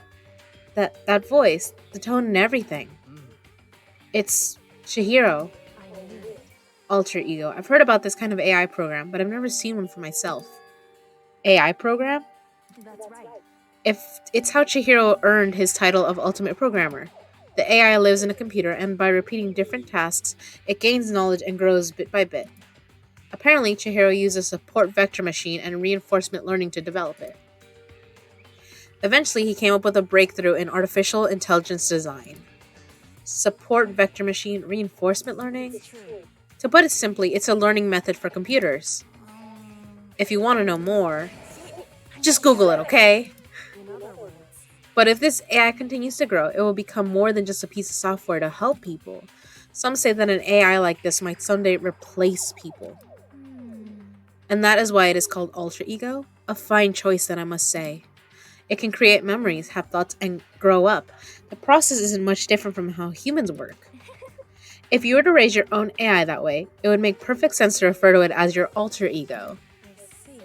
A second, perfect personality that can never forget or grow old. That's what Chihiro created. That's alter ego. Kyoko, how do you know so much about this? Are you okay with this? Anyway, so he fixed the broken laptop and put his own program on there. That is what this means, yes? Then he brought the machine to this dressing room where the mastermind would not be able to see it. But you know, all this about master and whatnot. Shut up, Hifumi.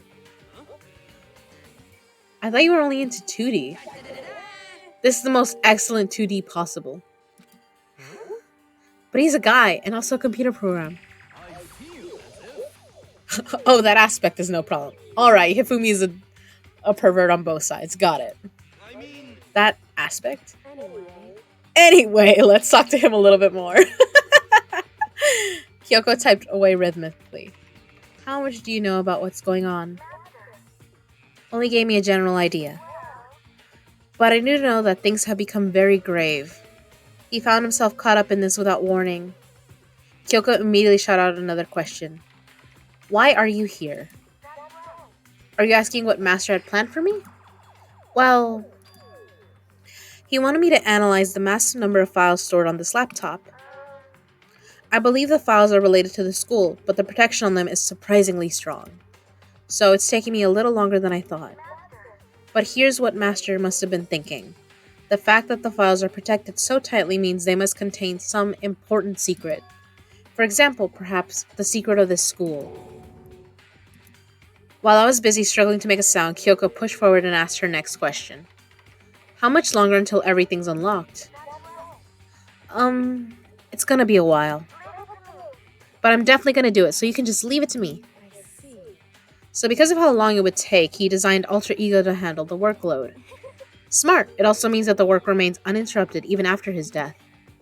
Once again, Kyoko typed quickly. Keep it up, but be careful not to let the mastermind notice you. Don't worry, I've got a secret plan already, just in case. Actually, I can see what's going on using my built-in webcam, so if anyone suspicious shows up, I'll just scream for help real loud. It's a pretty basic plan, I have to say. Yes, indeed. That is fine during the day, but nighttime is a concern. Huh? Why? Are you okay with this? Have you forgotten? All our rooms are completely soundproof. Once we close our doors, he can scream as loud as he wants, but we won't hear a thing. Okay, then how about once it's nighttime, we each take turns guarding the dressing room? There's a good chance the mastermind would notice us all going in and out of the dressing room like that.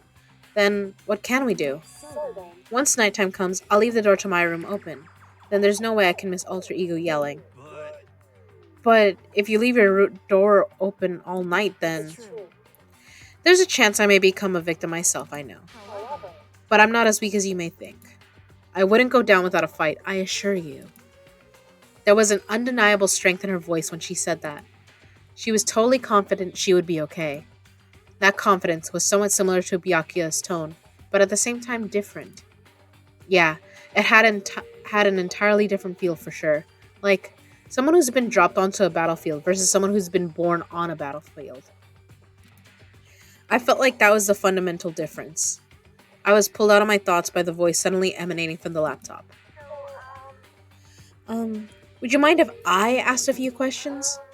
I haven't seen Master for a while. When you got here, I thought it was him, but is Master... For a split second, Kyoko seemed to not know what to do.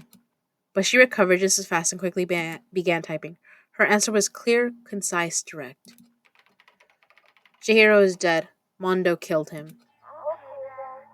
I see. To be honest, I knew all along. I knew the chances that Master would survive the situation were very low. So, I was prepared for this moment. Somehow, I feel kind of sorry for her.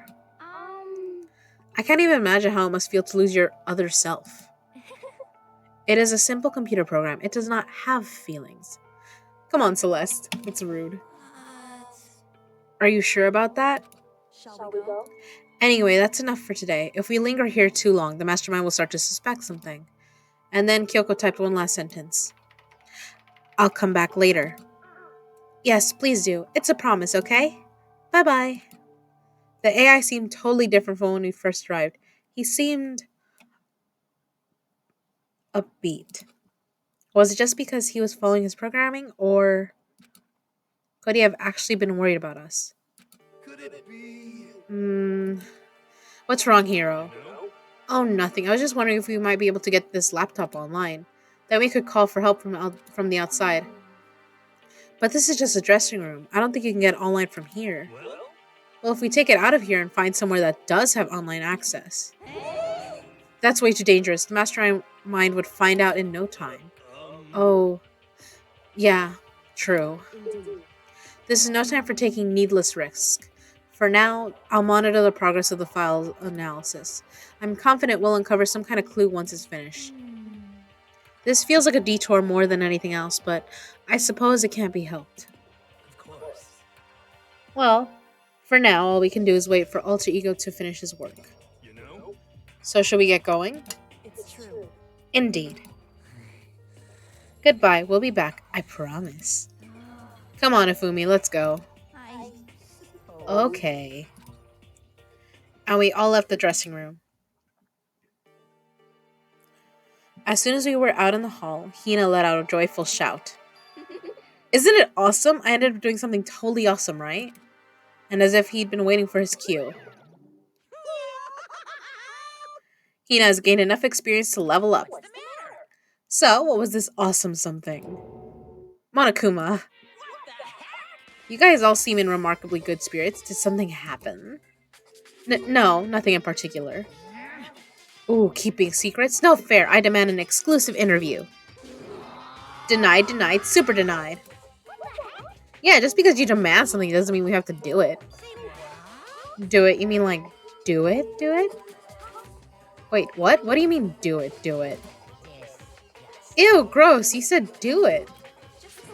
What? You said it first. We were just talking about going to the bathhouse. We have not had a chance to relax in some time.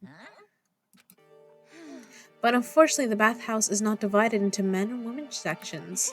So we decided to do rock, paper, scissors to decide which group would go first. Hina won the match for us, and that is why we were all so pleased.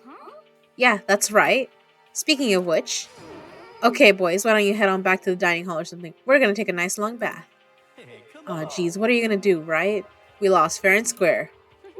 Well, ladies, shall we go?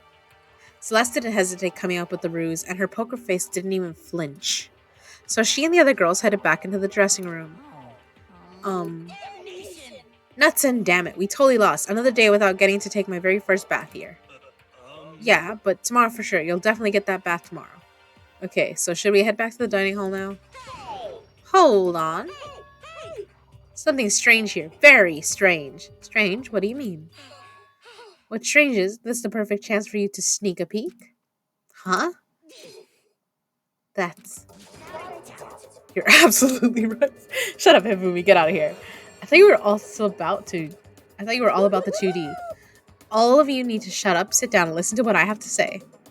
An opportunity like this doesn't come along very often. It's the ideal setting of a man's fantasy.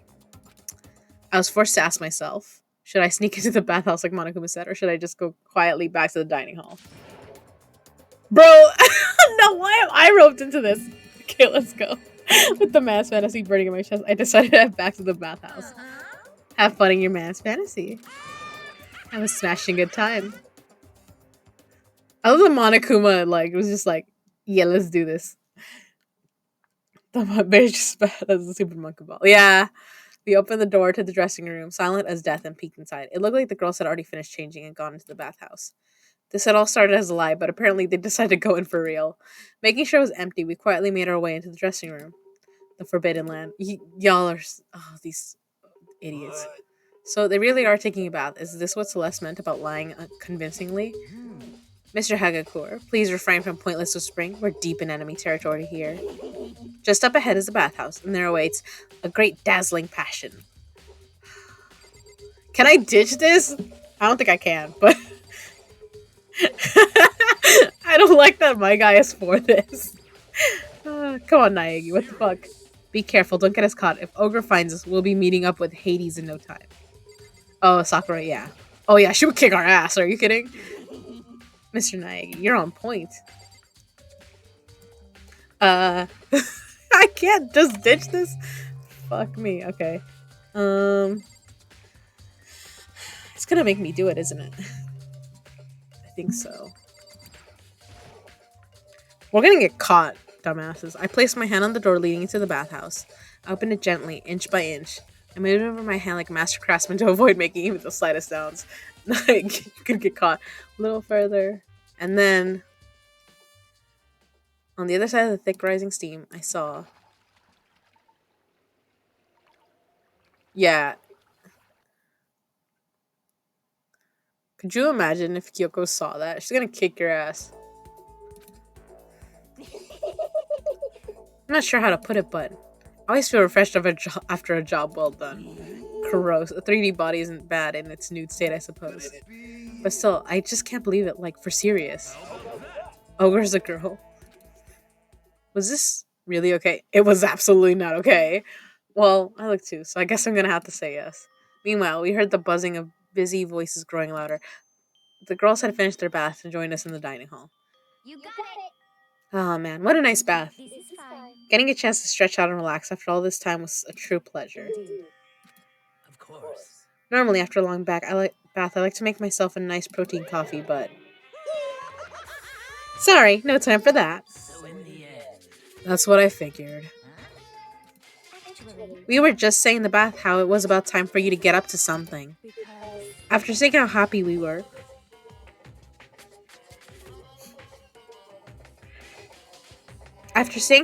we were, an evil little monster like you would never let that last for long.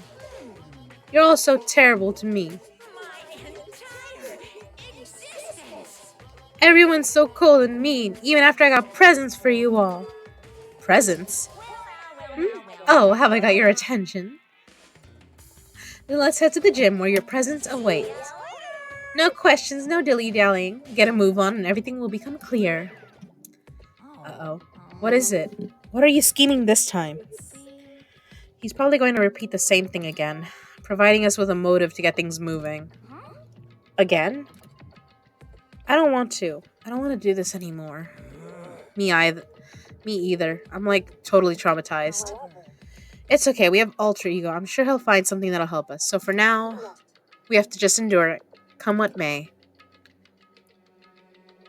If they get out, I vote Sakura and Monkey Paw as a couple. You know Sakura she would end him probably. Because he's too much of a pervert and she's a sweetheart. With heavy feet, we made our way to the gym. But when we arrived, there was already someone waiting for us. To be kept waiting by the likes of you, rest assured if we had access to firearms, you'd all be dead. Byakuya, did you get here early? Did you forget how to walk? Is that why you're late? It's simple. Right foot, left foot, right foot. The same as always, I see. Her, on the other hand. Oh, she's back to her Debbie Downer self, huh?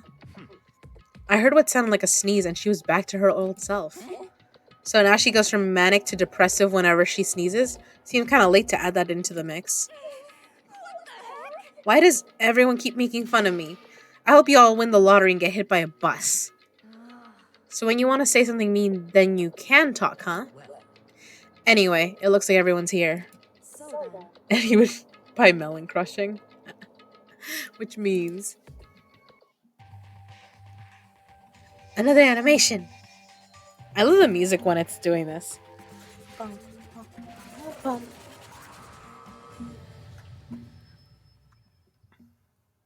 He's here! You guys? It looks like everyone's here, so then, let's get started. Come on, out with it. What kind of motive have you prepared for us this time? Whatever you subject us to, we will not break. Yeah, that's right. We're not gonna lose to you ever again. Come on. You don't have to get so defensive. Calm down. I've decided to change things up a bit this time. Up till now, I've been using the whoosh of the north wind to get you all moving. But sometimes you gotta use the sun to light a fire under someone's butt. Without further ado, I give you this. Dun, dun, dun, dun. $10 million. Holy shit. I prepared this graduation present for whichever lucky student makes it out of here alive. What do you think? It's $10 million bucks. $10 million smackaroos. It's like totally wow. Am I right? So that's the motive you've prepared, is it? $10 million is... it's not nearly enough. It's true. When it comes to motives, money certainly is the gold standard, so to speak. Whether it's in a mystery novel or the real world. But There's no way we'd kill each other for money. Of course. She's right. You can't simply purchase a person's life. Um, You can say 10 million or however much. I don't give a crap. For serious. Yeah, they're all right.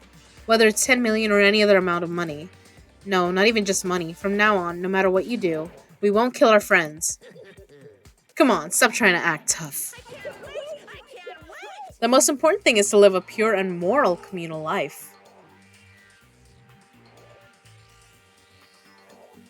Oh, okay. I'll be watching later. I'll just try to. I want to like get through some of the, the normal stuff of this game before I like pause it and then leave it for tomorrow. Monokuma disappeared, leaving his words on stage along with the massive sum of money. There's nothing to worry about, right? Nobody would kill a friend for money, right? Have you so quickly forgotten the lesson from last time? You can't judge others by your own standard. Yeah, there might be someone here who's having money problems. Personally, I've earned over $1 million from my gambling efforts. My life is comfortable. Hifumi, what about you? Nothing! I'm a super popular content creator. I don't have any problem making enough to buy my comics and DVDs. Then just stop. Pressing others about their personal finances is ugly. Ugly? Don't worry. Either way, whatever's going to happen will happen without warning. That is the nature of this game. Bong, bing, bong. This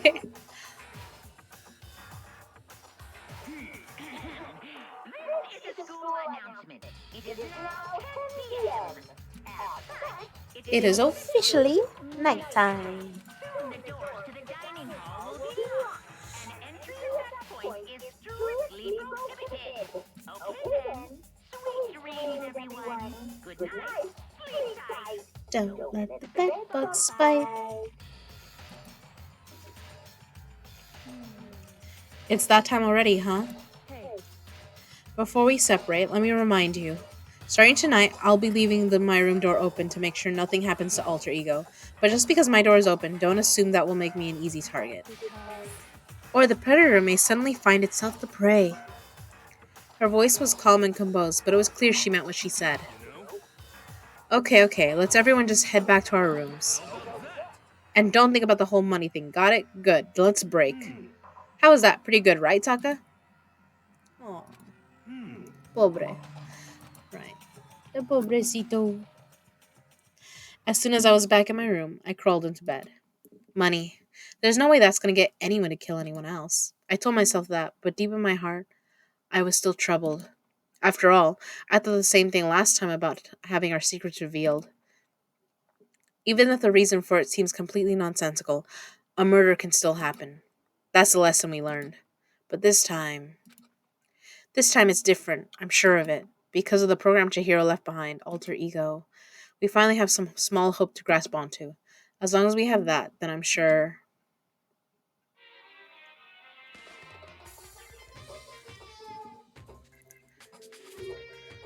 Little kids have it so easy. Because they can put Lil in front of their name, and right off the bat, everyone thinks they're cute. Well, fine then. I want everyone to start calling me Lil Monokuma. See, just by adding that, my cuteness goes up by at least like 10%, right? Yeah, the world doesn't have nearly enough Lils. More Lils would add to the salvation of the world. Just imagine, little arsonist, little war criminal, little destruction of the environment, little hit and run, little death tax, little Great Depression, The darkest subject can suddenly become rare! little sis. Our dreams are expanding!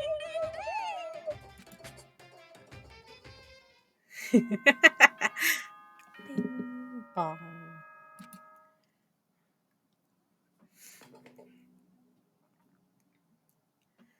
Good morning, everyone. It is now 7 a.m. and nighttime is officially over. Time to rise and shine.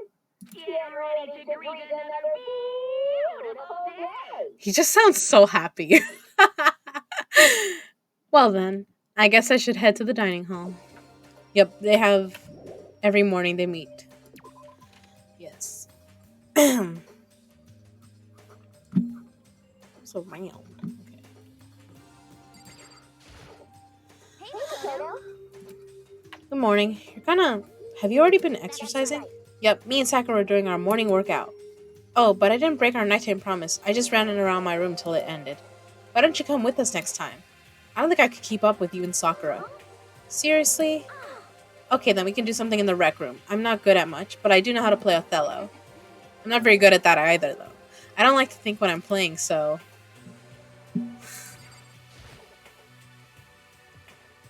Once punt object.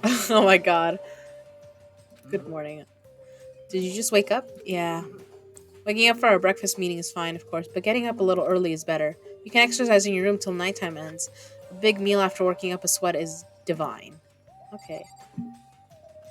Yeah, these are the two athletic girls, so that makes sense. They're like on agreement there. I'm not talking with Hifumi. Fuck that.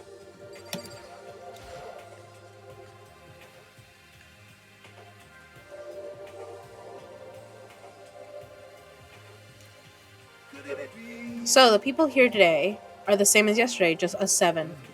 Byakuya and Toko are lost cause, but it looks like Taka's decided to stop coming for good too.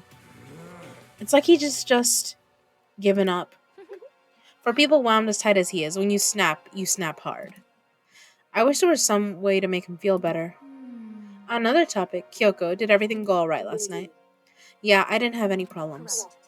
I went and checked on the laptop a little while ago, and there weren't any problems there either, but Kyoko seemed to hesitate. But it's related to this case, so I suppose I should be blunt. Anyway, I have to make a new rule. Using alter ego without permission is prohibited. Someone going in and out of the dressing room would draw unwanted attention from the mastermind. oh, I would have thought that would be obvious. Why do we need to make a rule about it? well, That's a good question. hey, Do you have any thoughts on that, Hifumi? Oh, No, it's just like you said, we all need to be very careful. Whatever, let's just hurry up and eat. We don't have time to stand around flapping our lips. Jeez, why are you talking like a pissed off drill sergeant all of a sudden? Because he's a perv and he was hoping to get some alone time with it. We ate breakfast in a rush, then headed back to our rooms.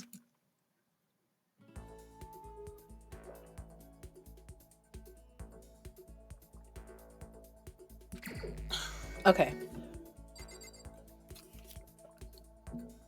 First things first with the free time. I'm gonna go and try to yeah, he probably got caught trying to go in there and she was like, "Bitch, get out of here. I know what you're here for."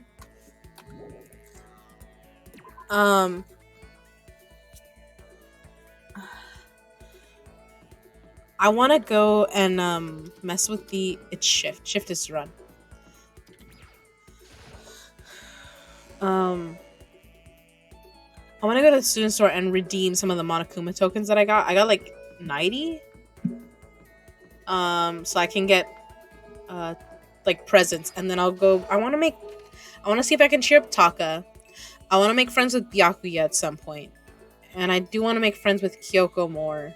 I just don't know if I have things that she would want. I do know I have some things against. Yes, let's give it a shot. I am the ultimate lucky student, so there's that. Sometimes I do get lucky with this.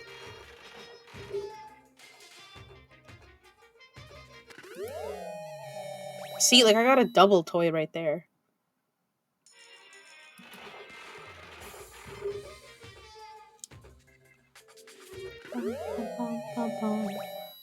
I think that might have been tea.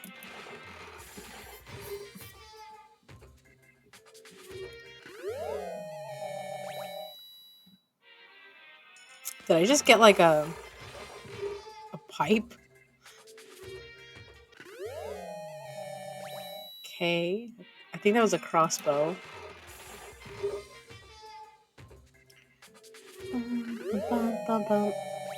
Oh, why'd I get a creepy fucking doll? It's probably for Celeste. Okay, pumice.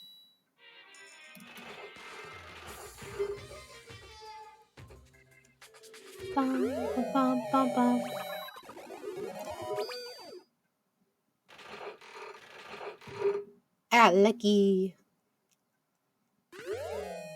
I got 2 ramens. Oh my god, I didn't even move. I got lucky again.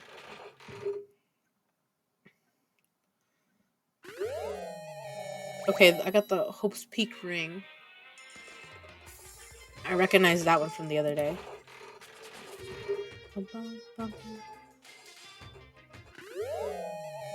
A luggage, okay.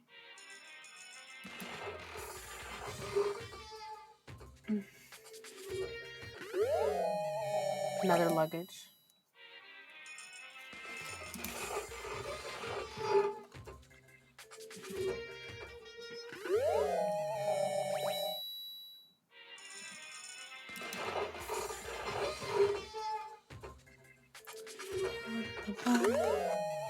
Ooh, that's new. Okay, I don't know what that one was.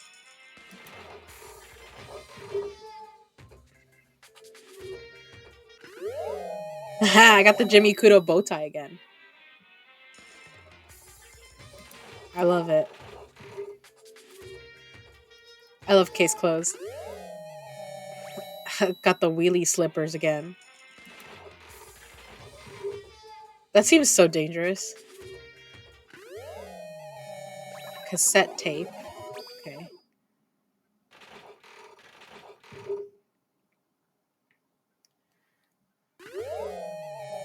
Bento box.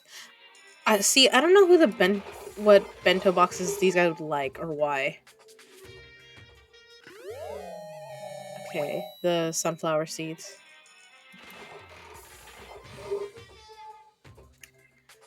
Ooh, a little kitty hair clip.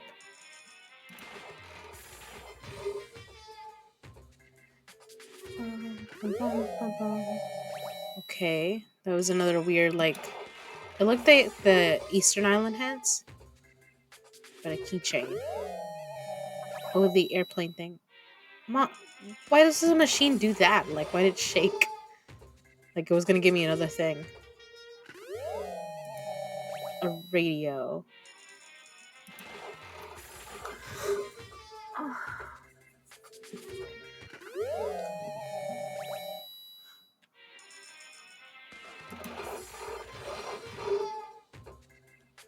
Bum, bum, bum, bum.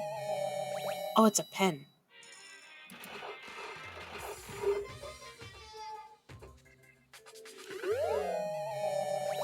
Oh, little bunny earmuffs. Okay.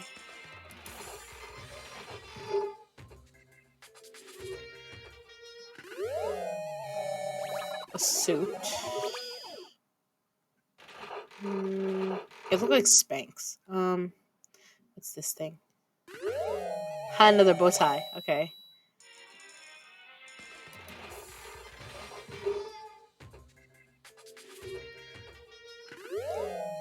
Bandages. Okay. Gundam Tanaka. Some of these. Ooh, the rose whip. Okay. And some of these, sometimes I feel like they're for like characters from other games in the series. Those are just like old lady granny panties. That's pretty funny.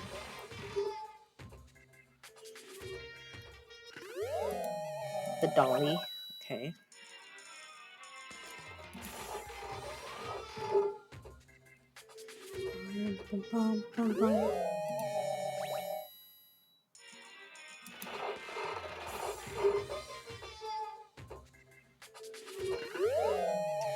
Ooh, a skull. It's a crystal skull.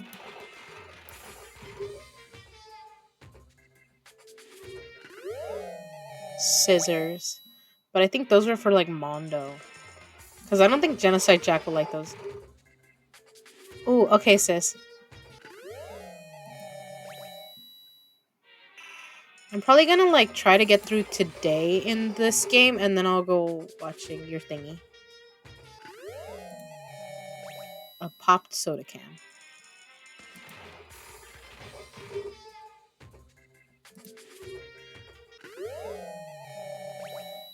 Looks like candy.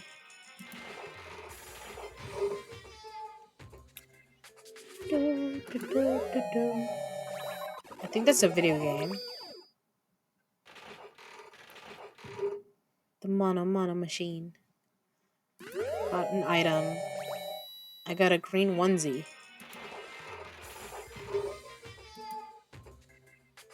Bum, bum, bum, bum. Ooh, a book. Okay.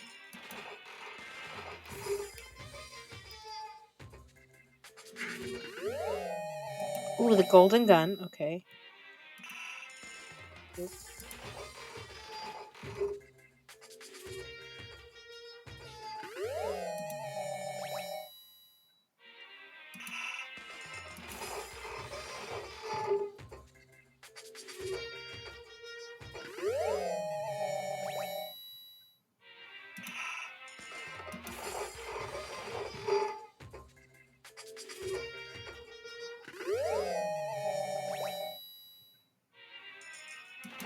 I didn't even see what that one was. Oops. Oh, I think that's the like. Okay, it's a waxy thing. Bum, bum, bum. Ooh, a ring. Okay, that was a different ring than the one I know. So, and that's the tips and things. Okay, should probably get going. Yes, but I do wanna. Let's see what presents I got. Coca-Cola, sea salt. Oh, this is sea salt. Okay, potato chips, prismatic hardtack. A tough, long-lasting cracker usually made as emergency rations. Each piece contains a full 7 different flavors. Black croissant. Okay. Royal curry. Curry pack made for kids. It's made with expensive, high-quality ingredients you wouldn't expect from a kid's food. Okay. A ration. Overflowing lunchbox. Sunflower seeds. Kitten hair clip. Properly placed, it can make a girl positively sparkle. Okay. Lasting love status. I have 2 of these. Zoll's diamond. A brand name diamond popularly used in engagement rings, although this one's just an imitation. Okay. Hope's Peak ring. Scarab brooch. Oh, scarab was considered to be sacred by many ancient societies. It's better known today as the dung beetle. Is that true? Red scarf. A scarf belonging to a certain masked hero. It's tattered and worn due to the countless battles it's been through. Okay. Torneco's pants. The latest style from premier gothic Lolita fashion label. Wonder Dungeon. Okay. Bunny earmuffs. One of the most popular items from the gothic Lolita designer Ina Bauer. Okay. Fresh bindings. Bursong hand bra.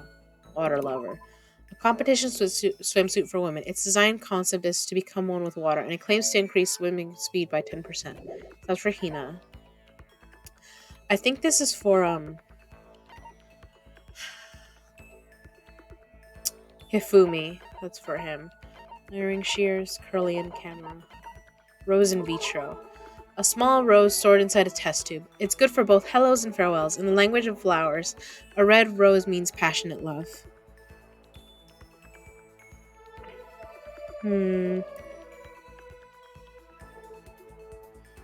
I think that's something,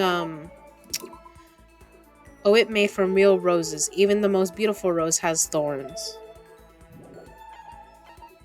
Muramasa.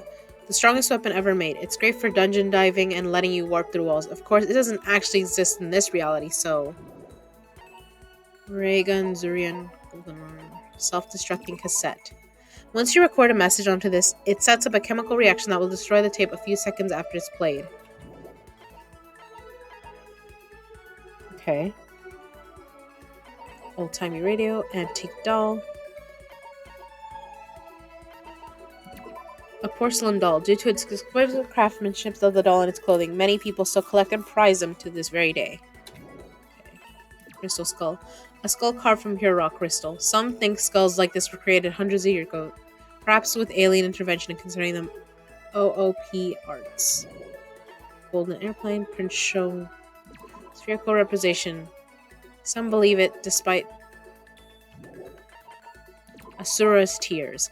A jewel treasured by an ancient super race. Even the devil has friends, you fool. And then tears flow. Secrets of Omoplata. A little-known book about Brazilian Jiu-Jitsu that teaches high-level shoulder lock techniques. Omoplata is another word for the scapula, or shoulder blade. Okay. The Fun Plane Project Zombie Pagan Dancer. A mature game designed for the Fun Plane, which allows you to become a massive god handing out divine punishment to puny mortals. Good luck finding a copy. Okay. Tips and tips. Maiden's Handbag. Available only at the Posh Maiden Row, which is geared toward female fanfic fans. Please, please take me with you next time you go. Tokeshi Dynamo. Ice, pumice, black, water flute. A unique type of flute. You pour water into the base and blow into the top, which can create a variety of sounds similar to a chirping bird. Oh, I had one of these once. A little, what do they call it? The voice changing bow tie. I love this. Originally belonged to a detective who has the body of a child but the mind of a genius. The bow tie lets its users speak in a variety of voices. Jimmy Kudo's bow tie. Novelist. It once belonged to a late great novelist. They say the writer's soul is sealed within the pen, and any user can only write one sentence. I become something not human. If facts. Meteorite arrowhead. An arrowhead discovered in some ancient ruins, fashioned from meteorite. They say that getting pierced by it will give you the power to see demons. Chin drill. Fashion accessory that allows you to equip a drill on your chin. It is said to represent the idea of spiral energy. Green costume. Hello, Trouble! Green costume. As soon as you put this on, you'll feel like you can take on any challenge. It resembles a stereotypical dinosaur. It's supposed to be a dinosaur costume? Red costume. A man's fantasy. Space intended to curse to seek out, specifically in public mouse houses. Okay. Hi, Nick. How you doing? You're so happy when I call you Trouble, huh? I didn't even look in here.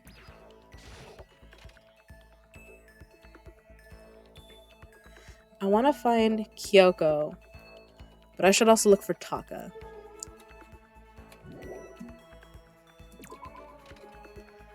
I'm just here existing always. I love it. So you missed all the fun that Eli and Kay were here for. I did a second class trial, and we saw another execution. It was amazing. Honestly, I'm just kind of wrapping stuff up a little bit because I don't want to leave too much time between this and next time when we have something cool going on in this game. Bro, I didn't get a notification. Oh, I'm sorry. But as you can see, I've been going for a while. I don't really want to talk with Hifumi. I'm trying to find Taka. Hifumi's okay. He's not a character I particularly like, though. Yes. And we talked about Taka being depressed. So, I'll try to cheer that guy up. You probably blocked me. No, I didn't block you. Why would I do that? Silly Trouble. I like having you here. Let's knock. This is Taka's room. What? I don't need that. I don't have anything I need to talk to her about right now. What are we talking about? It's free time. I can do what I want. I can bother people in their rooms.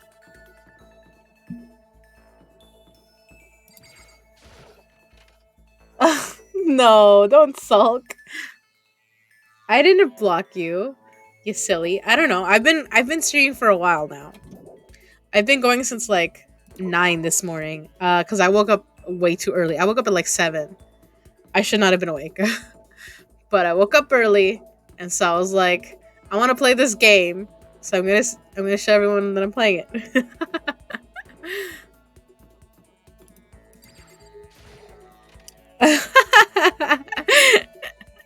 Nick, what makes you think I don't like you? I just like to tease you that I don't.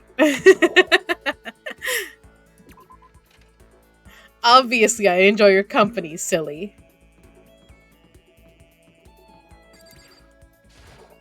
Okay, that's fine. I'm gonna look at her stream in a little bit. I just want to like make friends with someone in this game, and then I'm gonna end it for the day. I just gotta find the person I want, though. You are welcomed here, silly. I didn't say that you weren't.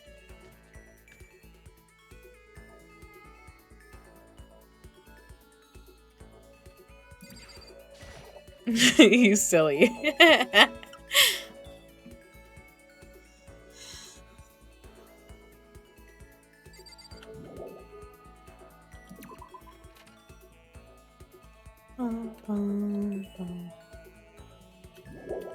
Trying to find people to hang out with in this game.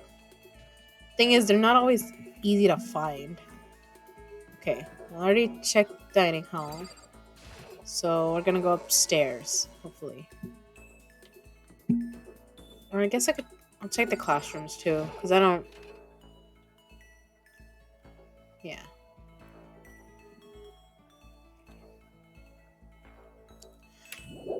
I know there are guides that tell you where people will be, but I just... Like, let's just go ahead and look. Because, I mean, it doesn't... I don't think time runs out during the free time. Until I find someone to talk with. I think. I'm pretty sure. I could be wrong, but I'm pretty sure.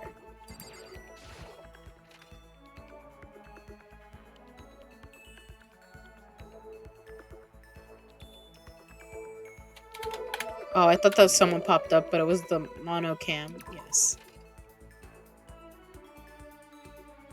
I'm just giving you a hard time, you know that. Gotta cause a little chaos before you end. Yep, I know. You're just being silly. I like the company. You're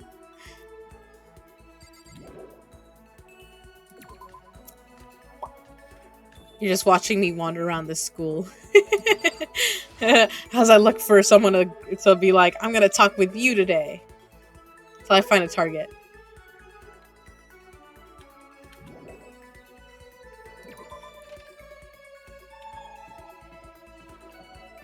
Because I know that there's only so many like free times that we have between events happening.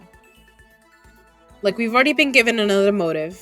And I think we only get two, like 2 free times. Maybe 4 between then.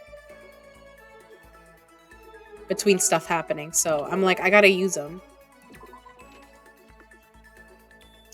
Because otherwise, I could just go to my room in this game and I could sleep and then I don't make friends with anyone. But it'll continue the story to like, oh, what do you call it? It advances time in the game, so that way we get to the next like big event, like with someone dying. I mean, let's check out the boys' locker room.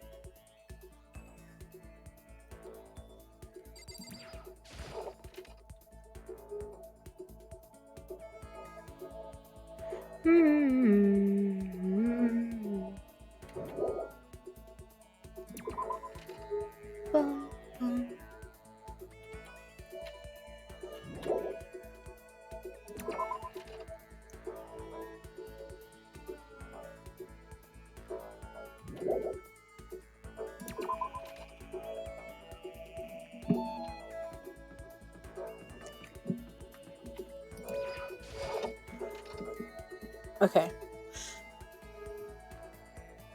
There's a few people I want to make friends with. It's Taka, Byakuya, and Kyoko. They're the ones who I'm trying to find right now. But so whoever I come across first is probably who I'm gonna talk with.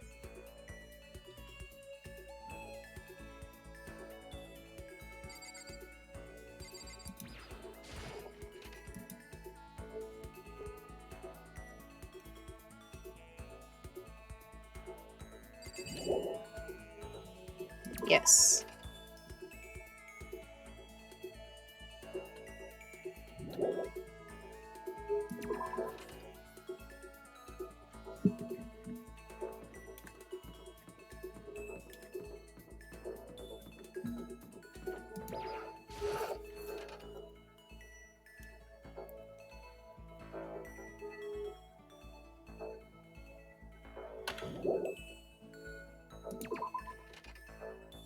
Okay. They're probably on the 3rd floor then, I guess.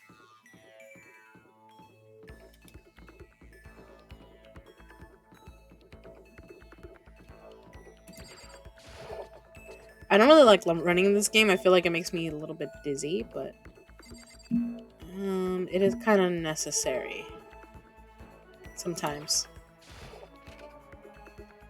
Like, I know how weird it looks to you guys, for you guys.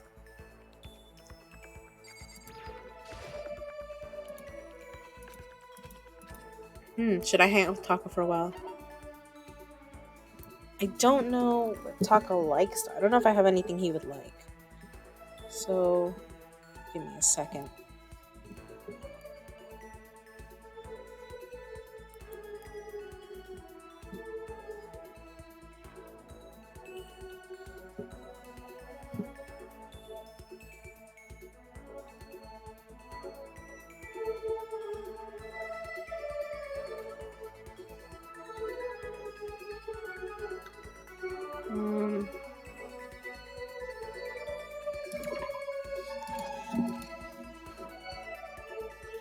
I kept an eye on the half-conscious Taka.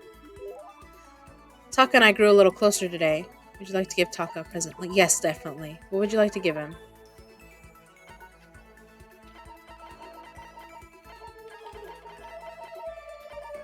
We're gonna give him this. Because it goes with his eyes. No response.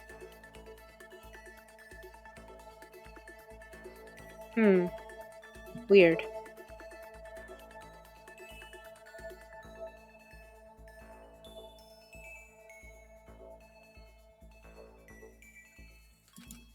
What should I do? Ding dong. Huh? Sounds like someone's here. Okay.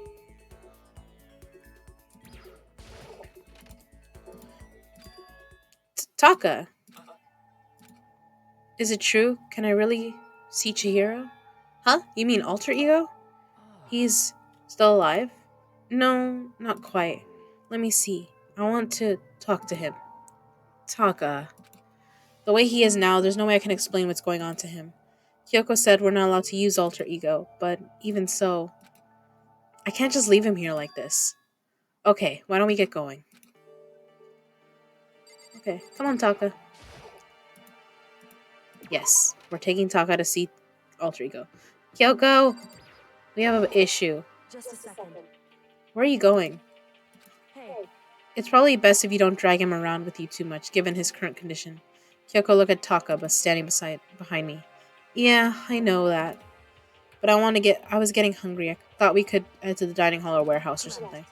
Well then, I guess that's okay. I thought I saw a brief flicker of doubt, but maybe it was just my imagination.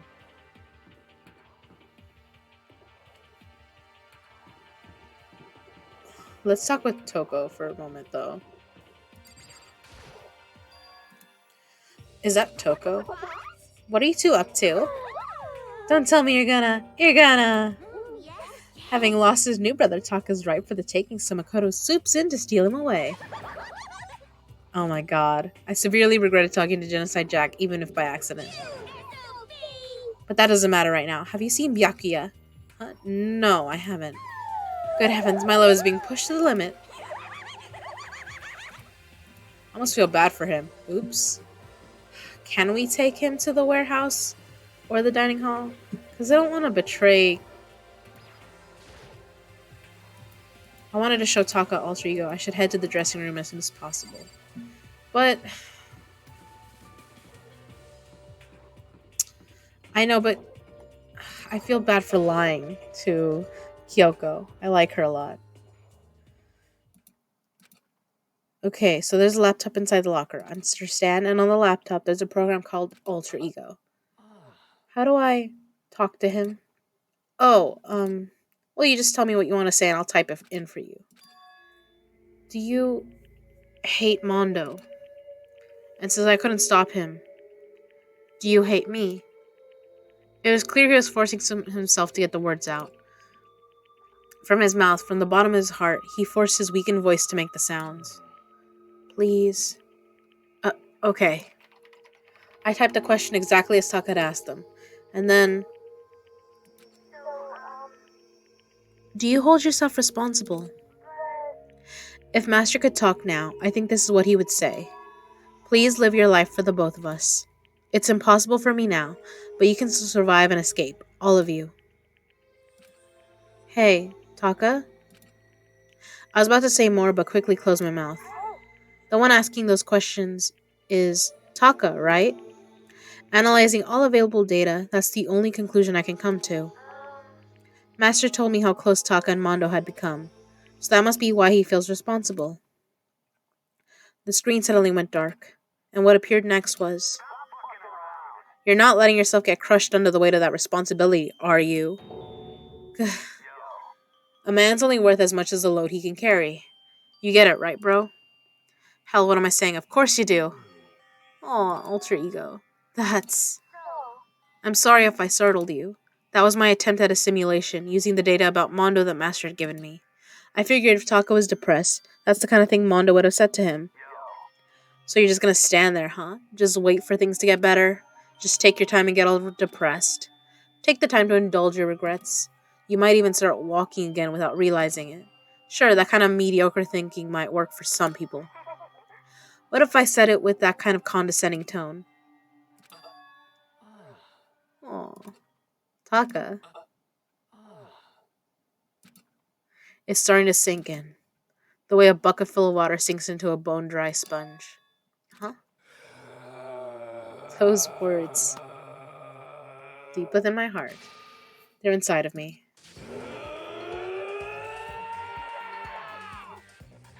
Dun, dun. Has his hair gone white from stress? Taka? Who the fudge is Taka? Your eyes. Hey, don't worry about it. Guess I caused kind of a scene, huh? Shoot, man. And your voice. I'm a new me. Totally stuffed with fighting spirit now, you dumb butt. Okay, Taka, just calm down. I am calm, and don't call me Taka. That's not my name anymore. I'm me. I'm me. Taka let out a bone-chilling howl and ran out of the room. Hey, Taka, hold on. And I took off after him, but someone stood in my way. As if tugging Taka out, she walked briskly into the Just dressing a room. second. What do you think you're doing? Kyoko. Oh, no, see, this is just. Enough already. Don't go around doing whatever you feel like. It causes problems, and not just for me, for everyone. Sorry. Correct. If you're really sorry, you'll get out of here. Now. Okay. I feel bad. I should have told her.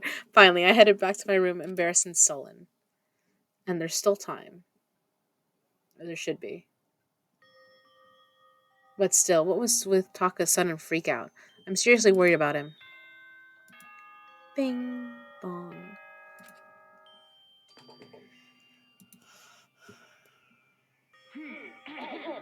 This is a school announcement. It is now 10 p.m. As such, it is officially nighttime. Soon the doors to the dining hall will be locked, and entry at that point is strictly prohibited. Okay then.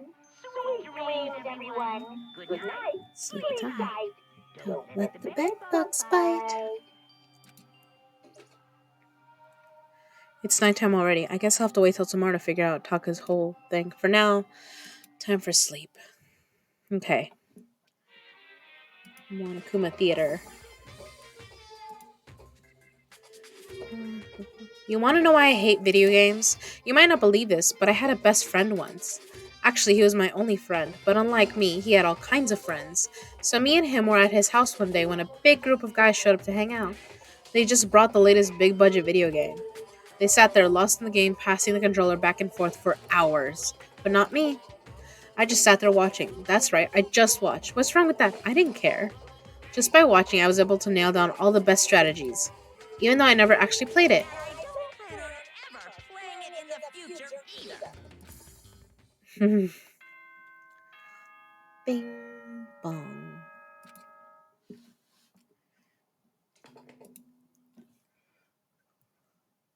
Good morning, everyone. It is now 7 a.m. and nighttime is officially over. Time to rise and shine. Get ready to greet another beautiful day.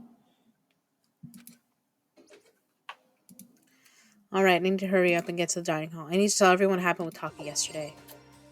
Alright. We are gonna end things here, because then we can continue tomorrow. And I do like to make 2 copies. So I can be sure. Alright, return to main menu. Yes.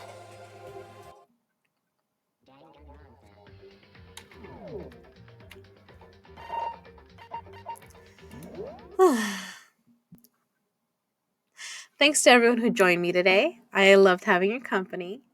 We'll resume again tomorrow. Bye, lovelies.